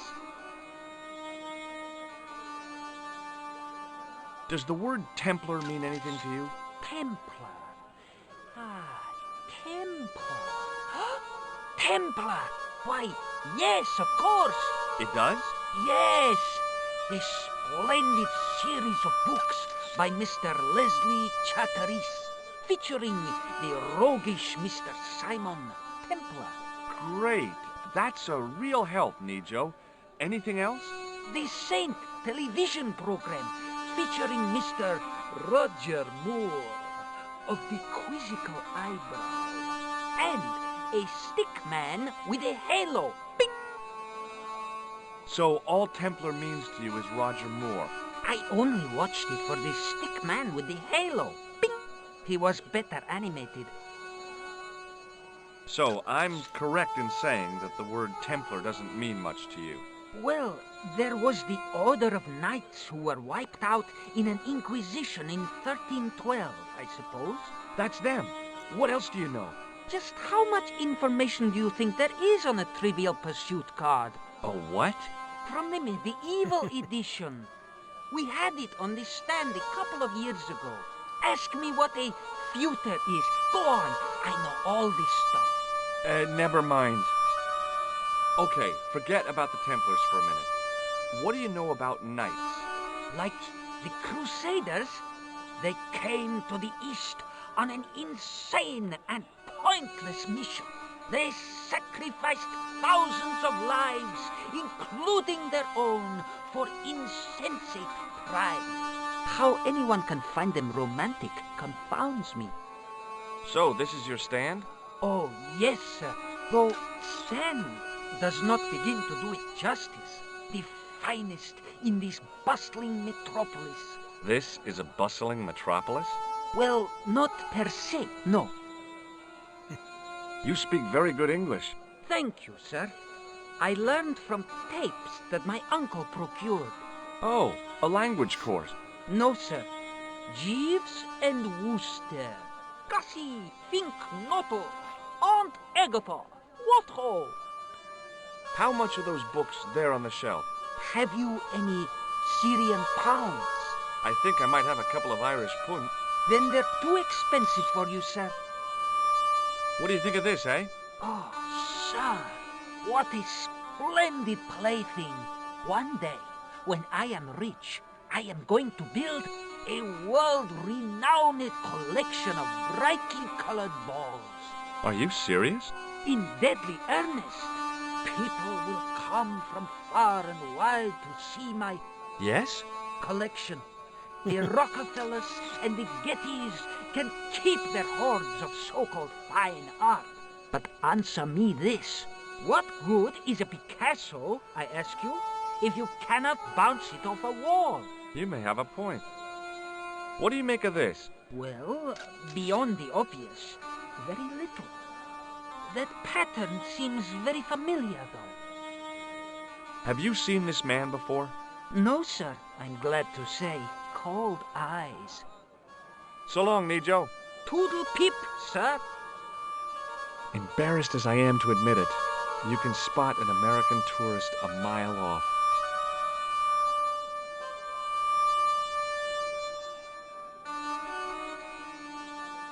It was a guess, but I figured the woman to be an American tourist. Just call me Sherlock. Hi, I was wondering whether you could help me.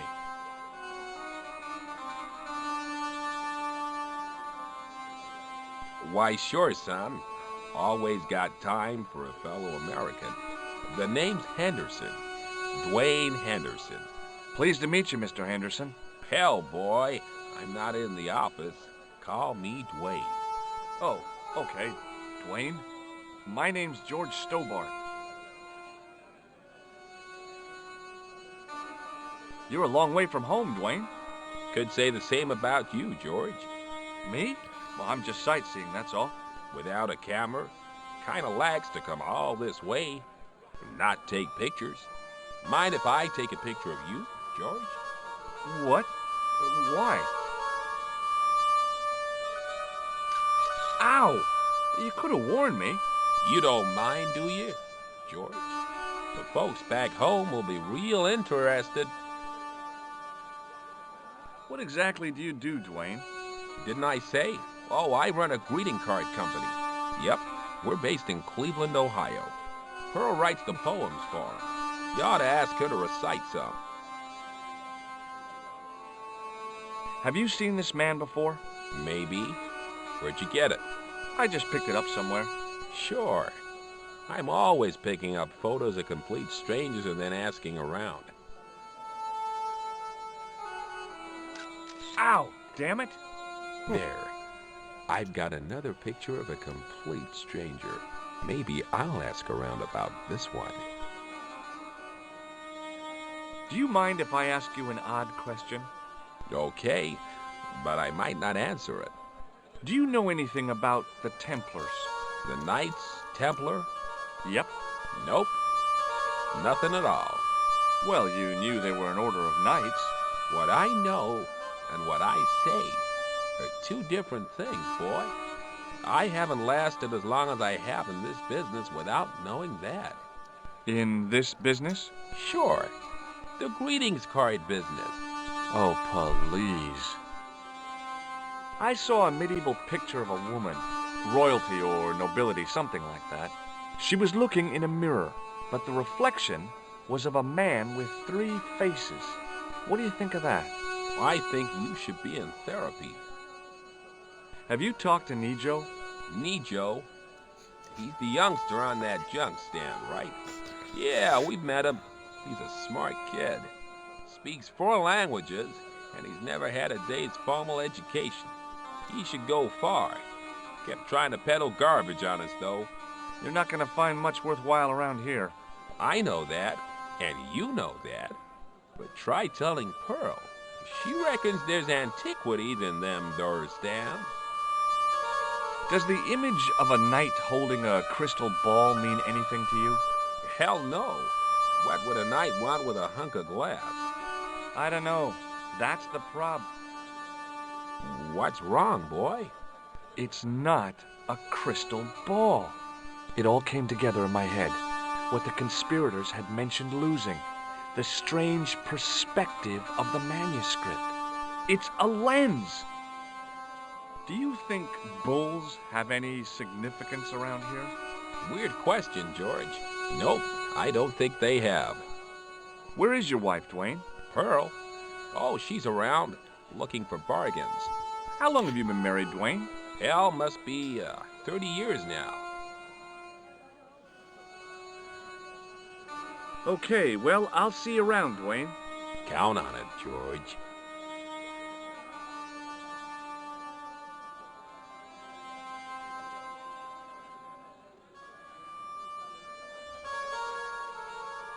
Hello. I was wondering whether you could help me. Why, hi there, handsome. What can I do for you? Hi, my name's George. I was just... Well, it certainly is delightful to meet you, George. I was... My name's Mrs. Henderson, but you can call me Pearl, I'm sure. Okay, Pearl. I was... So nice to meet a friendly American face so far from home. Pearl?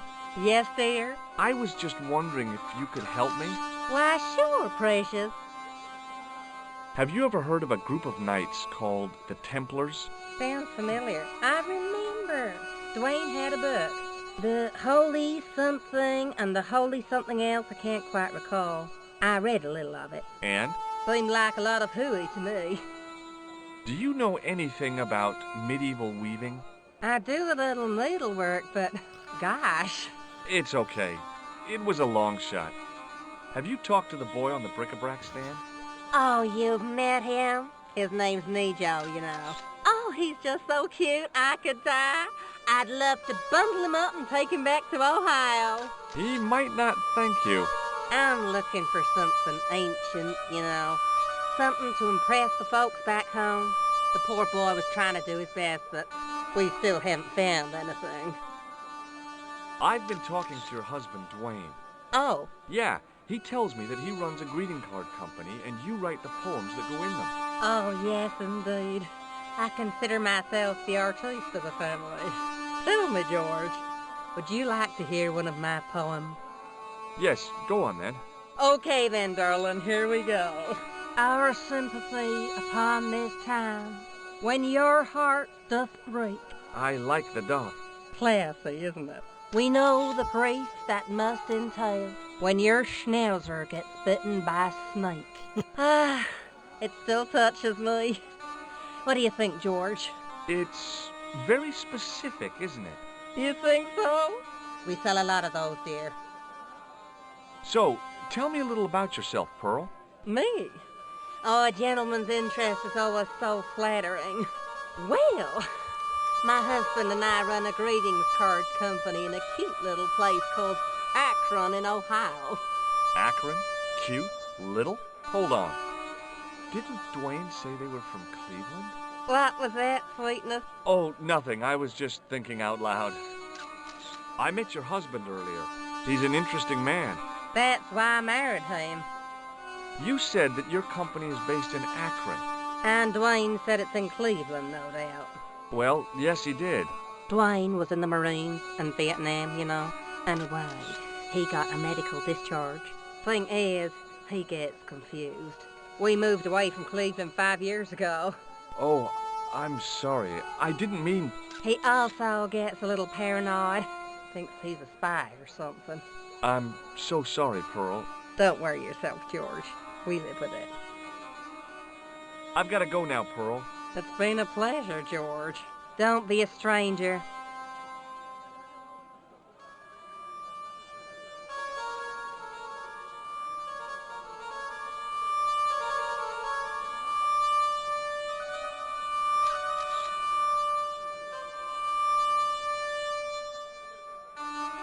The carpet in the middle looked familiar somehow.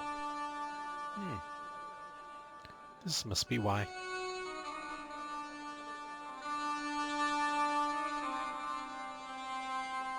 Hi. Hello, sir. Lovely carpet. Does this matchbook mean anything to you?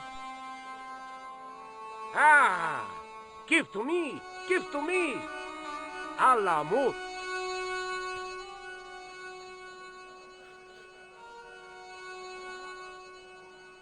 Oh, let's go.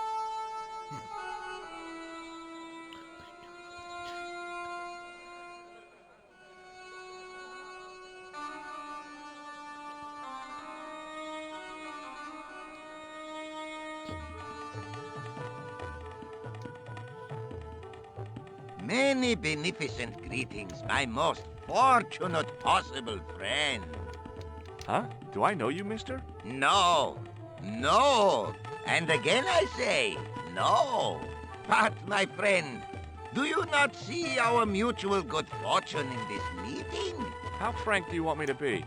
You are a traveler, yes? Boy, you must be the world's greatest detective. No. I am told that is Sherlock Holmes of the big forehead and slipper full of shag. I, as contrast, am world's greatest luxury taxi driver. I can see where this is going. I am Ultar, taxi driver and luxury guide per excellent, yes. This I had to hear. Where does your heart desire to go? Simply mention the name to your obedient servant, and we shall fly there, swift as the eagle. Oh, well, I don't really want to leave Marib yet, but I'm sure that if I do, you'll be the first to know. Is good. You know where you want to go, you come to Ultar. Thanks. See you around, Ultar. Be having a pleasant day, full of shining experiences and happiness, my friend.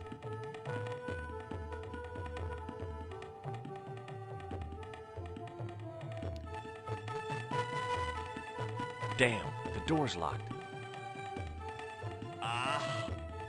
I'm sorry? Did you say something? He say you not to go in toilet. Read sign, matey. Matey? It lose something in translation. My Arabic, Russian, and Japanese have a lot in common. I can't read a word of any of them. The notice didn't mean anything to me. By staring hard at the notice and squinting, I discovered I couldn't understand a word of it.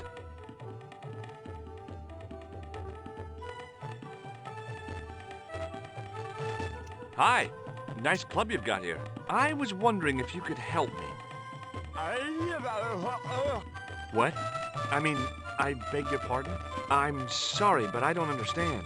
No surprise there, all righty. He says sorry, but he not speak English. But he didn't say anything. He not have tongue. No tongue? What happened? It was bet. And he lost. He won. You should see other chappie. Oh, yes. Hello again, Ultar. Great hellos, munificent foreigner, and possible future client. Well, you never know. Would you mind talking to me? Is most agreeable. This is how Ultar learned such splendid English, yes? Yes. Could you tell me what that sign means? It's a door stay shut until brush come back. Signed, the management. Oh, what does that mean? Manager buy lovely new toilet brush, leaves it by wash basin for 10 minutes, come back, it's been stolen. Not even out of wrapper. He damn cross. Lock up toilet and say, nobody use fine pristine toilet until brush given back. We say, what we do till then, eh? He say, cross legs and use superior willpower. And that's what you've been doing? No, Ultar use bucket.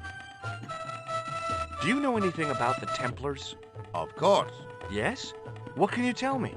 Great she-bop band of the 60s. No, that's not really... Who put the bop in the bop, bop, bop, bop, bop? Yeah, eternal questions. What do you make of that boy in the market, Nejo? Nejo? Ha! Ayub's boy. He's too big for sandals. I speak splendid English and he laugh. He say, Ultar, you big ox, you split infinitive.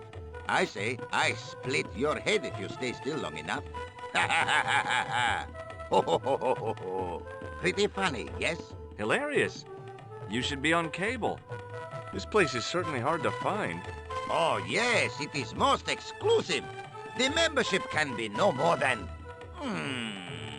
Kind sir, what would you guess the population of the village to be? Gee, I don't know, a couple of thousand? Then I would estimate the membership to be no more than a couple of thousand. Have you met the American couple? Have Ultar met them? Have Ultar met them? Yes, Ultar have met them. And? They most ungenerous. Ultar offer to show them wonders of countryside. They say, is there anything ancient? Ultar say, yes, of course. Nature is ancient. They say, no, anything ancient made by men. And Ultar say, have you seen Taxi? Fan belt older than Ozymandias. Ha ha ha ha! But they gone. Have you seen this man before? Oh, most certainly. Was here only yesterday. Here? Yesterday? My God, he's close. Yes, he was asking lot of questions, just like you. What did he ask about? He asked about American called Stoby. Stobart?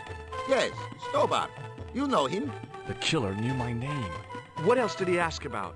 He asked about a German man called Klobner. I tried to remember the name of the man the conspiracy had lost in Syria. Was his name Klausner? Sure, that is what Ultar said. Klausner. I told this man in the picture, Klausner wanted to go up to Bull's Head. Hold on, he wanted to go where? Bull's Head. Big hill, 10 miles out of town. Maybe 60. When was that? Oh, maybe a week ago. What can you tell me about this Bull's Head Hill? It's most magnificent. Lovely views. Worth visiting, yes, by indeedity. How do I get there? No. Let me guess. You need fine luxury guide to take you there in air-conditioned taxi. Woe is me. Where can I find such a guide? And Ultar is most luxurious guide for most literally some way, in any direction. Gee willikers, lucky old me. Are you desirous of my pleasant and luxuriant service? Not yet. No, I think I'll be hanging around the village for a while yet. As you desire, oh mister. Rest assured, however, that Ultar is ready to transport you to Bull's Head as quick as a lickety-split. Yes. See you around, Ultar. Fare you most splendid, good sir. I don't know why, but I felt like I could trust this guy.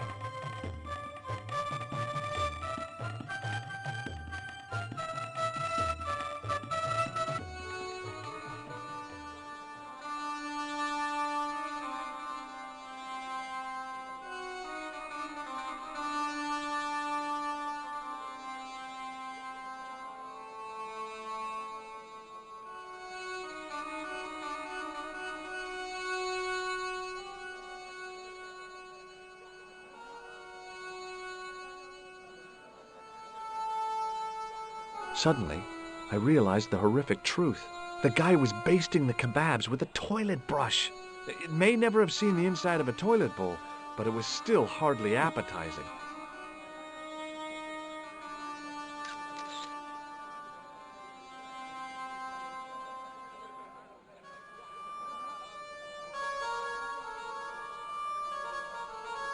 Hi, Nijo. Hello again, sir. And how may I help you this time? I met an interesting guy earlier, a cab driver. Ah, that would have to be Ultar, a barbaric sort of chap. Oh, he's not that bad. You know how he speaks in Pidgin English? That's how he speaks in Arabic too. See you around, Nijo. Ta-ta for now, sir.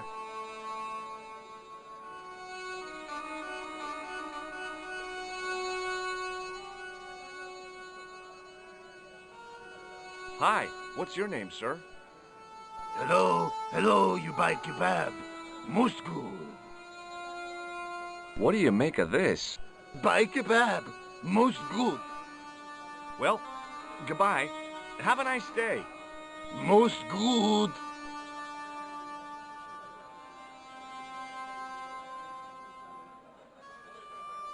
It was a kebab stand, and an ugly one at that.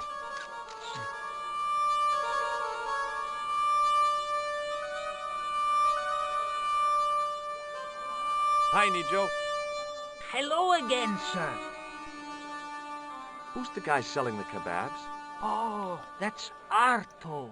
A miserable blighter to be sure, sir. He doesn't seem very happy. He never is. Day in, day out, a face like a wet Wednesday. Whatever one of those is. Does he speak any English? Not cogently, no. Look, this is going to sound a bit strange, but I need Arto's brush. What? The brush he bastes the kebabs with? Yes. Let me find some dirty postcards for you instead. Nijo, this is serious. Arto stole that brush he's using from a friend, and I want to get it back. Perhaps I could help you, old chap. Maybe? Perhaps? Maybe what? Perhaps what? I do not wish to seem mercenary, sir, but I am a merchant, and merchants trade. Merchant? This isn't Sears and Roebuck here. Well, if you're going to be disagreeable... No, you're right. What would you like? I seem to recall that you have something that might alleviate my boredom. A globe of delight, a Rubicon spheroid of heavenly pleasure. You mean the ball, don't you? A tiny spherular form that barely spans my hand, yet promises hours of amusement. If you mean the ball, why don't you just say so? Can I have the ball back, mister? All right, here you go. People say bad things about Americans, but you're okay in my book. What people? What bad things? Never mind that now. Remember the brush? Right, yes, the brush. All you have to do with Arto is be polite. It lightens his day, makes it all worthwhile for him again. How can I be polite to the guy when I can't speak a word of Syrian? Arabic. That's what I meant. Simply memorize this phrase. Il aql kalb. Il aql kalb. Close enough. Now, go over to Arto and deliver those honeyed words even unto his delicate ear. He won't be able to do enough for you. Really? Really. What exactly does il aql kalb mean? A polite but subtly complimentary greeting. He won't be able to do enough for you. So long, Nijo. Toodle pip, sir.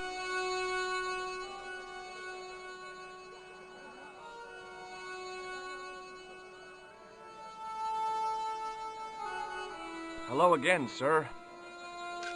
Hello. Kebab? Yes? Il aql kalb? Filthy. Bad. I'll kill you. Whoa, calm down. Feet, do your thing.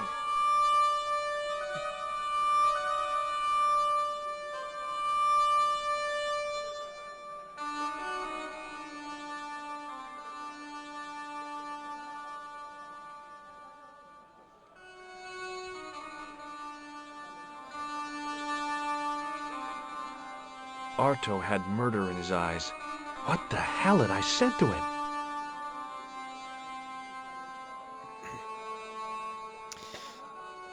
Alright.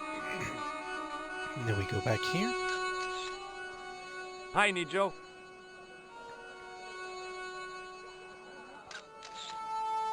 What the heck did you tell me to tell him? Patience, sir. Patience? Patience? I've been chased by a homicidal kebab seller, and you expect me to be patient? But consider, sir, while you were running from the irate Arto wasn't using the brush. Hold on. Are you telling me that I've been used as a diversionary tactic? Your brush, sir. I can't believe that you put me on that kebab seller's death list for a toilet brush. The ends justify the means, sir. Yeah, but I noticed it wasn't your butt that was on the line, though. They also serve who only stand and wait, sir. Oh, spare me. Oh, it's okay. Nothing.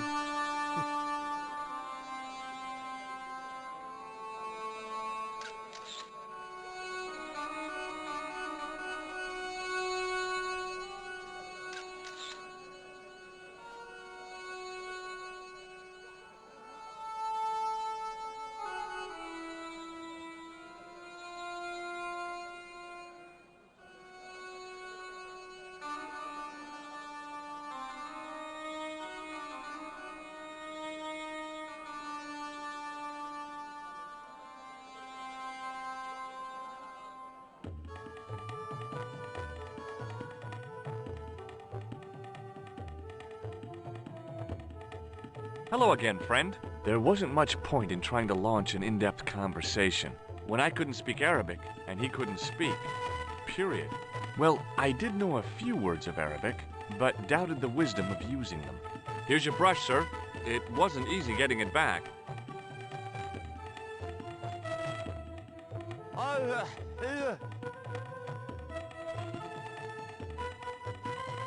The manager took the brush from me, gave me the toilet keys as my reward, and stomped off. What was all that about? Manager, he say, bah, look at state of this. Need much cleaning in detergent before go around my, you bend. Said all that? Body language account for much, you know? Oh, yes, indeedy.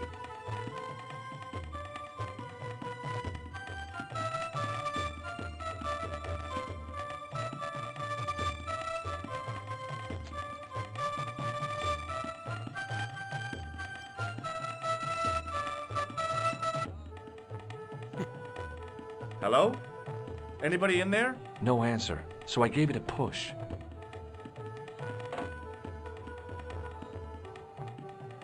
And I thought the French had strange toilets.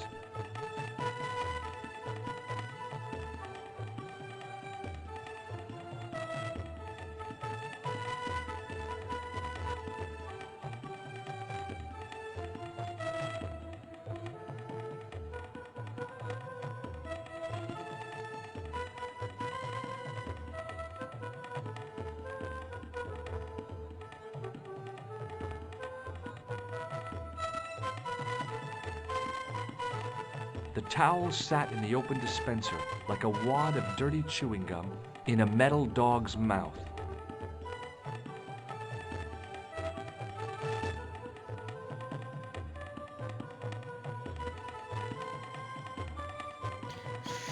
I'm gonna need that later.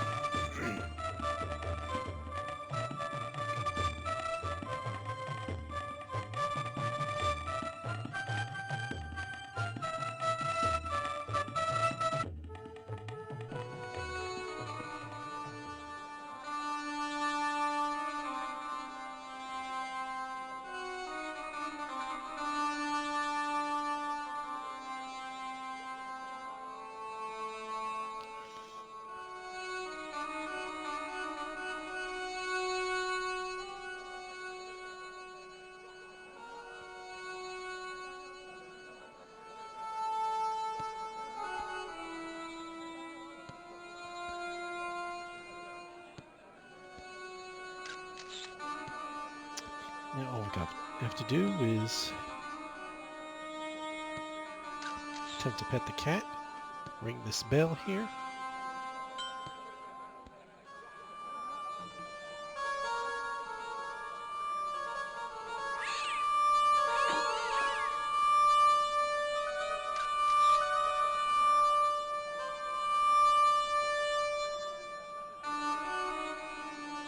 Pick that statue up. Combine it with this. The plaster seemed to soak up the grease paint until it began to look like stone.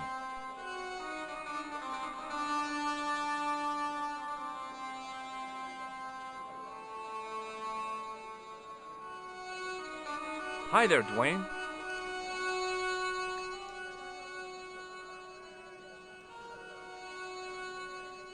Hi there, George. How can I help you, young fella? What do you think of this? Good gravy.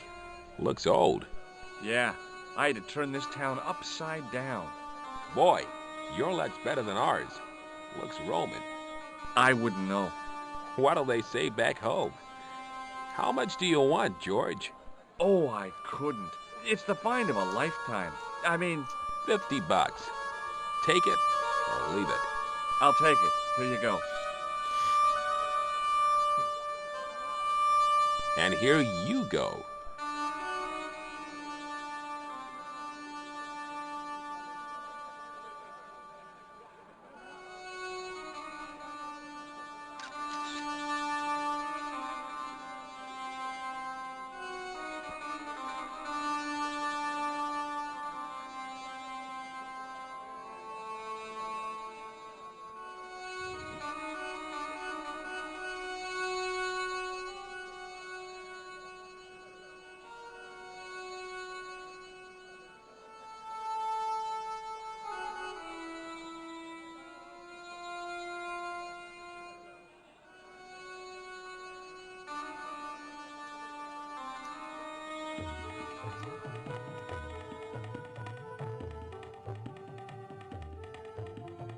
Hello again, Ultar.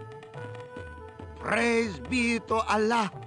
I am blessed with your bountiful presence once more. What does Il Akal Kalb mean? Who teach you that? Nejo told me to say it to Arto. And Arto come after you with big knife, yes? Yeah, how did you know? I know Arto. You tell him in bad Arabic that his kebab's made from dog meat. I said he was using dog food? No wonder he went crazy. No. Ultar not mean meat for dog. Ultar mean meat of dog. Oh. Ew. About Bull's Head Hill. Are you desirous of seeing this most splendid place? Well, maybe. A terrific bargain. Only 50 of your Yankee bucks. 50, huh? Okay, it's a deal. Here's the cash. Ah, most splendid. As you say, the cash price moolah is correct. Mister, we make with haste. Where exactly is your taxi? Because the only vehicle I can see around here is an aging Army surplus truck. Yes? Ah, okay. I'll be along in a minute.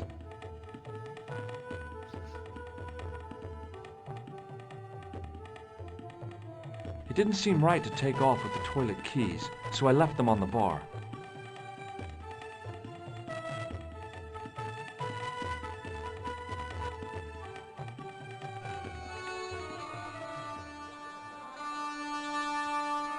Hello again, Ultar. His most splendid and adventurous client. Remember how I said I'd need this later? Look what I've got. The towel from the toilet. What do you want with towel? Well, I don't know yet, do I? You sure a funny bod. Run around, collect things. That's your taxi? Oh, yes. Most assuredly. Most entirely splendid taxi in all Marib. It looks like an old army truck to me. Bah! You Americans with your checkerboard caps and your Judd Hershes. You have lost sight of what a taxi should truly be. About 4 tons by the look of it. There, you have hit the nail in the nutshell. Okay already, let's go. Regrettably not, most esteemed pair. There is a minor problem of a tiny nature. The fan belt has taken it upon itself to break. So, what are you gonna do? What can I do? I must wait for a ride to the garage for a replacement. How long is that gonna take? 1 day, maybe 6. I can't wait that long. We gotta get moving. But how, my friend? I'll think of something. Is this any use to you? My friend, the very thing, yes.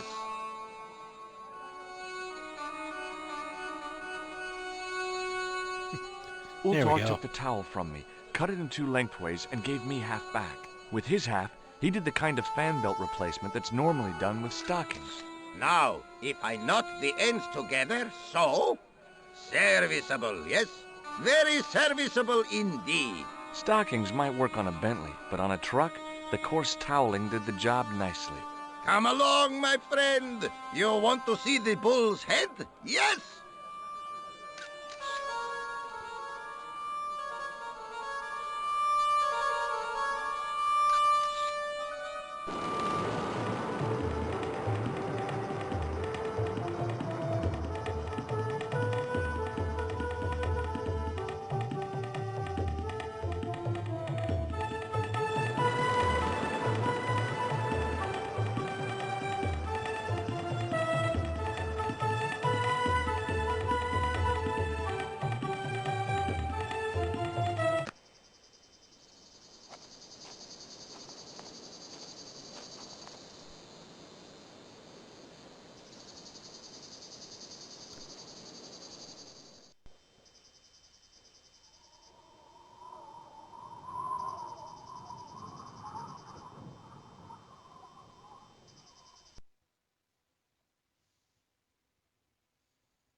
With a flourish, I tied the end of the towel to the stick with a textbook reef knot.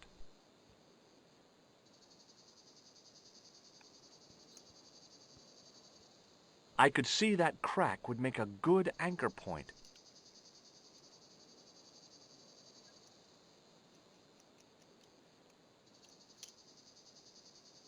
Well, that looked really safe, but I had no choice.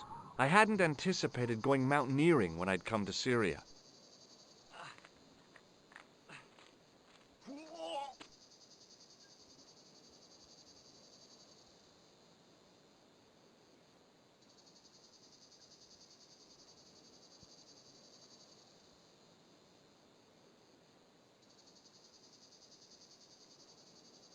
Close up, the niche looked somehow artificial. I didn't like the idea of putting my hand in there. But there was something in there. A metal ring, as wide as my hand.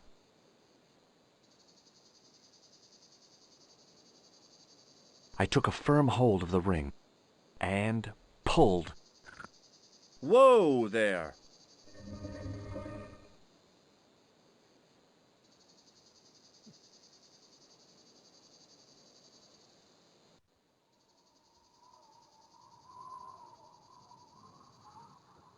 Around the corner, I found the corpse.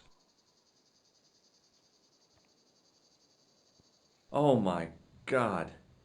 Klausner? Large as life and twice as dead. I'd hardly had time to accept the fact when I heard the door mechanism start up again. Oh man, no! The door had slammed shut, trapping me. I had a bad feeling about how Klausner had died. Without getting too close, I couldn't see any marks of violence, apart from his fingertips being scraped raw, and that seemed self-inflicted. Klausner had been pretty smart to get this far, but he was still dead. Okay, all right. Hey, what's this? I'd found some kind of lens. A very old lens made from a very hard glass. That settled it. The knight on the manuscript had been holding a lens the whole time, not a crystal ball. A stone head bearing 3 bearded faces. It was a strange image, but a powerful one, redolent with antiquity and ancient mysteries. Sure was an ugly one, though. I couldn't think of anything to do with the statue, apart from scaring small children with it.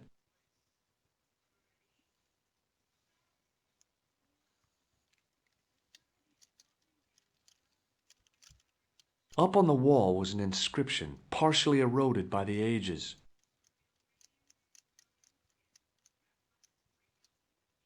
Something, something, in accidenta cita est, in ora mundi. The Latin was clear enough, but what did it mean? The mouth's opening. It must be Ultar. My God, if he comes in, we'll both be trapped. Ultar! Don't come in! It's a trap! Stay where you are! You!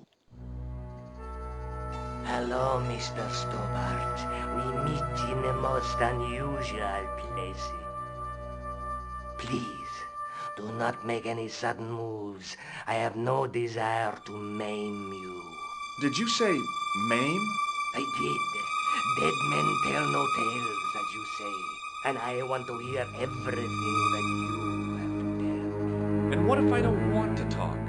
Then I shall, most regrettably, have to kill you. Rest assured, however, that I am an excellent shot you would not suffer. Oh, that's good. Believe me, I'm really assured. It is rather dark in here. I think we should conduct our business outside. Why should I make myself an easier target? If I fire at you, Mr. Stobart, I shall hit you even in here. But Unfortunately, my marksmanship will suffer.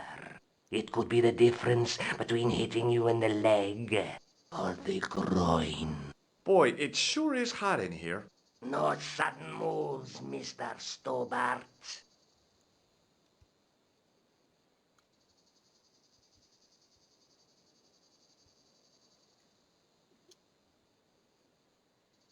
Now then, where shall we start? How about being bosom buddies and you putting that gun away?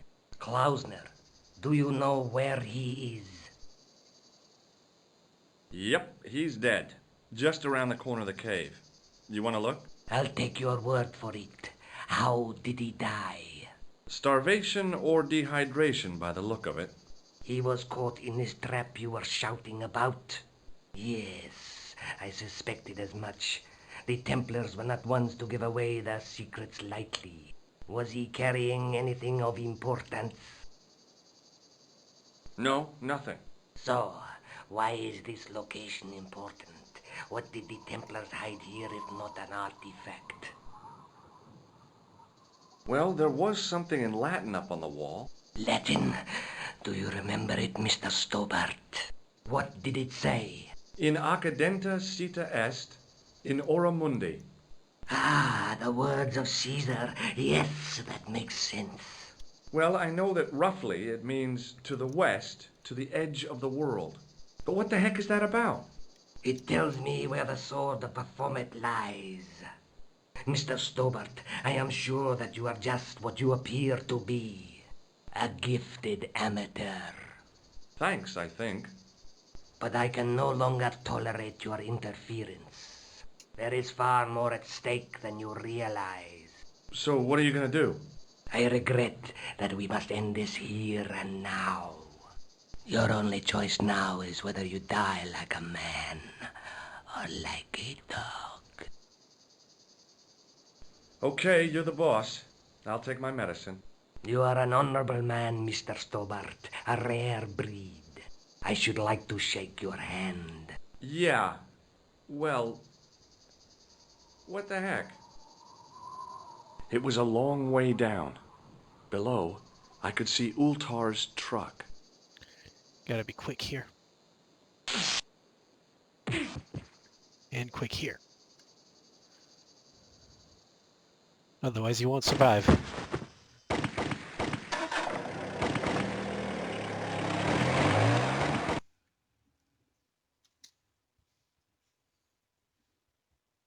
Luckily, the canopy on Ultar's truck broke my fall.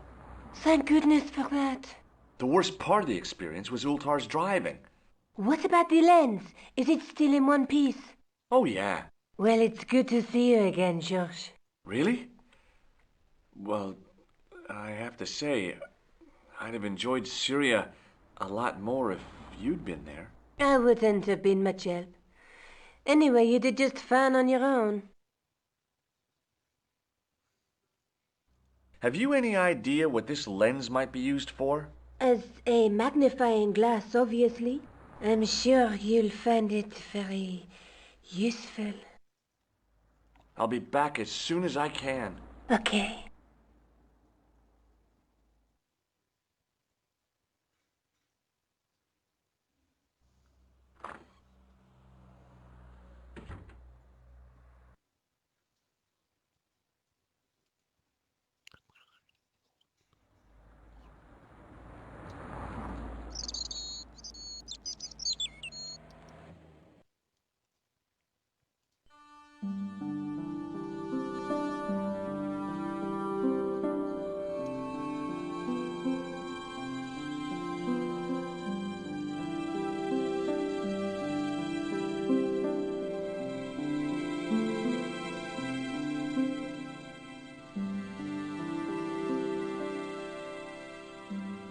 Hi, Andre.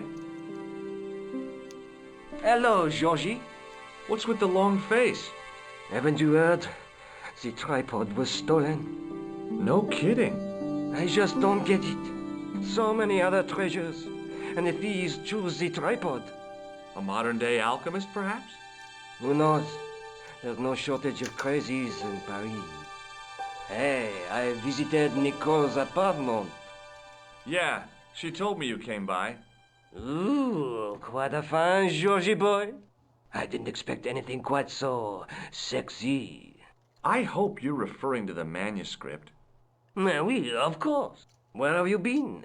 Nicole said you were away. I just returned from Syria. Syria? On the trail of the Templars? It's a long story, but I found the bull's head.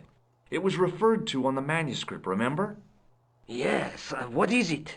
A secret cave built into a high cliff face. In the cave, I discovered a map bearing a phrase in Latin. In accidenta sita est in ora mundi. The island of Britain. Lies at the edge of the world, to the west. Strange. That map seems to contain a series of pointers. Like I said, it's a treasure map. What did you make of the manuscript? It dates from the time of the Crusades. We guessed that from the Templar seal. It's a story and pictures like a modern-day comic book. What story does the manuscript tell? I don't know. It was probably produced for the tourist market. Tourists? Oh, oui, pilgrims in their thousands on their way to Jerusalem. The tourist trade is nothing new, you know. It's been around for centuries. Ever since Joshua made a packet selling souvenir bricks from the walls of Jericho. Have you deciphered any of the images on the manuscript? There's very little I can be sure about. The slang of the bull could be a reference to Mithras. Who's he? A Persian god, almost as popular as Christ at one time. The only thing I can be sure of is the knight. He's Spanish. How can you tell that?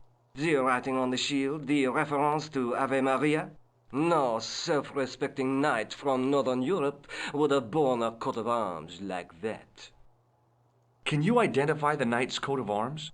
I already did, Georgie. He's a member of the De Vasconcelos family from the Costa Calida. Were they famous?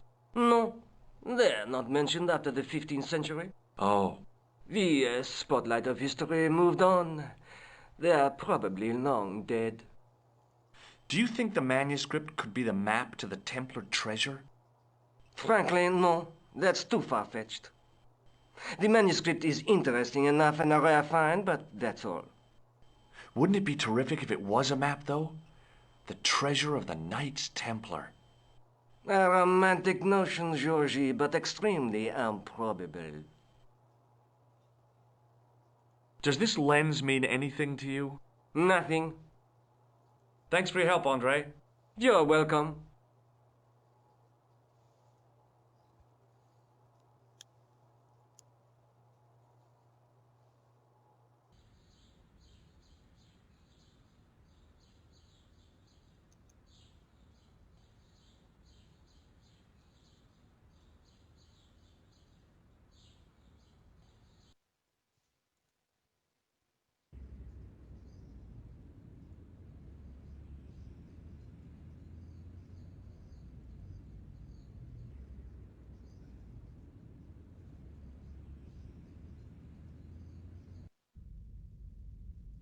A priest stood by the pews, energetically polishing something.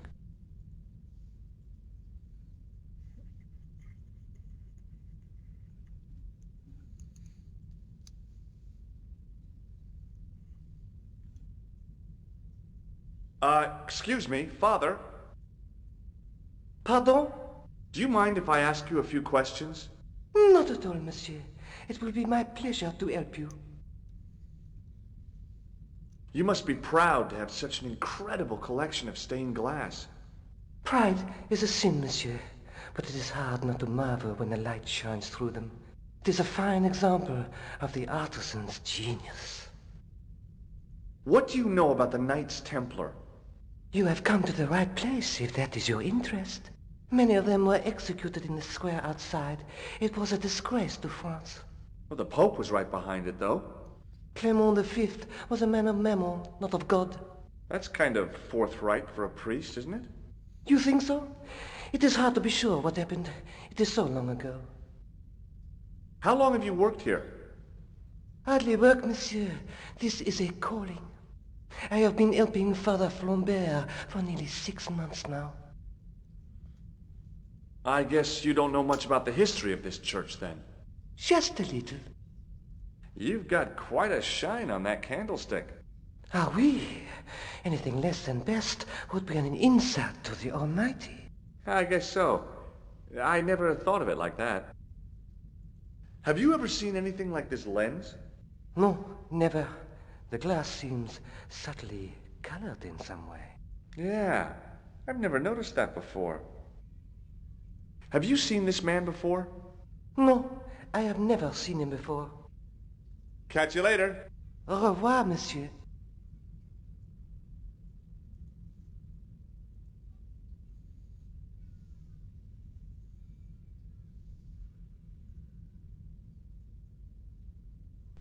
The lens fitted into the end of the scroll like a hand into a glove. Hey! A Knight Templar burning at the stake, and a date. Let me see.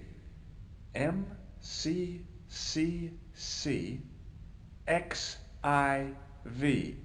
That's 1314.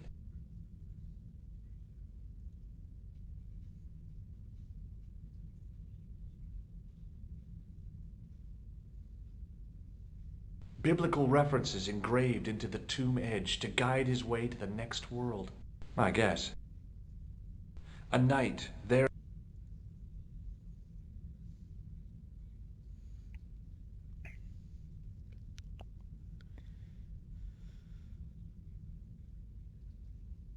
Hello again, Father.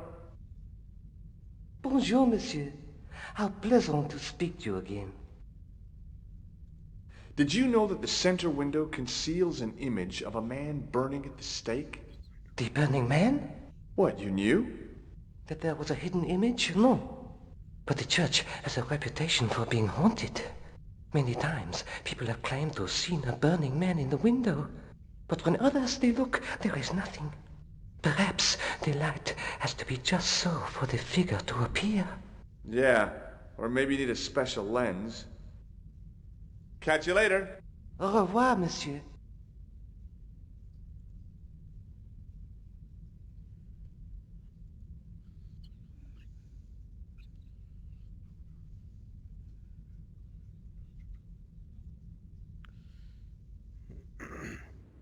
All right. Where to next?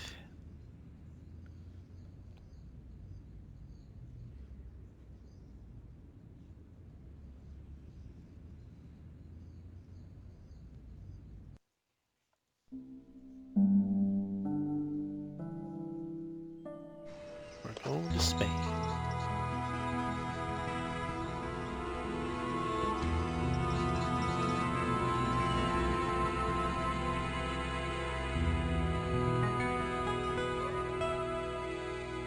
There was a crotchety old guy watering the lawn. If this garden was all his own work, he was more capable than he looked.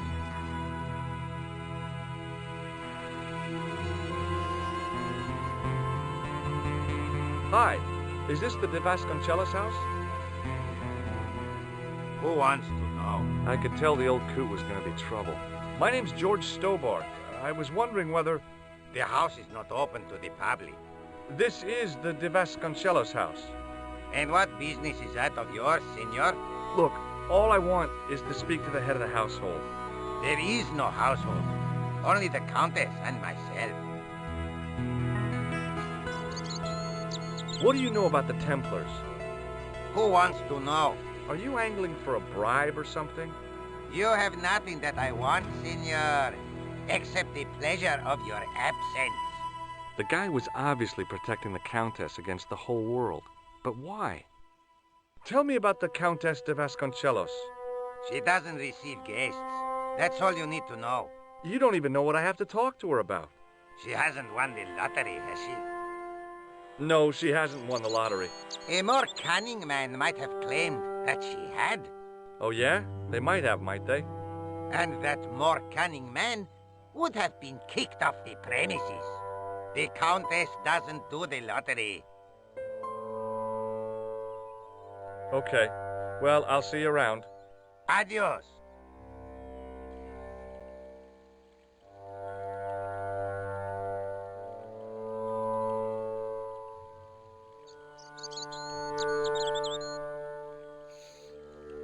Gotta distract him somehow, so you gotta do this. Wait, why did I say somehow? I just showed you how to do it.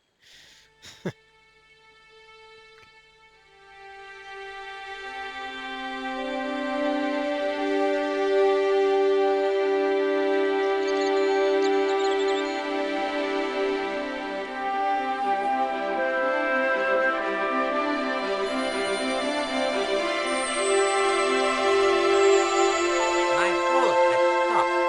Yeah? See, my horse never stops. Well, I'm sorry to hear it. It's always sad when an old tradition comes to an end. Did you have anything to do with it? See, you. Well, I'm shocked. I'm mortified. How could you think such a thing? Very easily, senor. Very easily. I'm going to find out why my horse has stopped.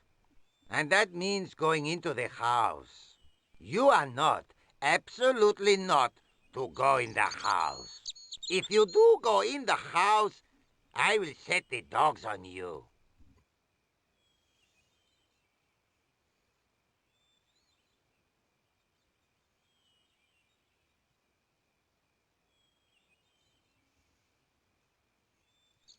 We're going in the house.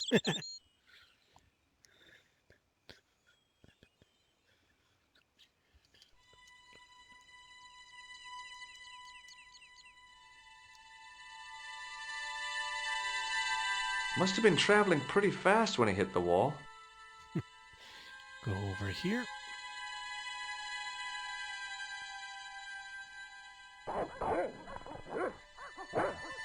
Hide here.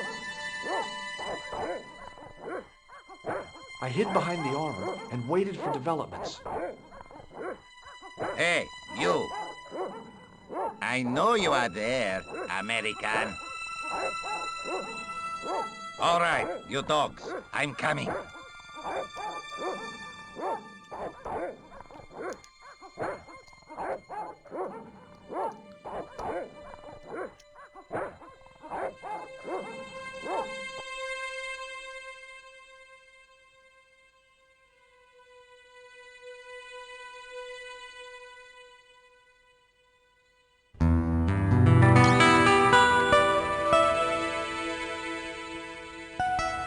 Madre Dios, who are you? My name's George Stobart. I'm sorry to burst in like this. You must leave at once. You're not wanted here. Please, if you'd just listen a minute. Very well. State your business, Senor Stobart. There's been a series of murders, part of some conspiracy. Anyway, the trail led me here. Here? There is nothing for the outside world here. Over 600 years ago there was. What do you mean? This whole thing ties in somehow with the Knights Templar. The Knights Templar are dust. They had a secret that was so important, they went to a lot of trouble to hide it. I do not see what this has to do with my family. Your family had a strong connection with the Templars, right? I believe that they have planted some clues here. Why should I believe a complete stranger who barges into my home? Just let me have a look around. If I find nothing... You'll be spending the night at the police station. Very well. Please, sit down. Thank you.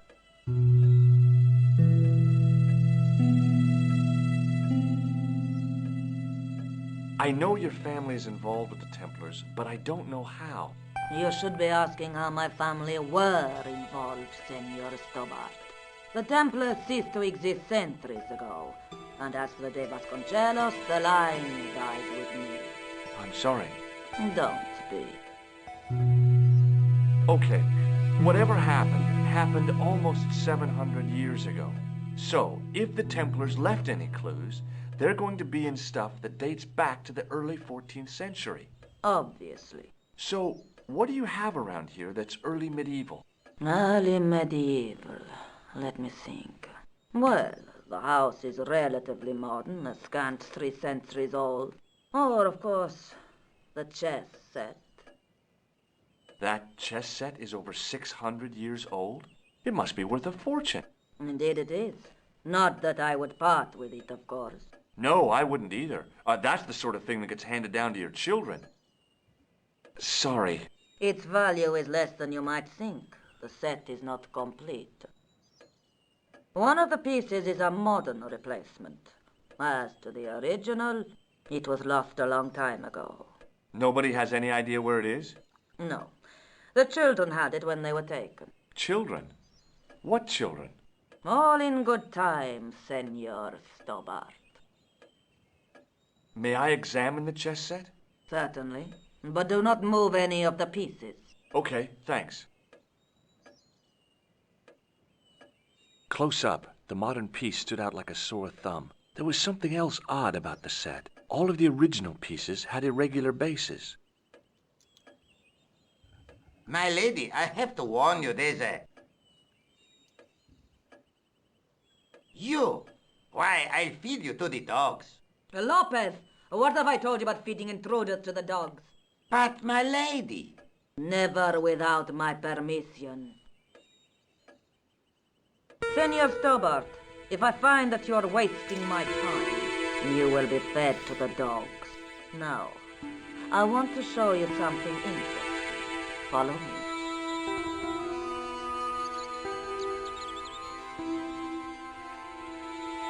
Lopez, unlock the door, por favor.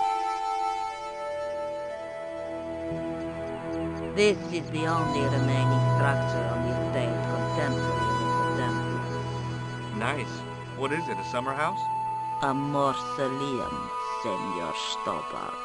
Oh. Come with me. Hey, senor. Yeah? I do not know what you have told my lady to be shown these favors, but I do not trust you. You've got nothing to worry about. Aren't you coming in? No, the dead do not interest me. My garden is a living thing. I will be there.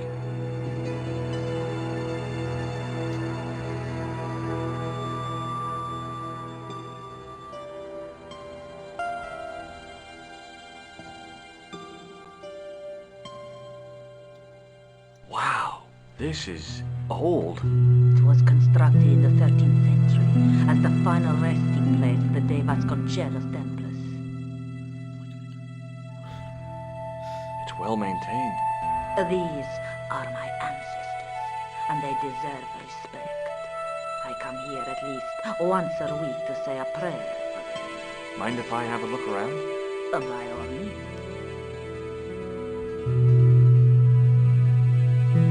In front of the shrine was a lectern with a Bible on it. On removing the Bible, I found a pattern on the lectern top. Hey! It's a checkerboard! The lectern top had a pattern of glass squares on it. Close up, I could see that the pattern was made up of glass squares over a checkerboard pattern. Some of the squares had little jagged holes in the middle. May I ask you something? You may ask. What's the story with the glass chessboard? Glass chessboard. Oh, the pattern on the lectern, purely decorative, I'm sure. There are pieces of glass missing from it.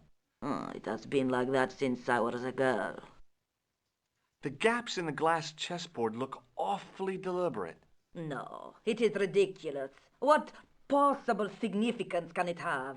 It's part of a chessboard, and the gaps are for... Senor Stobart, you cannot mean... This place was built for the Templars. Your chess set is as old as the Templars. It's kind of suggestive, isn't it? I think this must be it. This is what the manuscript is pointing to. This is extraordinary.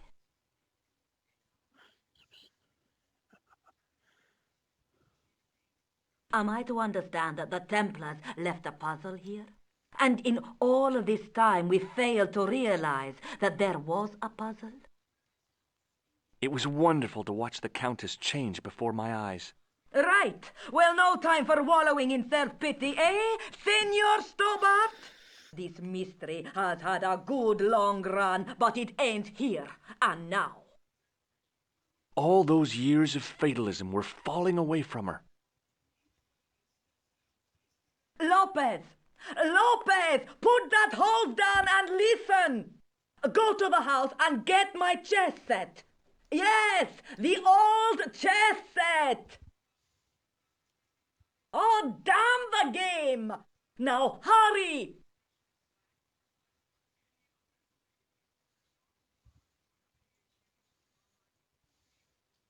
My, this is exciting, is it not?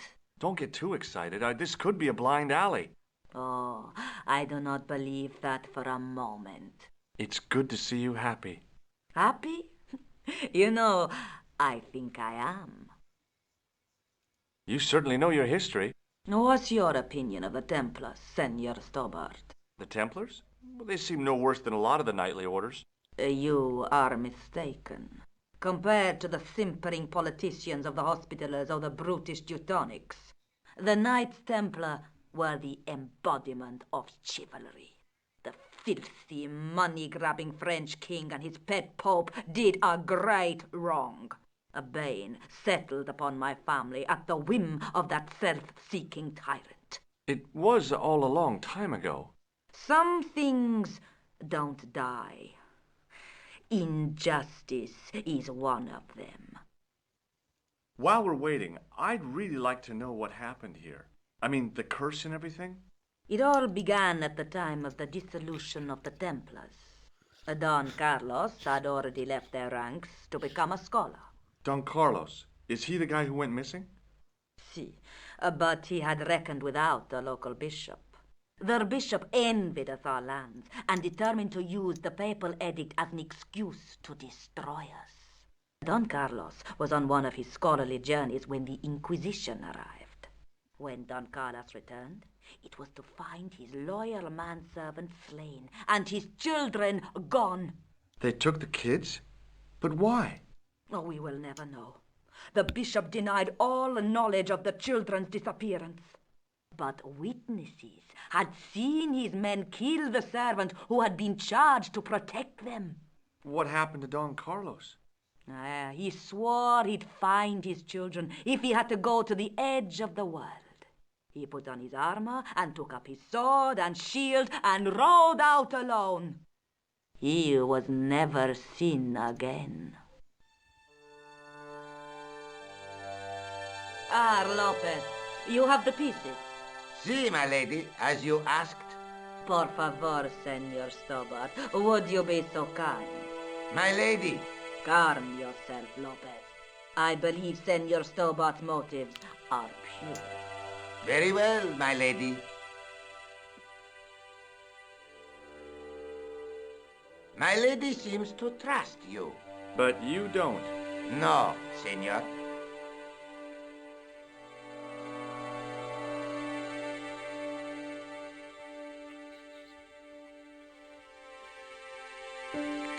It fits, Senor Stobart. It fits. Working quickly, I found which pieces went into which holes.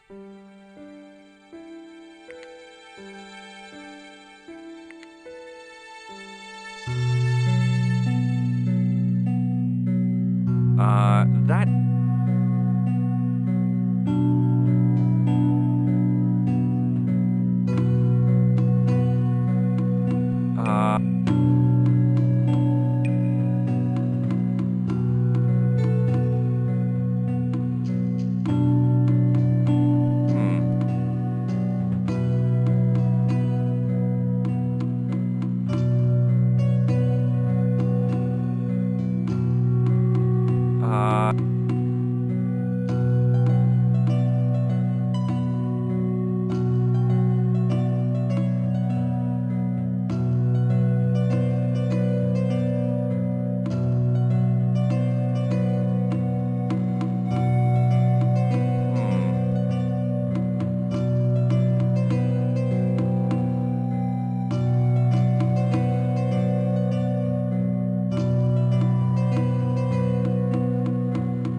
Hmm.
Sorry, Senor Stobart, my knowledge of look! chess isn't that What great. is that? It's not the Holy Grail, is it? No, Senor Stobart. It is the communion chalice of the De Vasconcelos, missing for almost 700 years. Wow. Well, go on. I cannot. I can hardly believe it is real. Go ahead. Live a little. I'm sure. This is your moment of triumph, Senor Stobart. Sure, I'm sure. The possibility of death traps only occurred to me a few days later.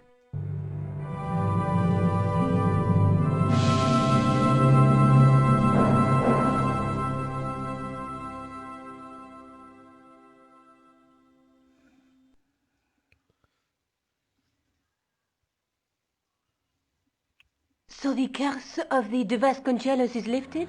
Oh no, the Countess was thrilled to find the lost chalice. But there's still the riddle of the missing knight. Well, you can forget about that now and get back to finding the Templars' secret. Actually, I promised the Countess I'd find Don Carlos. You what? I can explain everything. You have got the odds for a withered old Spanish aristocrat? The Countess entrusted me with the chalice and the quest for her ancestor's tomb. You're as crazy as she is. Haven't you got enough problems? Khan and the Templars? It's all part of the same thing. The chalice is important, I'm sure. The manuscript pointed us to the knight, and I have to find him. What then? I don't know. But when the knight and the chalice are reunited, maybe I will. This is the chalice I discovered in Spain. I still can't figure out why the Countess gave it to you. After losing it for all those years, she simply gave it away to a total stranger? She's one prawn short of a paella. The Countess is a fine lady. You shouldn't compare her with seafood. I wouldn't be surprised if there's something going on between you and that Countess. Are you serious? She's old enough to be my grandmother. I'll be back as soon as I can. Okay.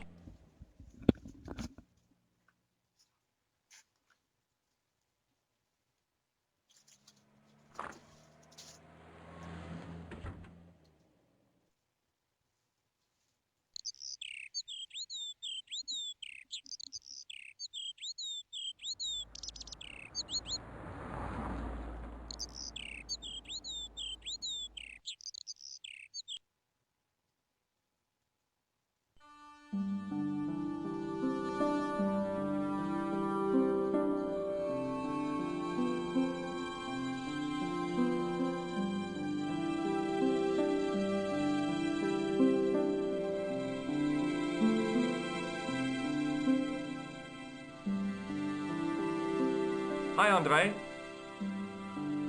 Hello, Georgie. What do you make of this cup, Andre? It's a 14th century communion vessel. Spanish, probably. You sure know your onions.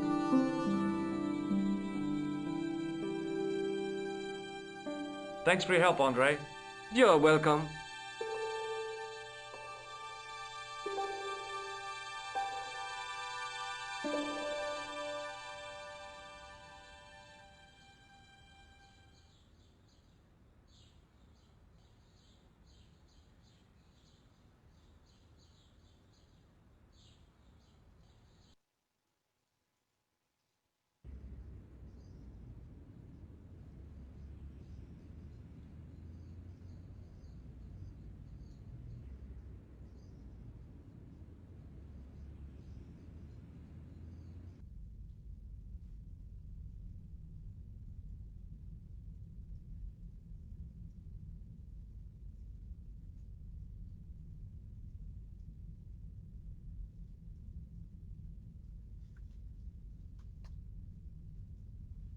Hello again, Father.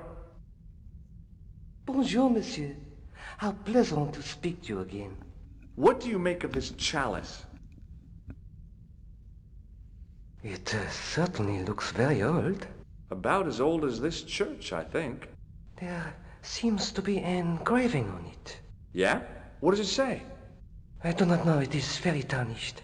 With your permission, I could try polishing it. I promise I will be very careful. That'd be very good of you. This shouldn't take very long. Feel free to look around. Okay, thanks.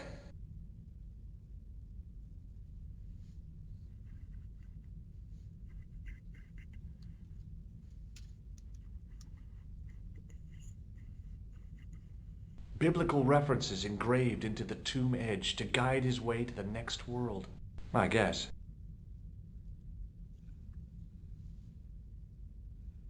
I was surprised Philip Lebel had left this place alone.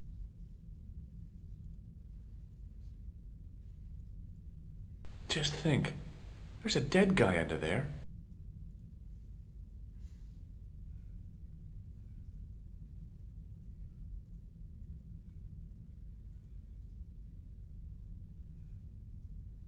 Hello again, Father.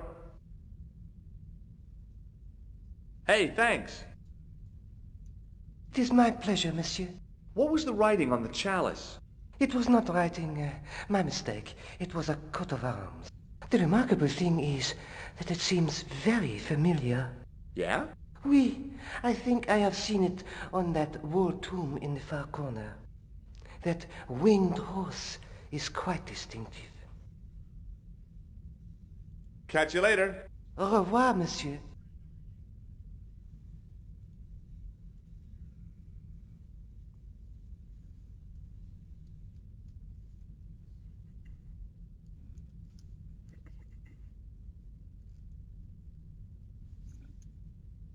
Now that my attention had been drawn to it, there was no mistake. There was no name on it, but the coat of arms was undeniably the Pegasus of the De Vasconcelos family. I'd found the last resting place of Don Carlos. My eye was drawn to the biblical references carved into the edge of the tomb. Hey, maybe these biblical references mean something. Psalms 32:7, John 4:11, Corinthians 1:4-5, and just one more, Psalms 22:21. I may not be perfect, but I've got a memory like a steel trap. The chalice had led me to these inscriptions, but it looked like a happy coincidence to me. After all, the De Vasconcelos arms were already on the manuscript. Nope, I was still convinced that the chalice had some significance all of its own.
Hi, Andre. Hello, Georgie. What do you make of this cup, Andre? It's a 14th century communion vessel. Spanish, probably. You sure know your onions. While I was in Syria, I discovered a strange pagan statue.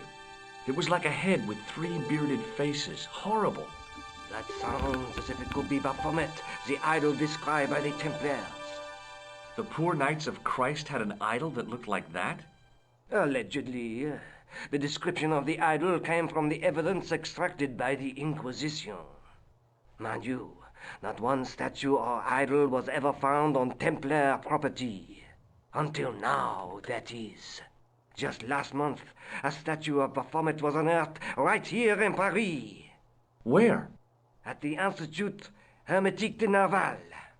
The statue is beneath the foundations. It was discovered by some workmen while renovating the building. Can you tell me any more about the statue of Baphomet? It's a fearful image, even now, a bearded head. The base of the statue is carved with Templar symbols. One of the workmen noticed a curious stain at the base. He claimed it looked like blood. Blood? That's right. Thanks for your help, Andre. You're welcome.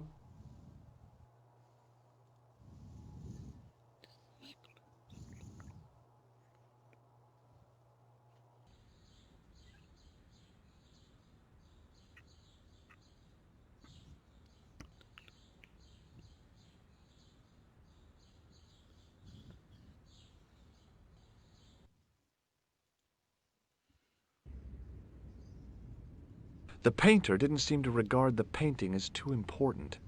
Not as important as a cigarette break, anyway. Excuse me, could you help me?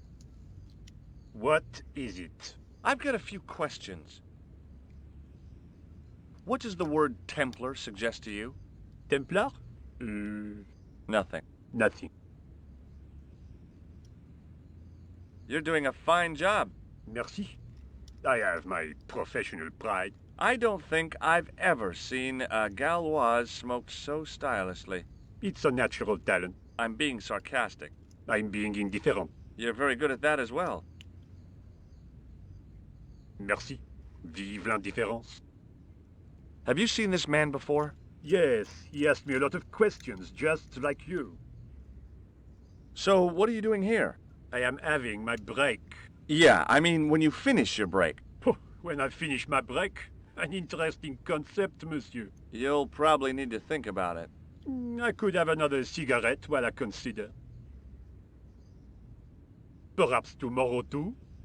Okay, let me put things differently. What were you hired to do here? I was hired to keep the archaeological dig in the basement of this building clear of debris, and to touch up damage to the door frames with my little pot of paint. It's a very responsible job. Unfortunately, I'm not a very responsible person. So what do you know about the excavation? I know they won't let me in to do my job. I would complain to my union, but là... You couldn't be bothered to join. Right. Tell you what, though. I'm surprised at the sort of people interested in this excavation. What's unusual about the visitors to the excavation? None of them look like archaeologists to me. Do you know what an archaeologist looks like? Three-piece suits, crocodile-eyed attaché cases, Rolex oyster. But no archaeologist dresses like that. Quite right, monsieur, quite right. So, who are they? Who cares as long as they pay me? Be seeing you. Au revoir, monsieur.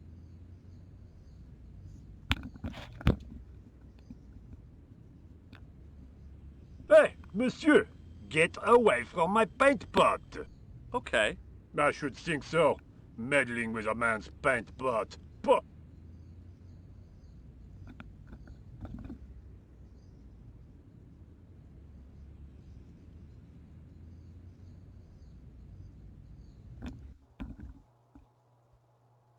A guard stood by a door I guessed led to the excavation. He looked pretty pompous. Well, not so much pretty, just pompous.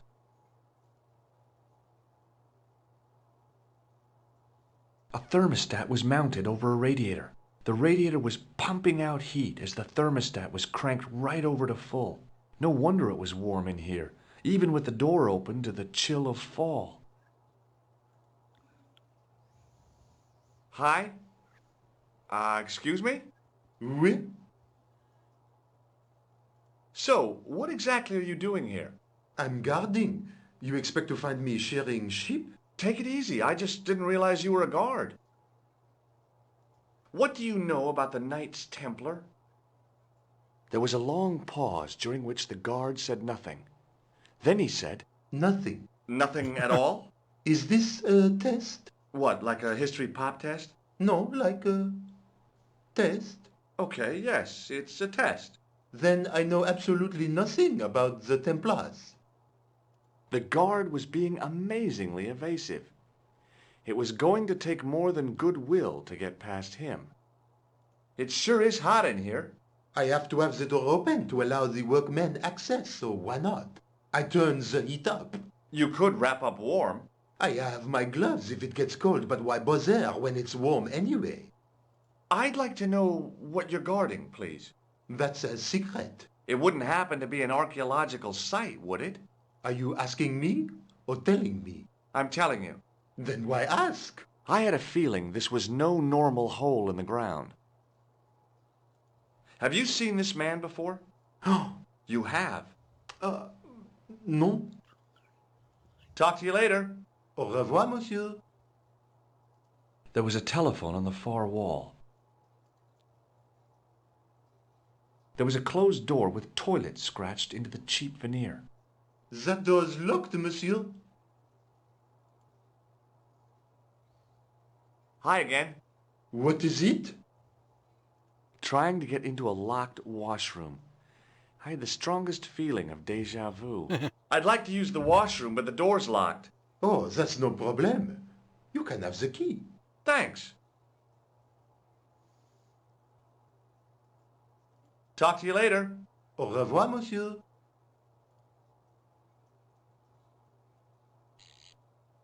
I turned the heating off.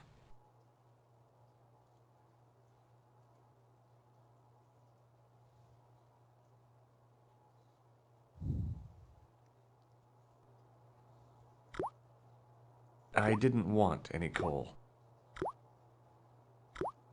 A hand dryer was mounted on the wall. If the Club Alamut had used one of these instead of a roller towel, I'd probably still be stuck in Marib.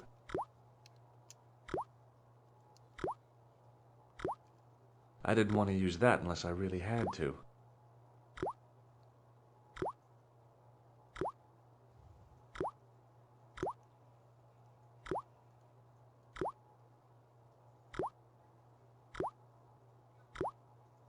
I made an impression of the big key in the cake of soap.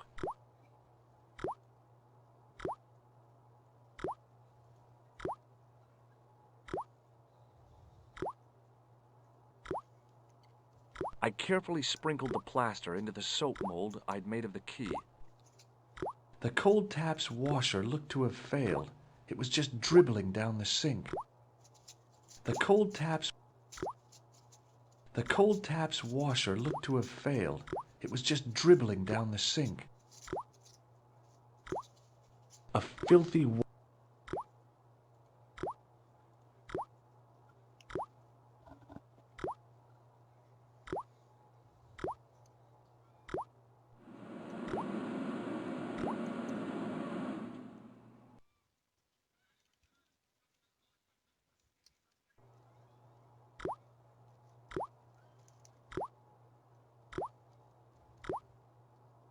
Well, it had taken a while, but I had made myself a completely unconvincing plaster key. Way too fragile to use in a lock. I'd have to substitute it for the real one. Trouble was, it looked like plaster and not metal. Then again, that plaster statue in Syria hadn't looked like stone until I'd been a bit artful with it. Maybe I could improve the key as well.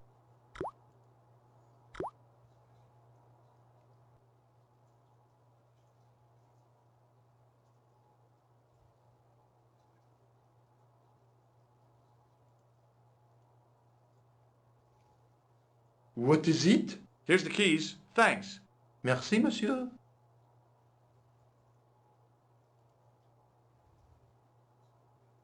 Do you mind if I use the phone? Be my guest. I'm paid to guard this door. The phone can look after itself. Hi, Nico? Georges, what have you discovered? Nothing yet. Nothing. Is something wrong? No. Georges, why are you calling me? Oh, no reason. I just wanted to hear your voice. You did. Well, this is my voice saying, don't bother me, I'm busy. Oh.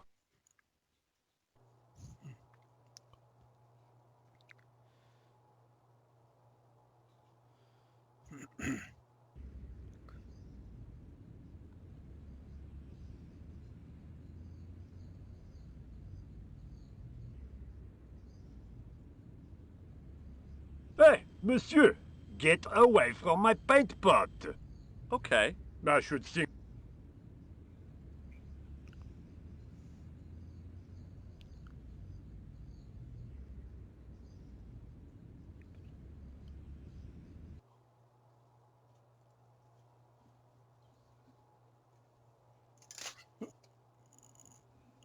Coulard. Hi, Nico. It's me. I'm at the excavation site. Goodbye, Georges. No, wait a minute. I need your help. What kind of help? I told you I'm busy. This will only take a few minutes, I promise. Okay, what do you want me to do? I want you to keep somebody on the phone for a while. Who? A painter. I need to get at his pot. Oh, okay. Stay on the line. I'll go and get him.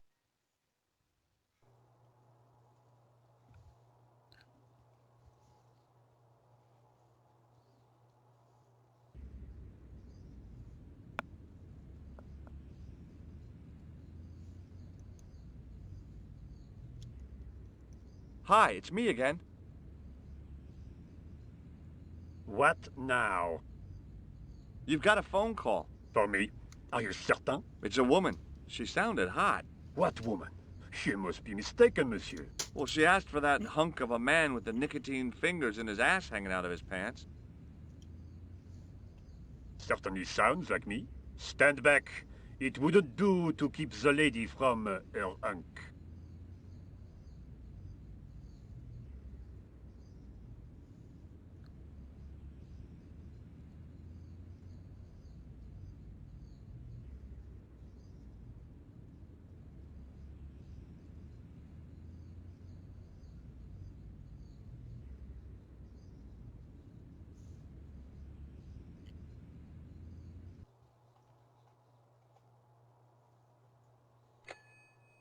Well, monsieur, what a strange woman. She was all over me and then suddenly, nothing but abuse. Really? Why, abuse? Ah well, I have a cigarette to finish. And monsieur, if she calls again, I am not available.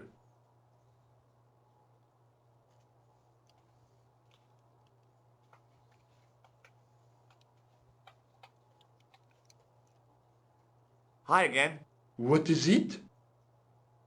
I need to use the toilet again. Again? Already? I have this problem.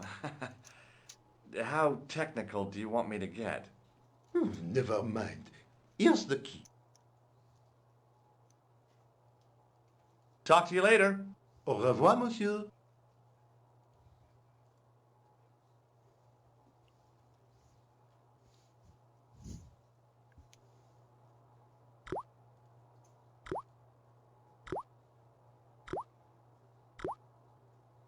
Quickly and without fuss, I swapped the fake key for the real thing.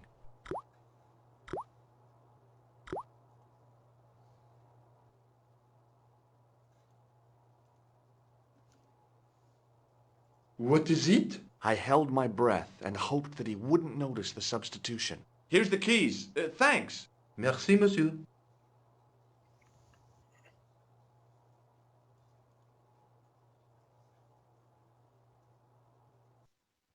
Hi, Nico. It's me again. I'd guessed. What do you want this time? What did you say to the painter? I shan't repeat it, Georges. Look, I need to get the guard out of the way. Could you call back and ask him to get the painter again? Okay, I'll call back soon.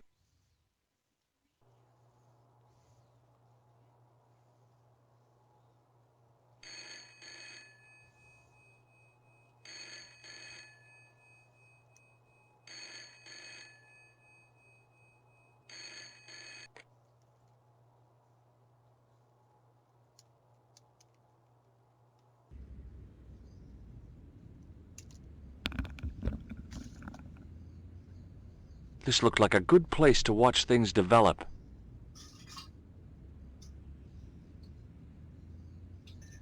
Hey, you! It's the phone. Yeah? Who is it? How should I know? What am I, your social secretary? It's not a chick, is it? Yes, it's a woman. Are you going to answer it? Does she have a warm, sensual voice like molten chocolate? Yes, she has a really sexy voice. Now get a move on. I'm not talking to her. I can see that. You're wasting time talking to me. No, you don't understand. I refuse to talk to her. You refuse? You refuse? I'm wasting valuable time. Don't make me laugh. Your time valuable? You just stand around all day.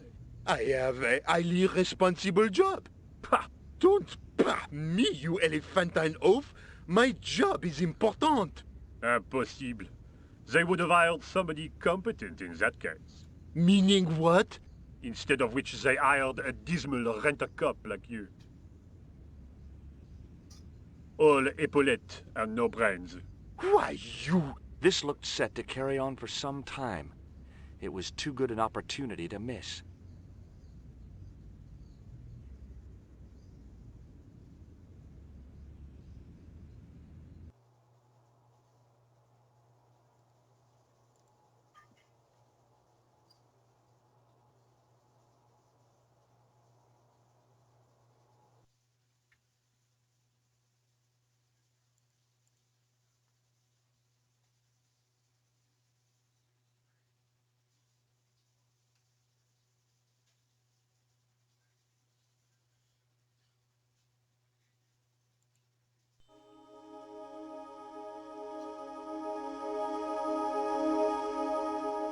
And there it was, decoded by the curves of the chalice.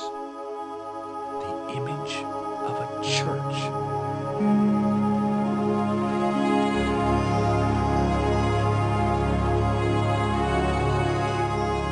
I found out what the chalice was for. You've solved the puzzle? Yeah, there was a distorted picture at the Baphomet site. When I viewed it in the polished surface of the chalice, it changed. What did it show? A picture of a church with a square tower.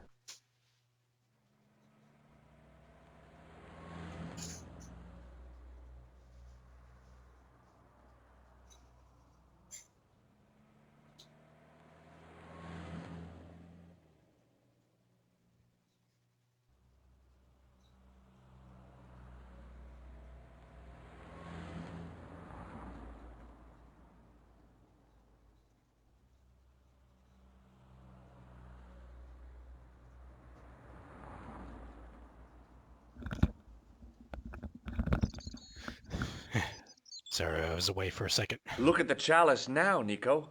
What happened? It's shiny. The priest at Montfaucon buffed it up for me. That's incredible. Yeah, looks as good as new. No, you found a use for a priest. That's incredible. I guess I'd better return the chalice to the Countess. Hurry back, Georges.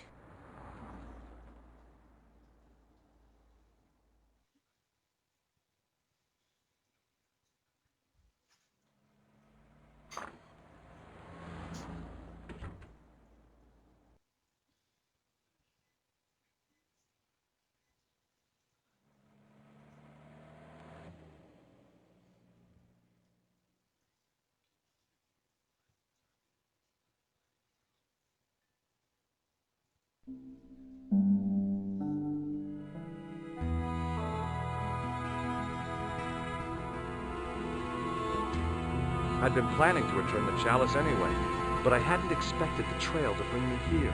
The Villa de Vasconcelos was as picturesque as ever. The weather was still clear, and Lopez was still watering the damn lawn. I was beginning to suspect that he was surgically attached to that hose.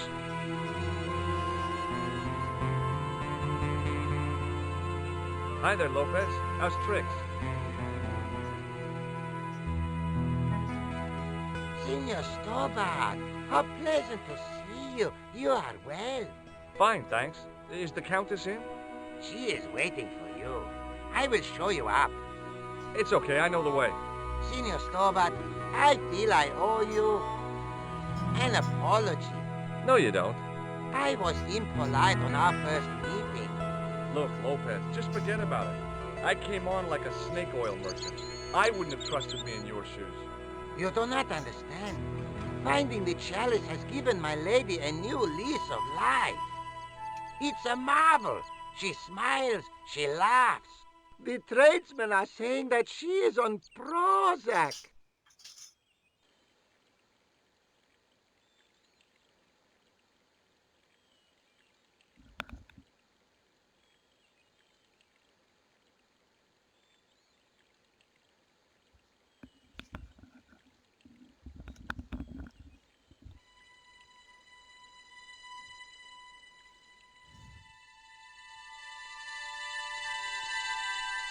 Gonna need this.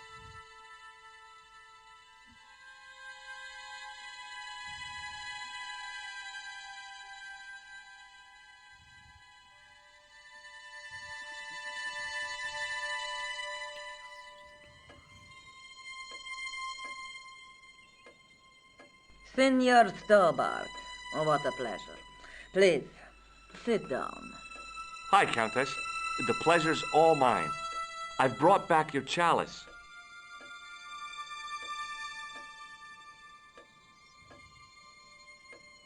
Why? You've had it cleaned. Yeah, I met an obliging priest with a soft cloth. Have you resolved the Templar mystery? No, not yet. I don't even know what it is I'm after. There are many stories of the night secreting great wealth away. Whatever. All I know is I don't want the bad guys to get it. Ah, to be young and live in a world of moral absolutes. There's something else that I discovered carved on Don Carlos's tomb. Biblical references. What are the references, Senor Stobart? Psalms 32:7, Corinthians. I am not a good enough scholar to know the Bible chapter and verse. I meant, what are the quotations? You know, I forgot to ask the priest. I discovered something amazing with that chalice. In Paris, I found a church where they recognized the coat of arms. I found the tomb of Don Carlos de Vasconcelos. You are sure? There can be no mistake? The coat of arms on the chalice matches the one on the tomb. Incredible. You have my most profound thanks. I must go there as soon as possible. Yeah? Well, I'd be happy to show you the city. I'll have a look around if that's okay. My home is your home. I shall remain here.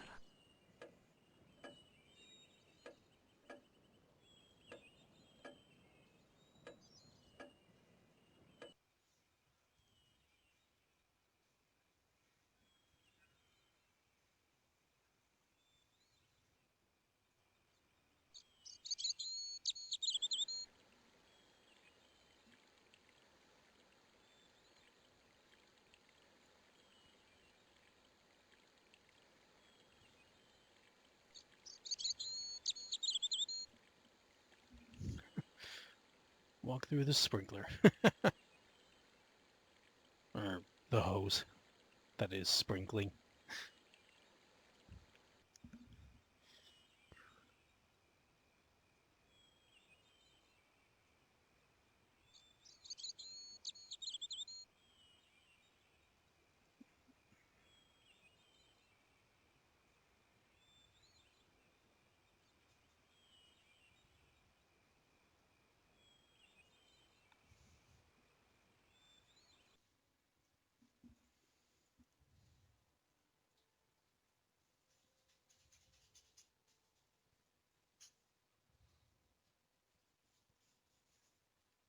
Hanging from the ceiling was a huge yellowed candle.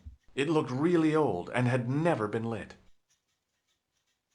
I couldn't reach up there.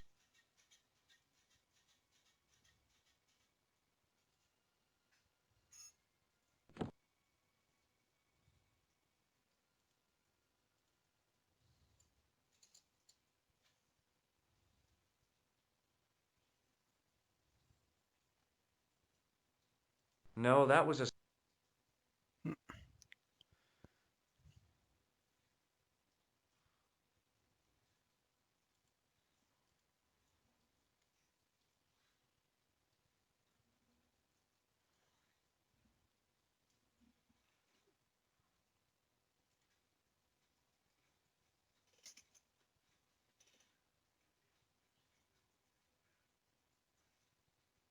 It was a rod. I guessed it was for...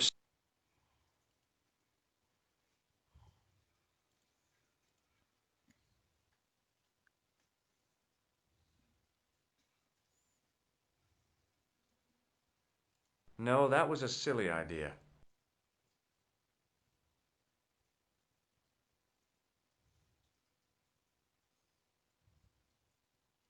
Now that it had given up its secret, the glass squares in the lectern were just decorative again.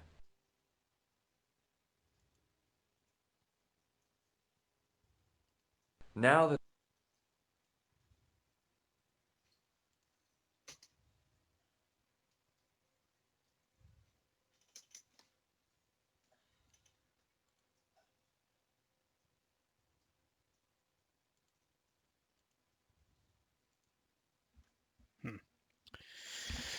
Should bring the Bible to the Countess.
Hello again.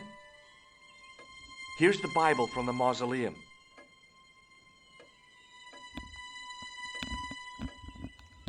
Very well. Let us begin. The first reference. Psalms 32:7. Thou art my hiding place. Thou shalt preserve me from trouble. Thou shalt compass me about with songs of deliverance. My hiding place. Don't get your hopes up too high. This might just be leading us to where we found the chalice. You are right, of course. The next. Okay, John 4:11. John 4:11. Here. The well is deep. The next. Quickly. Okay. Corinthians 4:5. Here it is. Will bring to light the hidden things. Any more? Just one. Psalms again. 22:21. Save me from the lion's mouth, for thou hast heard me from the horns of the unicorns. The last is confusing. Lions, unicorns, what does it mean? I can't guess. Salient points seem to be a hiding place and a deep well. In no sense is their mausoleum a well, Senor Stobart. Is there a well in the grounds? I do not know. I suppose that there must have been once upon a time. Lopez is the man to ask about anything pertaining to the estate. I'll just have... Very well.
Hmm.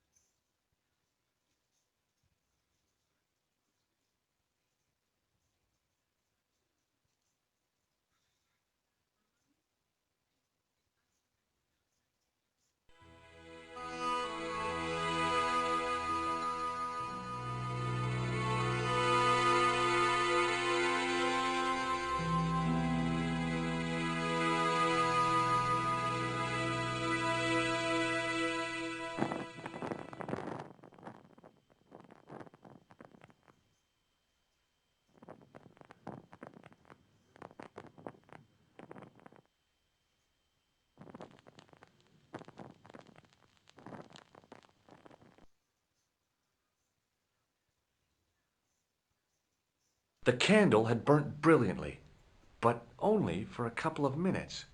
Some kind of special formulation, I guess.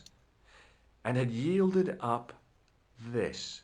A complex shape expertly cut in stone. I figured it was some kind of key.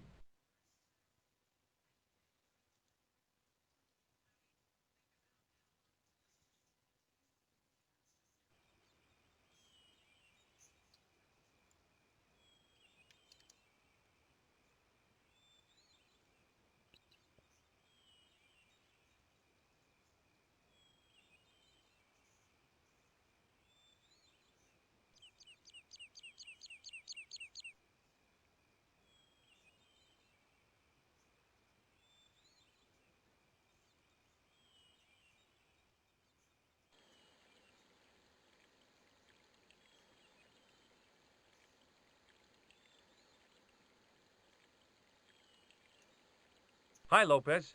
Got a minute? Certainly, senor. How can I help you? You must know just about everything that there is to know about this place. See, I have lived my whole life here in the service of the Vasconcelos. Do you know of a well anywhere around here? A well? Si, senor. This used to be a fortified villa. How can you last a siege without water? Great! So where is it? How should I know? The well was covered over in the last century.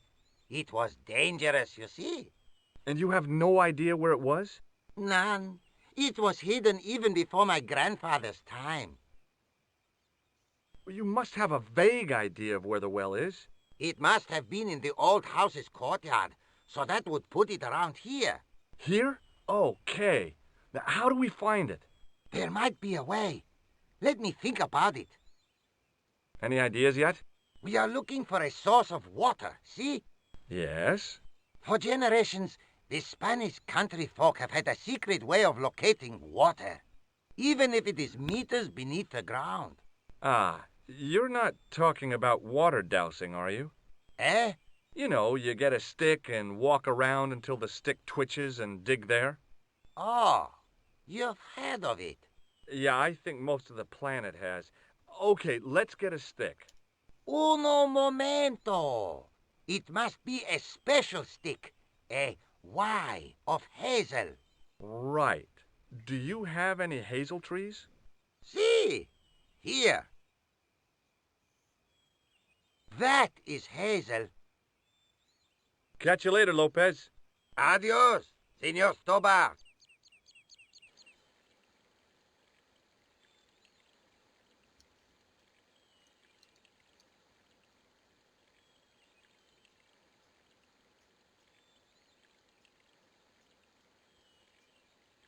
I went over to find a suitable stick. Aha!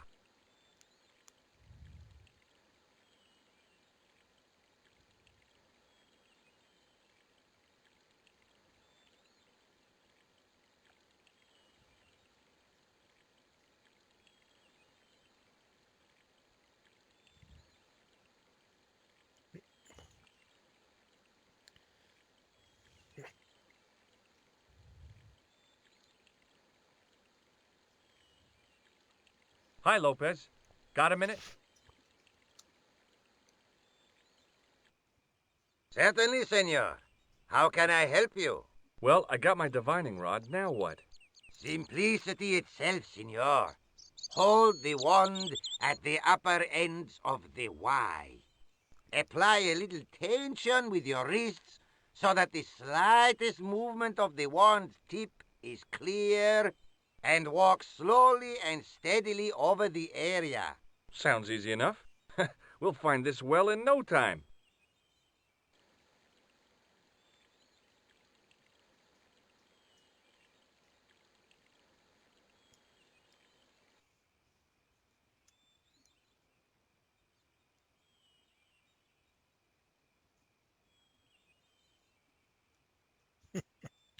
Making me do all the work.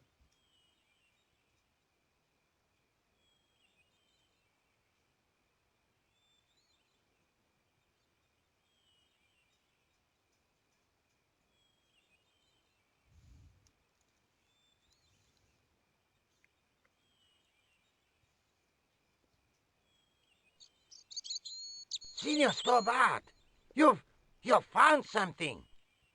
This is it. This is where we find the secret of the Templars. Hidden here for hundreds of years. Lost from the sight of man until now. The mystery is revealed. It's a tin can. I've been walking up and down with a twig in my hands, looking for a tin can. It had water in it. That's what the dowsing stick must have detected. I'd have to check with an archaeologist, but I don't think the Templars left that. In truth, Senor Stobart, the loan was laid many, many years ago. This can could date back to the Napoleonic Wars. Get rid of it and I'll try it again. Lopez threw the can away. It seemed to fall an awfully long way.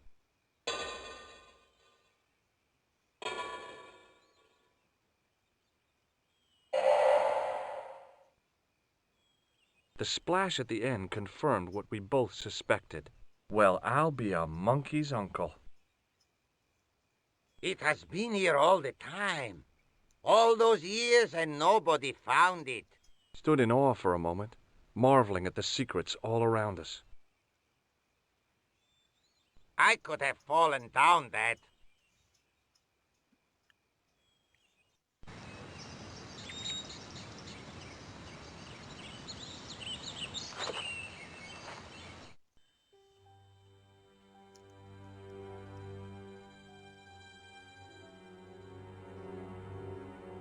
The well had been lost for decades at least. The air was cool after the noon sun, but that's not what gave me goosebumps. I have a really, really bad feeling about this.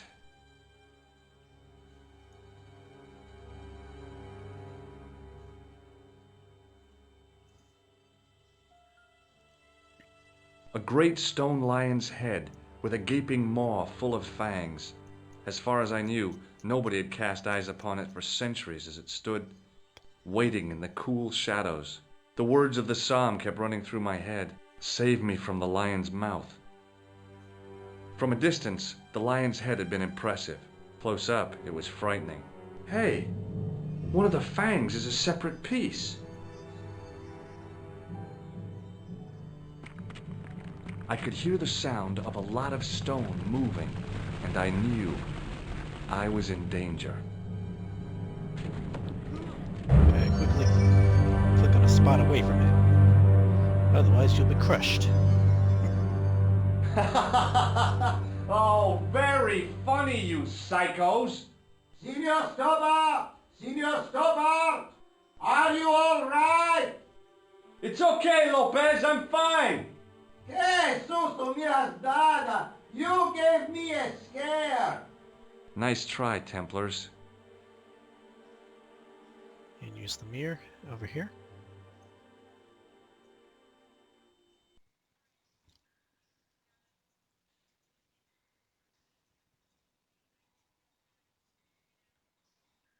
There, in the middle of the door, I could see some kind of socket. It looked like this wasn't quite the dead end it had seemed.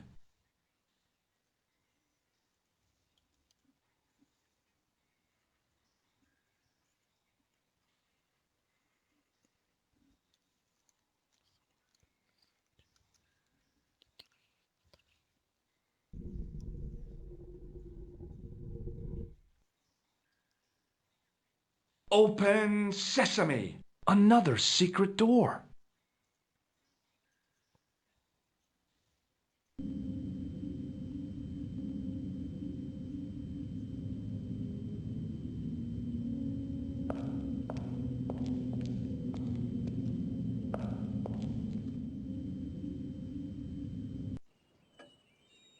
Before I left, though, there was one last thing to do.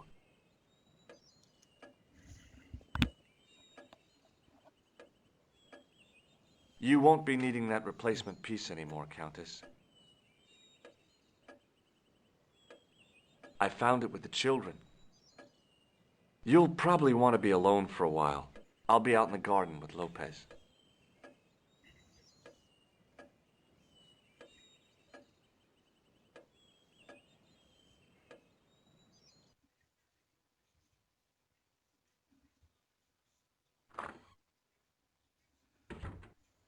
George, welcome back.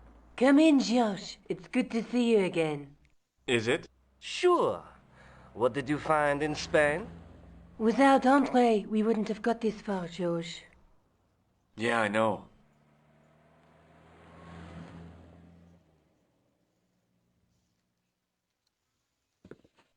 The clues led to an underground chamber at the bottom of a well. The Templars had left a tapestry showing a chessboard. The white pieces were vastly outnumbered. There was a stream running across the board, and a Templar knight on a horse. Does it mean anything to you, Andre? No, nothing. Maybe we should tell Andre what else you found, George. There's a map and a Latin inscription to the west at the edge of the world. George found that in a cave in Syria. Yeah, where the assassin almost killed me. Then we have got the burning of Jacques de Molay and the date, 1314. From the window of the church in Montfaucon Square, one of the few places where nobody tried to kill me. Then we have the image of a church that George found at the excavation. I don't recall anyone trying to kill you there either, George. And finally we have the tapestry in Spain. Did I mention I almost got killed there? Not yet, but I'm sure you're about to. It was only my cat-like reflexes that saved me from certain death. Cat-like reflexes, eh? And while I was risking life and limb, where were you, Andre? Getting your glasses fogged up over an Etruscan vase? That's enough, boys. Can we get back to saving the world? Of course. My apologies. He started it. Well, the Latin phrase are the words of Julius Caesar. He was describing the island of Britain. Are you sure? The map didn't look much like Britain. How come Caesar described Britain as being at the edge of the world? To the Romans, the Mediterranean was the center of the universe. Britain was a remote, unfriendly place, inhabited by blue-painted savages. It hasn't changed much. They've stopped painting themselves blue. Except when they go to a football match. They used an extract from a plant called woad, Icetis tinctoria. The Scots were using it until fairly recently in the wars with the English. Fairly recently? I don't recall the Scots being at war with the English. How recently are you talking about? I believe William Wallace's men used it in the 13th century. They might well have been using it as late as... You can't remember, can you? 1314. Ah, we're back onto that, are we? André, what is it? What do you mean? 1314 in Scotland. The Battle of Bannockburn. That would explain the stream on the chessboard. That's what a burn is. Right, Andre? As in Bannockburn? Right, George. And it gets better.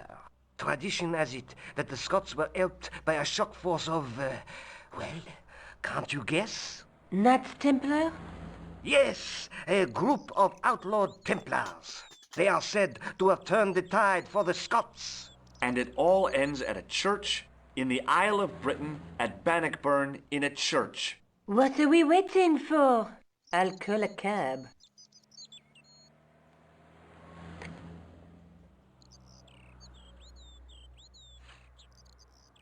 I can't go.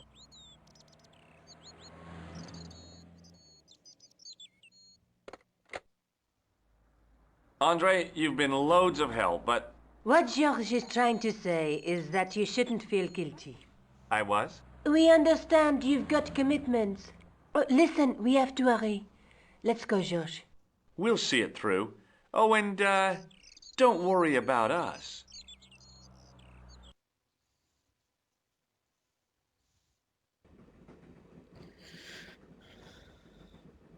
Oh, it must be done. Oh, I guess so. And we must be nearly there. Somewhere, out there in the dark, is Scotland. We've come a long way together to get here. Yeah. Let's hope it was worth it. There's something I've been meaning to say to you, Nico. Is this the right time and place, George? There might not be another time. I don't want to waste this chance. You don't need to say anything. I wouldn't want to be anywhere else. But here, with you. Now. I've still got the clown's nose. So I see. You should throw it away, George. You're exhausted. Why don't you get some sleep? Sleep? At a time like this? Excited, huh? Would you like something to help you sleep, dearie? I've got some tablets in my bag. Oh, no. Thank you. Thanks all the same, ma'am. I've still got... So I... The old lady reminded me of my grandmother. Except, of course, that this old lady was still alive. She was as beautiful as ever, but the shadows beneath her eyes marked the strain of the last few days. Pardon me? Yes, my dear. Do you know what time we're due in Stirling? 6:15, but we're running 8 minutes late. What's the book you're reading? Oh, it's something I picked up at the station. A medieval detective story. Quite well written for that kind of thing. It's been out of print for years. What's the title of the book? The Crooked Crusader Caper by Molly Pegram. I assumed the author was a woman, but apparently not. His real name is... Professor Nigel Pegram. That's right. Do you know him? No, I never met him. George is a great fan of his, though. Do you know Stirling well? Yes, I do. Is that where you two lovebirds abound? Yeah, we... It's one of the places we thought we'd see on our holiday. Be sure to visit the castle, won't you? Oh, I'm sure it's a neat place. But we are not really interested in history, are we, George? No. I suppose espresso bars and boogie-woogie are more your cup of tea. That's right. There's nothing George enjoys more than a good boogie. Is there a church called St. Ninian's at Sterling? Yes, there is. And I know why you're going there. You do? Of course I do. It's obvious you're in love. You're eloping, and they say romance is dead. Would you believe that this clown's nose led us to being on this train tonight? I would indeed. No, honestly, You would? Certainly. You have an honest face.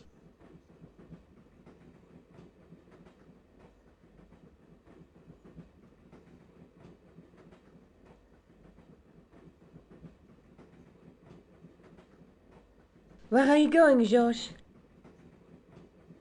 Do I need to spell it out? Don't snap at me. If you're going to take a leak, why don't you say so? Okay, I'm going to take a leak.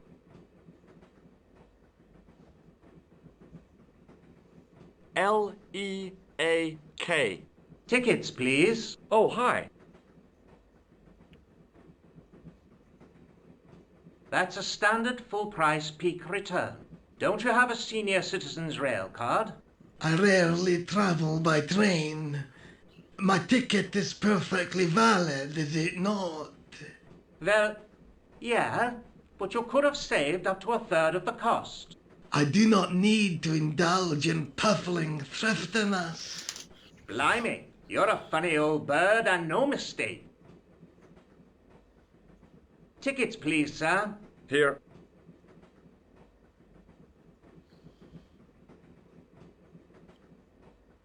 Off to Sterling, eh? Yes, we are.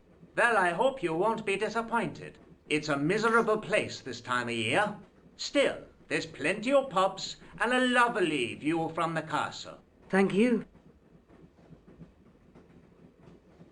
I don't want to worry you, but there was something familiar about that guy. Are you sure? You're tired. Perhaps you're mistaken. Maybe. But I didn't like the look in his eyes when he spoke to you. Can't you sit still, George? I need to go to the John. While you're there, check out the buffet car, George. Unthinkable though it is, I am hungry enough to eat English food. Okay.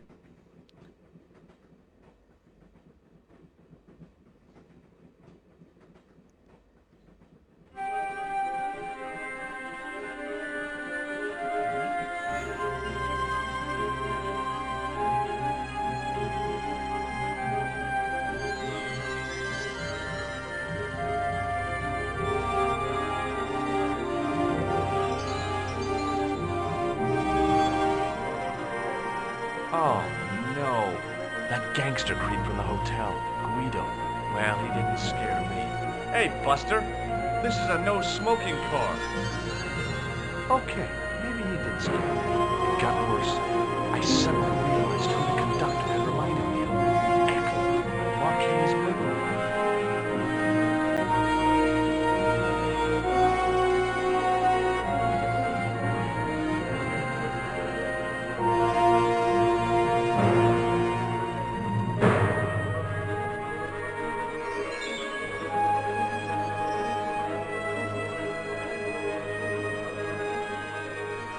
I should have known better than to leave Nico and the old lady alone. Suddenly, the sword of Baphomet took second place to finding the girl I loved.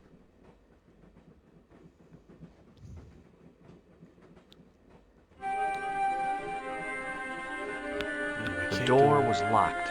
Can't go through there.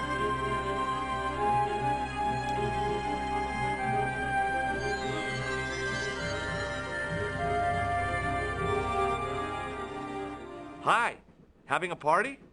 No, this is breakfast. Come on, join us, man. Away, Basha, wake up, man. What's company? His breath was like the outlet from a chemical factory. Excuse me, mate, he's taking a nap. Sleeping like a bobby. I'll wake him up when we get to Newcastle. We passed through Newcastle half an hour ago. And I never noticed. Did you see what happened to the young woman in the next compartment? No, Paul, I didn't. Have you lost her, like? She's disappeared.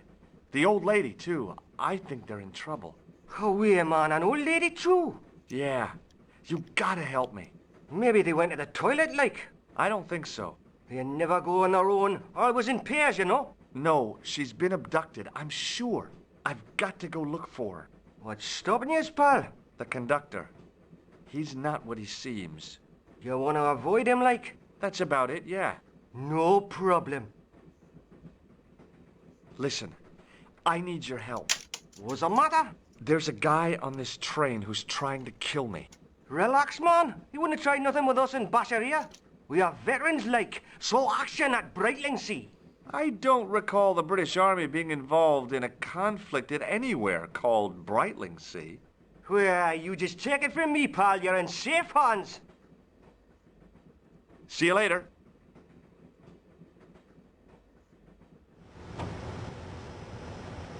Give it to it, pal. Don't jump. I don't intend to jump.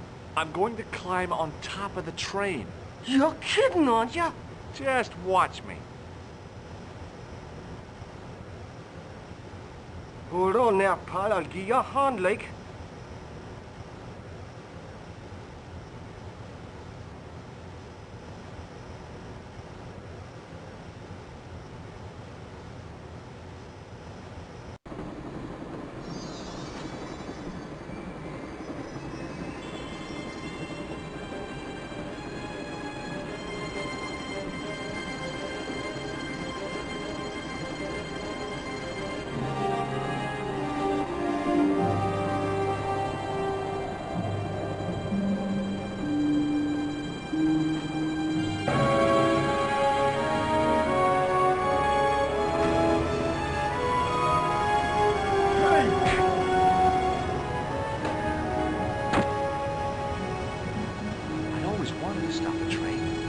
Now was my chance.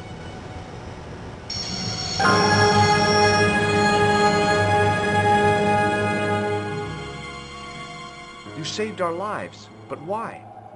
We were always on the same side, Stobart. Different causes, but a common enemy. The Knights Templar? Don't call them that.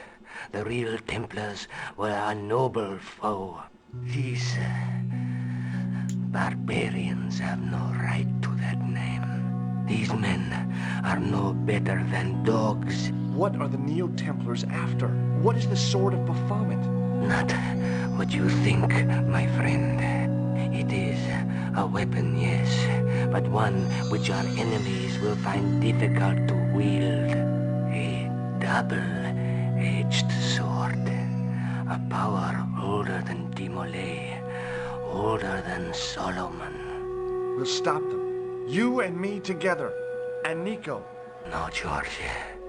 My journey ends soon at the Garden of Paradise. You're talking in riddles.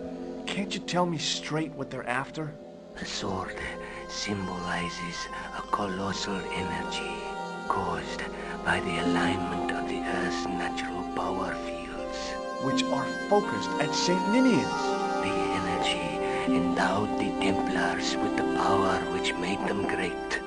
A power which made them charismatic to such an extent they could control the will of all around them.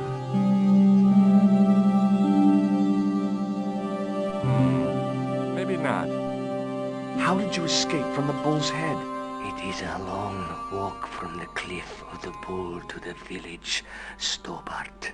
Fortunately, I know the ways of the wilderness. Also, I have a sister who keeps a garage just around the corner. May Allah guide you to our enemies. Thanks. One last thing. What? What is it? He's dead. The guy was a professional killer. The last thing he deserved was sympathy. I had to admit it, though. I was sorry he'd ended up this way. Nico looked good, even in ropes. Nico looked good, even in ropes. The head of the axe glinted invitingly. I could hack Eklund into tiny pieces and feed him to the wolves. Where do you think you're going? Don't worry, I hadn't forgotten about you. Answer me this instant, George Stobart. I will, when I'm ready.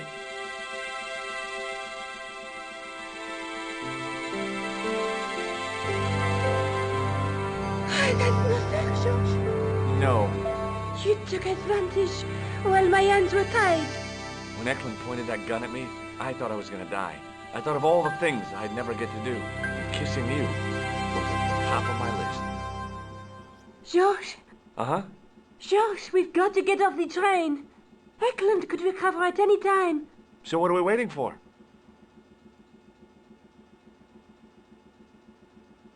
What are you doing? I'm out of here. Not that door. Do you want to end up like Flap? Not especially. What remains of him is well on his way back to London. I hope he was traveling on a return ticket.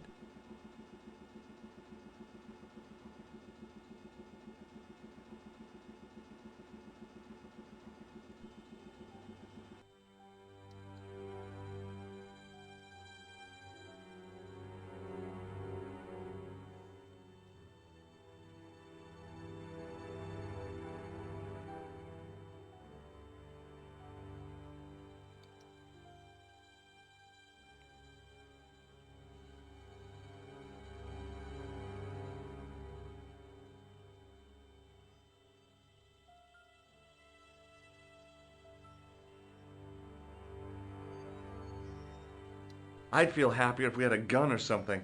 Khan gave me something. What? His handbag. Oh, great. If we run into any killers, we can give them a good buffeting. Didn't he have any weapons? You don't know the half of it. This bag's full of C4. Wow. Why didn't you say so? Boy, we'll show him now. What's C4? Plastic, George. We're going to shop our way to victory? 2 kilos of plastic explosive. The detonator's broken now. No problem. We'll buy a box of matches somewhere. It doesn't work that way. It takes a small explosion to start the big explosion. Well, that's not much use then. What does that sign say? Apparently, during the English Civil War in the mid-17th century, this place was used as an arms dump. Yeah? What happened? Look at the state of this place, George. You work it out. Oh, stray spark? You got it. The tower was the only thing to survive the blast. I hope the explosion didn't destroy the Sword of Baphomet. Do you? I rather hope it did.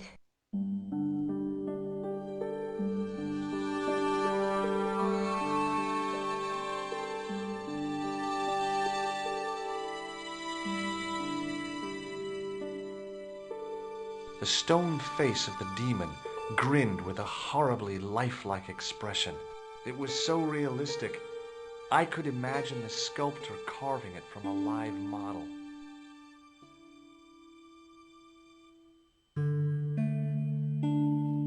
I scrabbled around in the rubble and found an old clay pipe with a broken stem. Under one of the stones, I found a metal coin which was green with age. It was caked with soil, but what I'd found was a small cog and spindle. With mounting excitement, I felt something between my fingers. It was short, hard, and black. Something I hadn't expected to find here. It was a plastic pentop.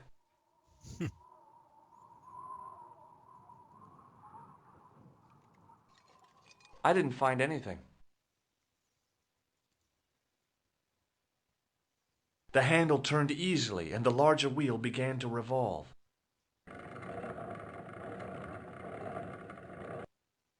Damn! Then the handle came off in my hand. Now that the handle was gone, it was easy to remove the cog and spindle. The wheel turned reluctantly with a creak of complaint. There was no obvious way of removing the wheel from its housing.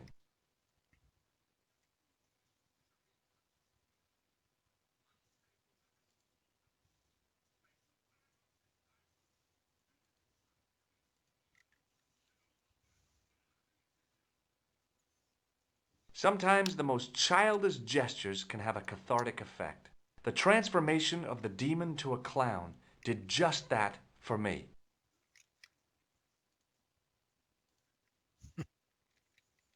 With the clay pipe in his mouth, he looked happy, homely, like somebody's granddaddy. What do you think you're doing, Josh? I wondered if there was a secret mechanism in the demon's mouth. Maybe you should show a little more respect. For a mythical medieval demon? Give me a break. Okay, go right ahead. Meddle with forces you don't understand. Incur the demon's wrath and burn in hell. Just see if I care.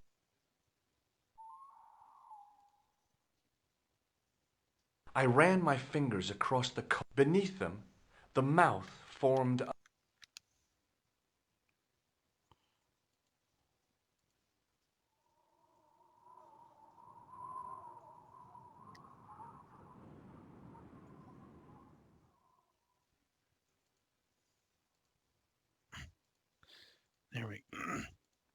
There we go. The cog slipped neatly into the eye socket.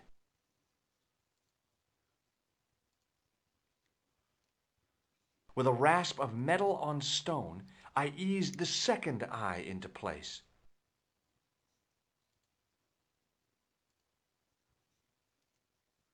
I pushed the handle into the demon's mouth. The cogs all meshed. I began to turn.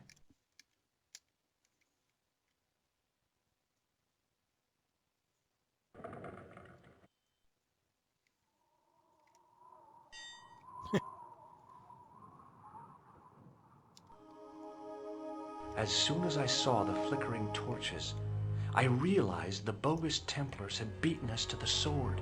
But where were they now? And why was it so quiet?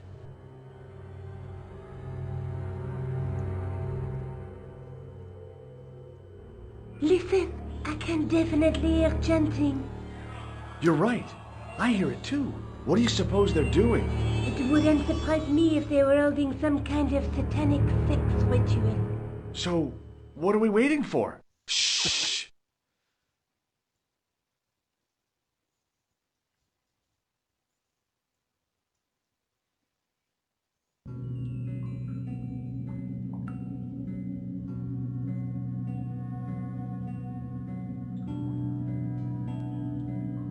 Will you look at that?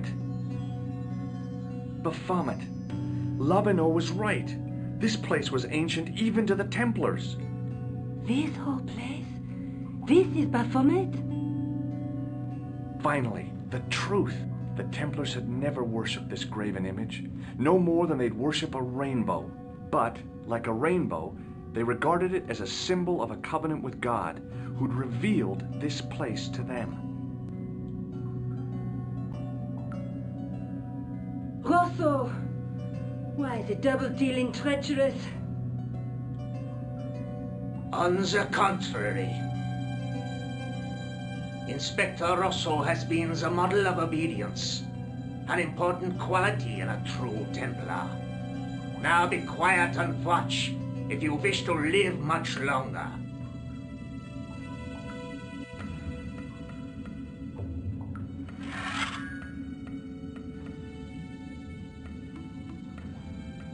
Brothers and sisters, we are gathered here to witness the reforging of the sword that was broken.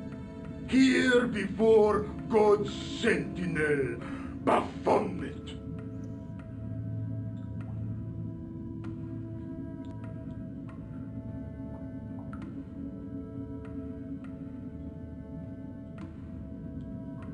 Grand Master and Knight of Baphomet, we salute and pledge our obedience to you!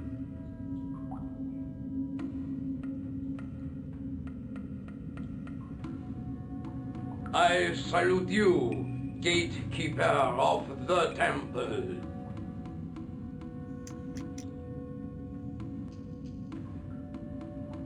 Seven centuries ago, our greatest weapon, the sword of Baphomet, was lost to us. Now we prepare to reforge it, to wield against new enemies. As the tired millennium dies, and this world looks for new leaders, we shall not fail. We shall lead the people to a new order, wherein all borders will dissolve. All will be united under the red cross of the Templars.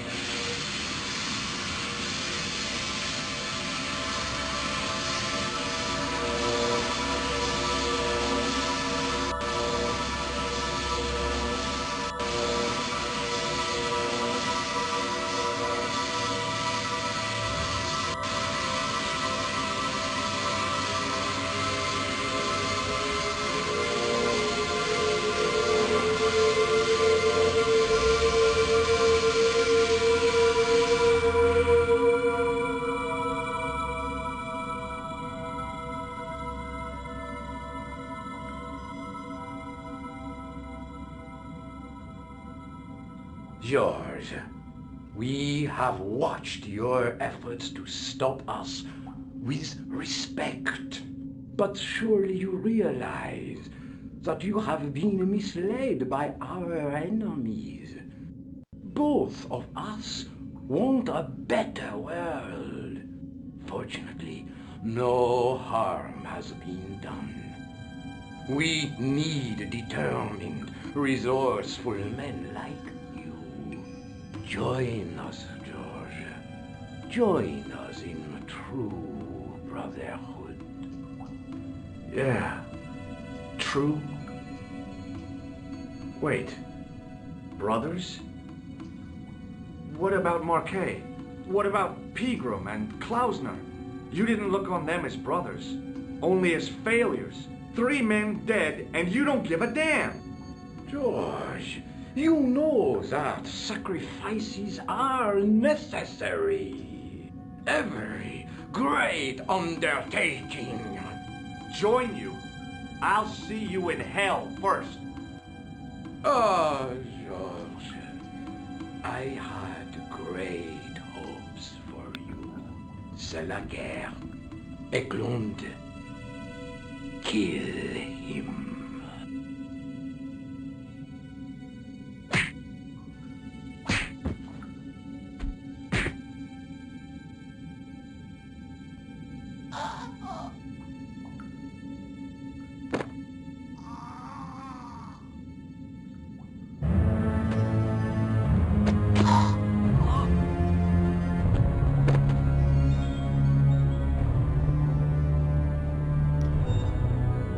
I swear, I just wanted things to be right. Take them. Kill them. They will not escape.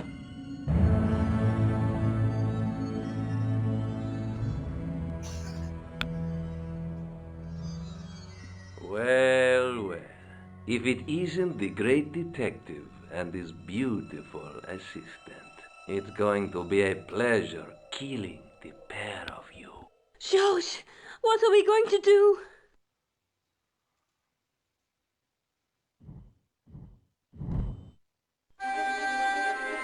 Come on, Nico. We're leaving.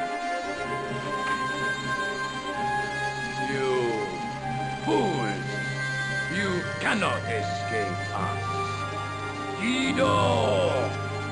Stop them. But master, the powder! That powder is from the English Civil War. He's over 300 years old.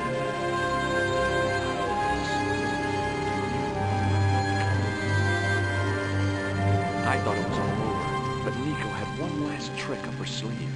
Or in her handbag, to be exact. A handbag full of plastic explosives. Maybe, but this stuff is brand new. Oh.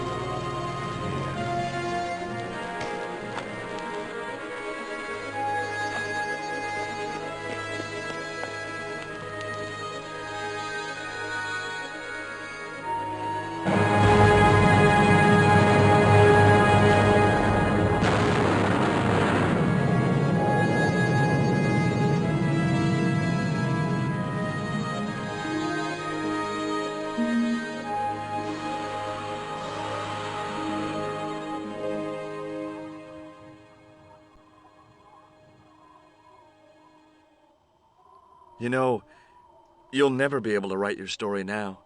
I don't care. I've got what I want. Huh? Just tell me one thing, George.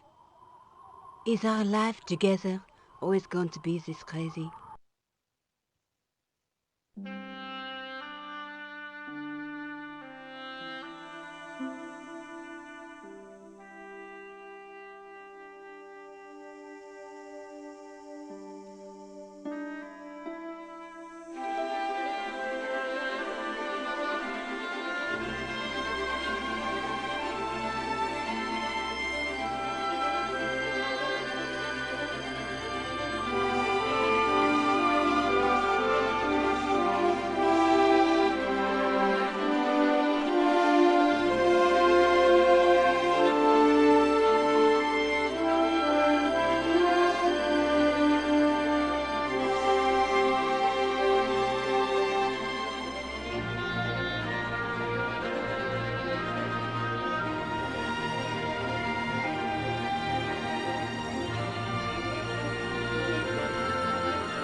Alright. So the game is over.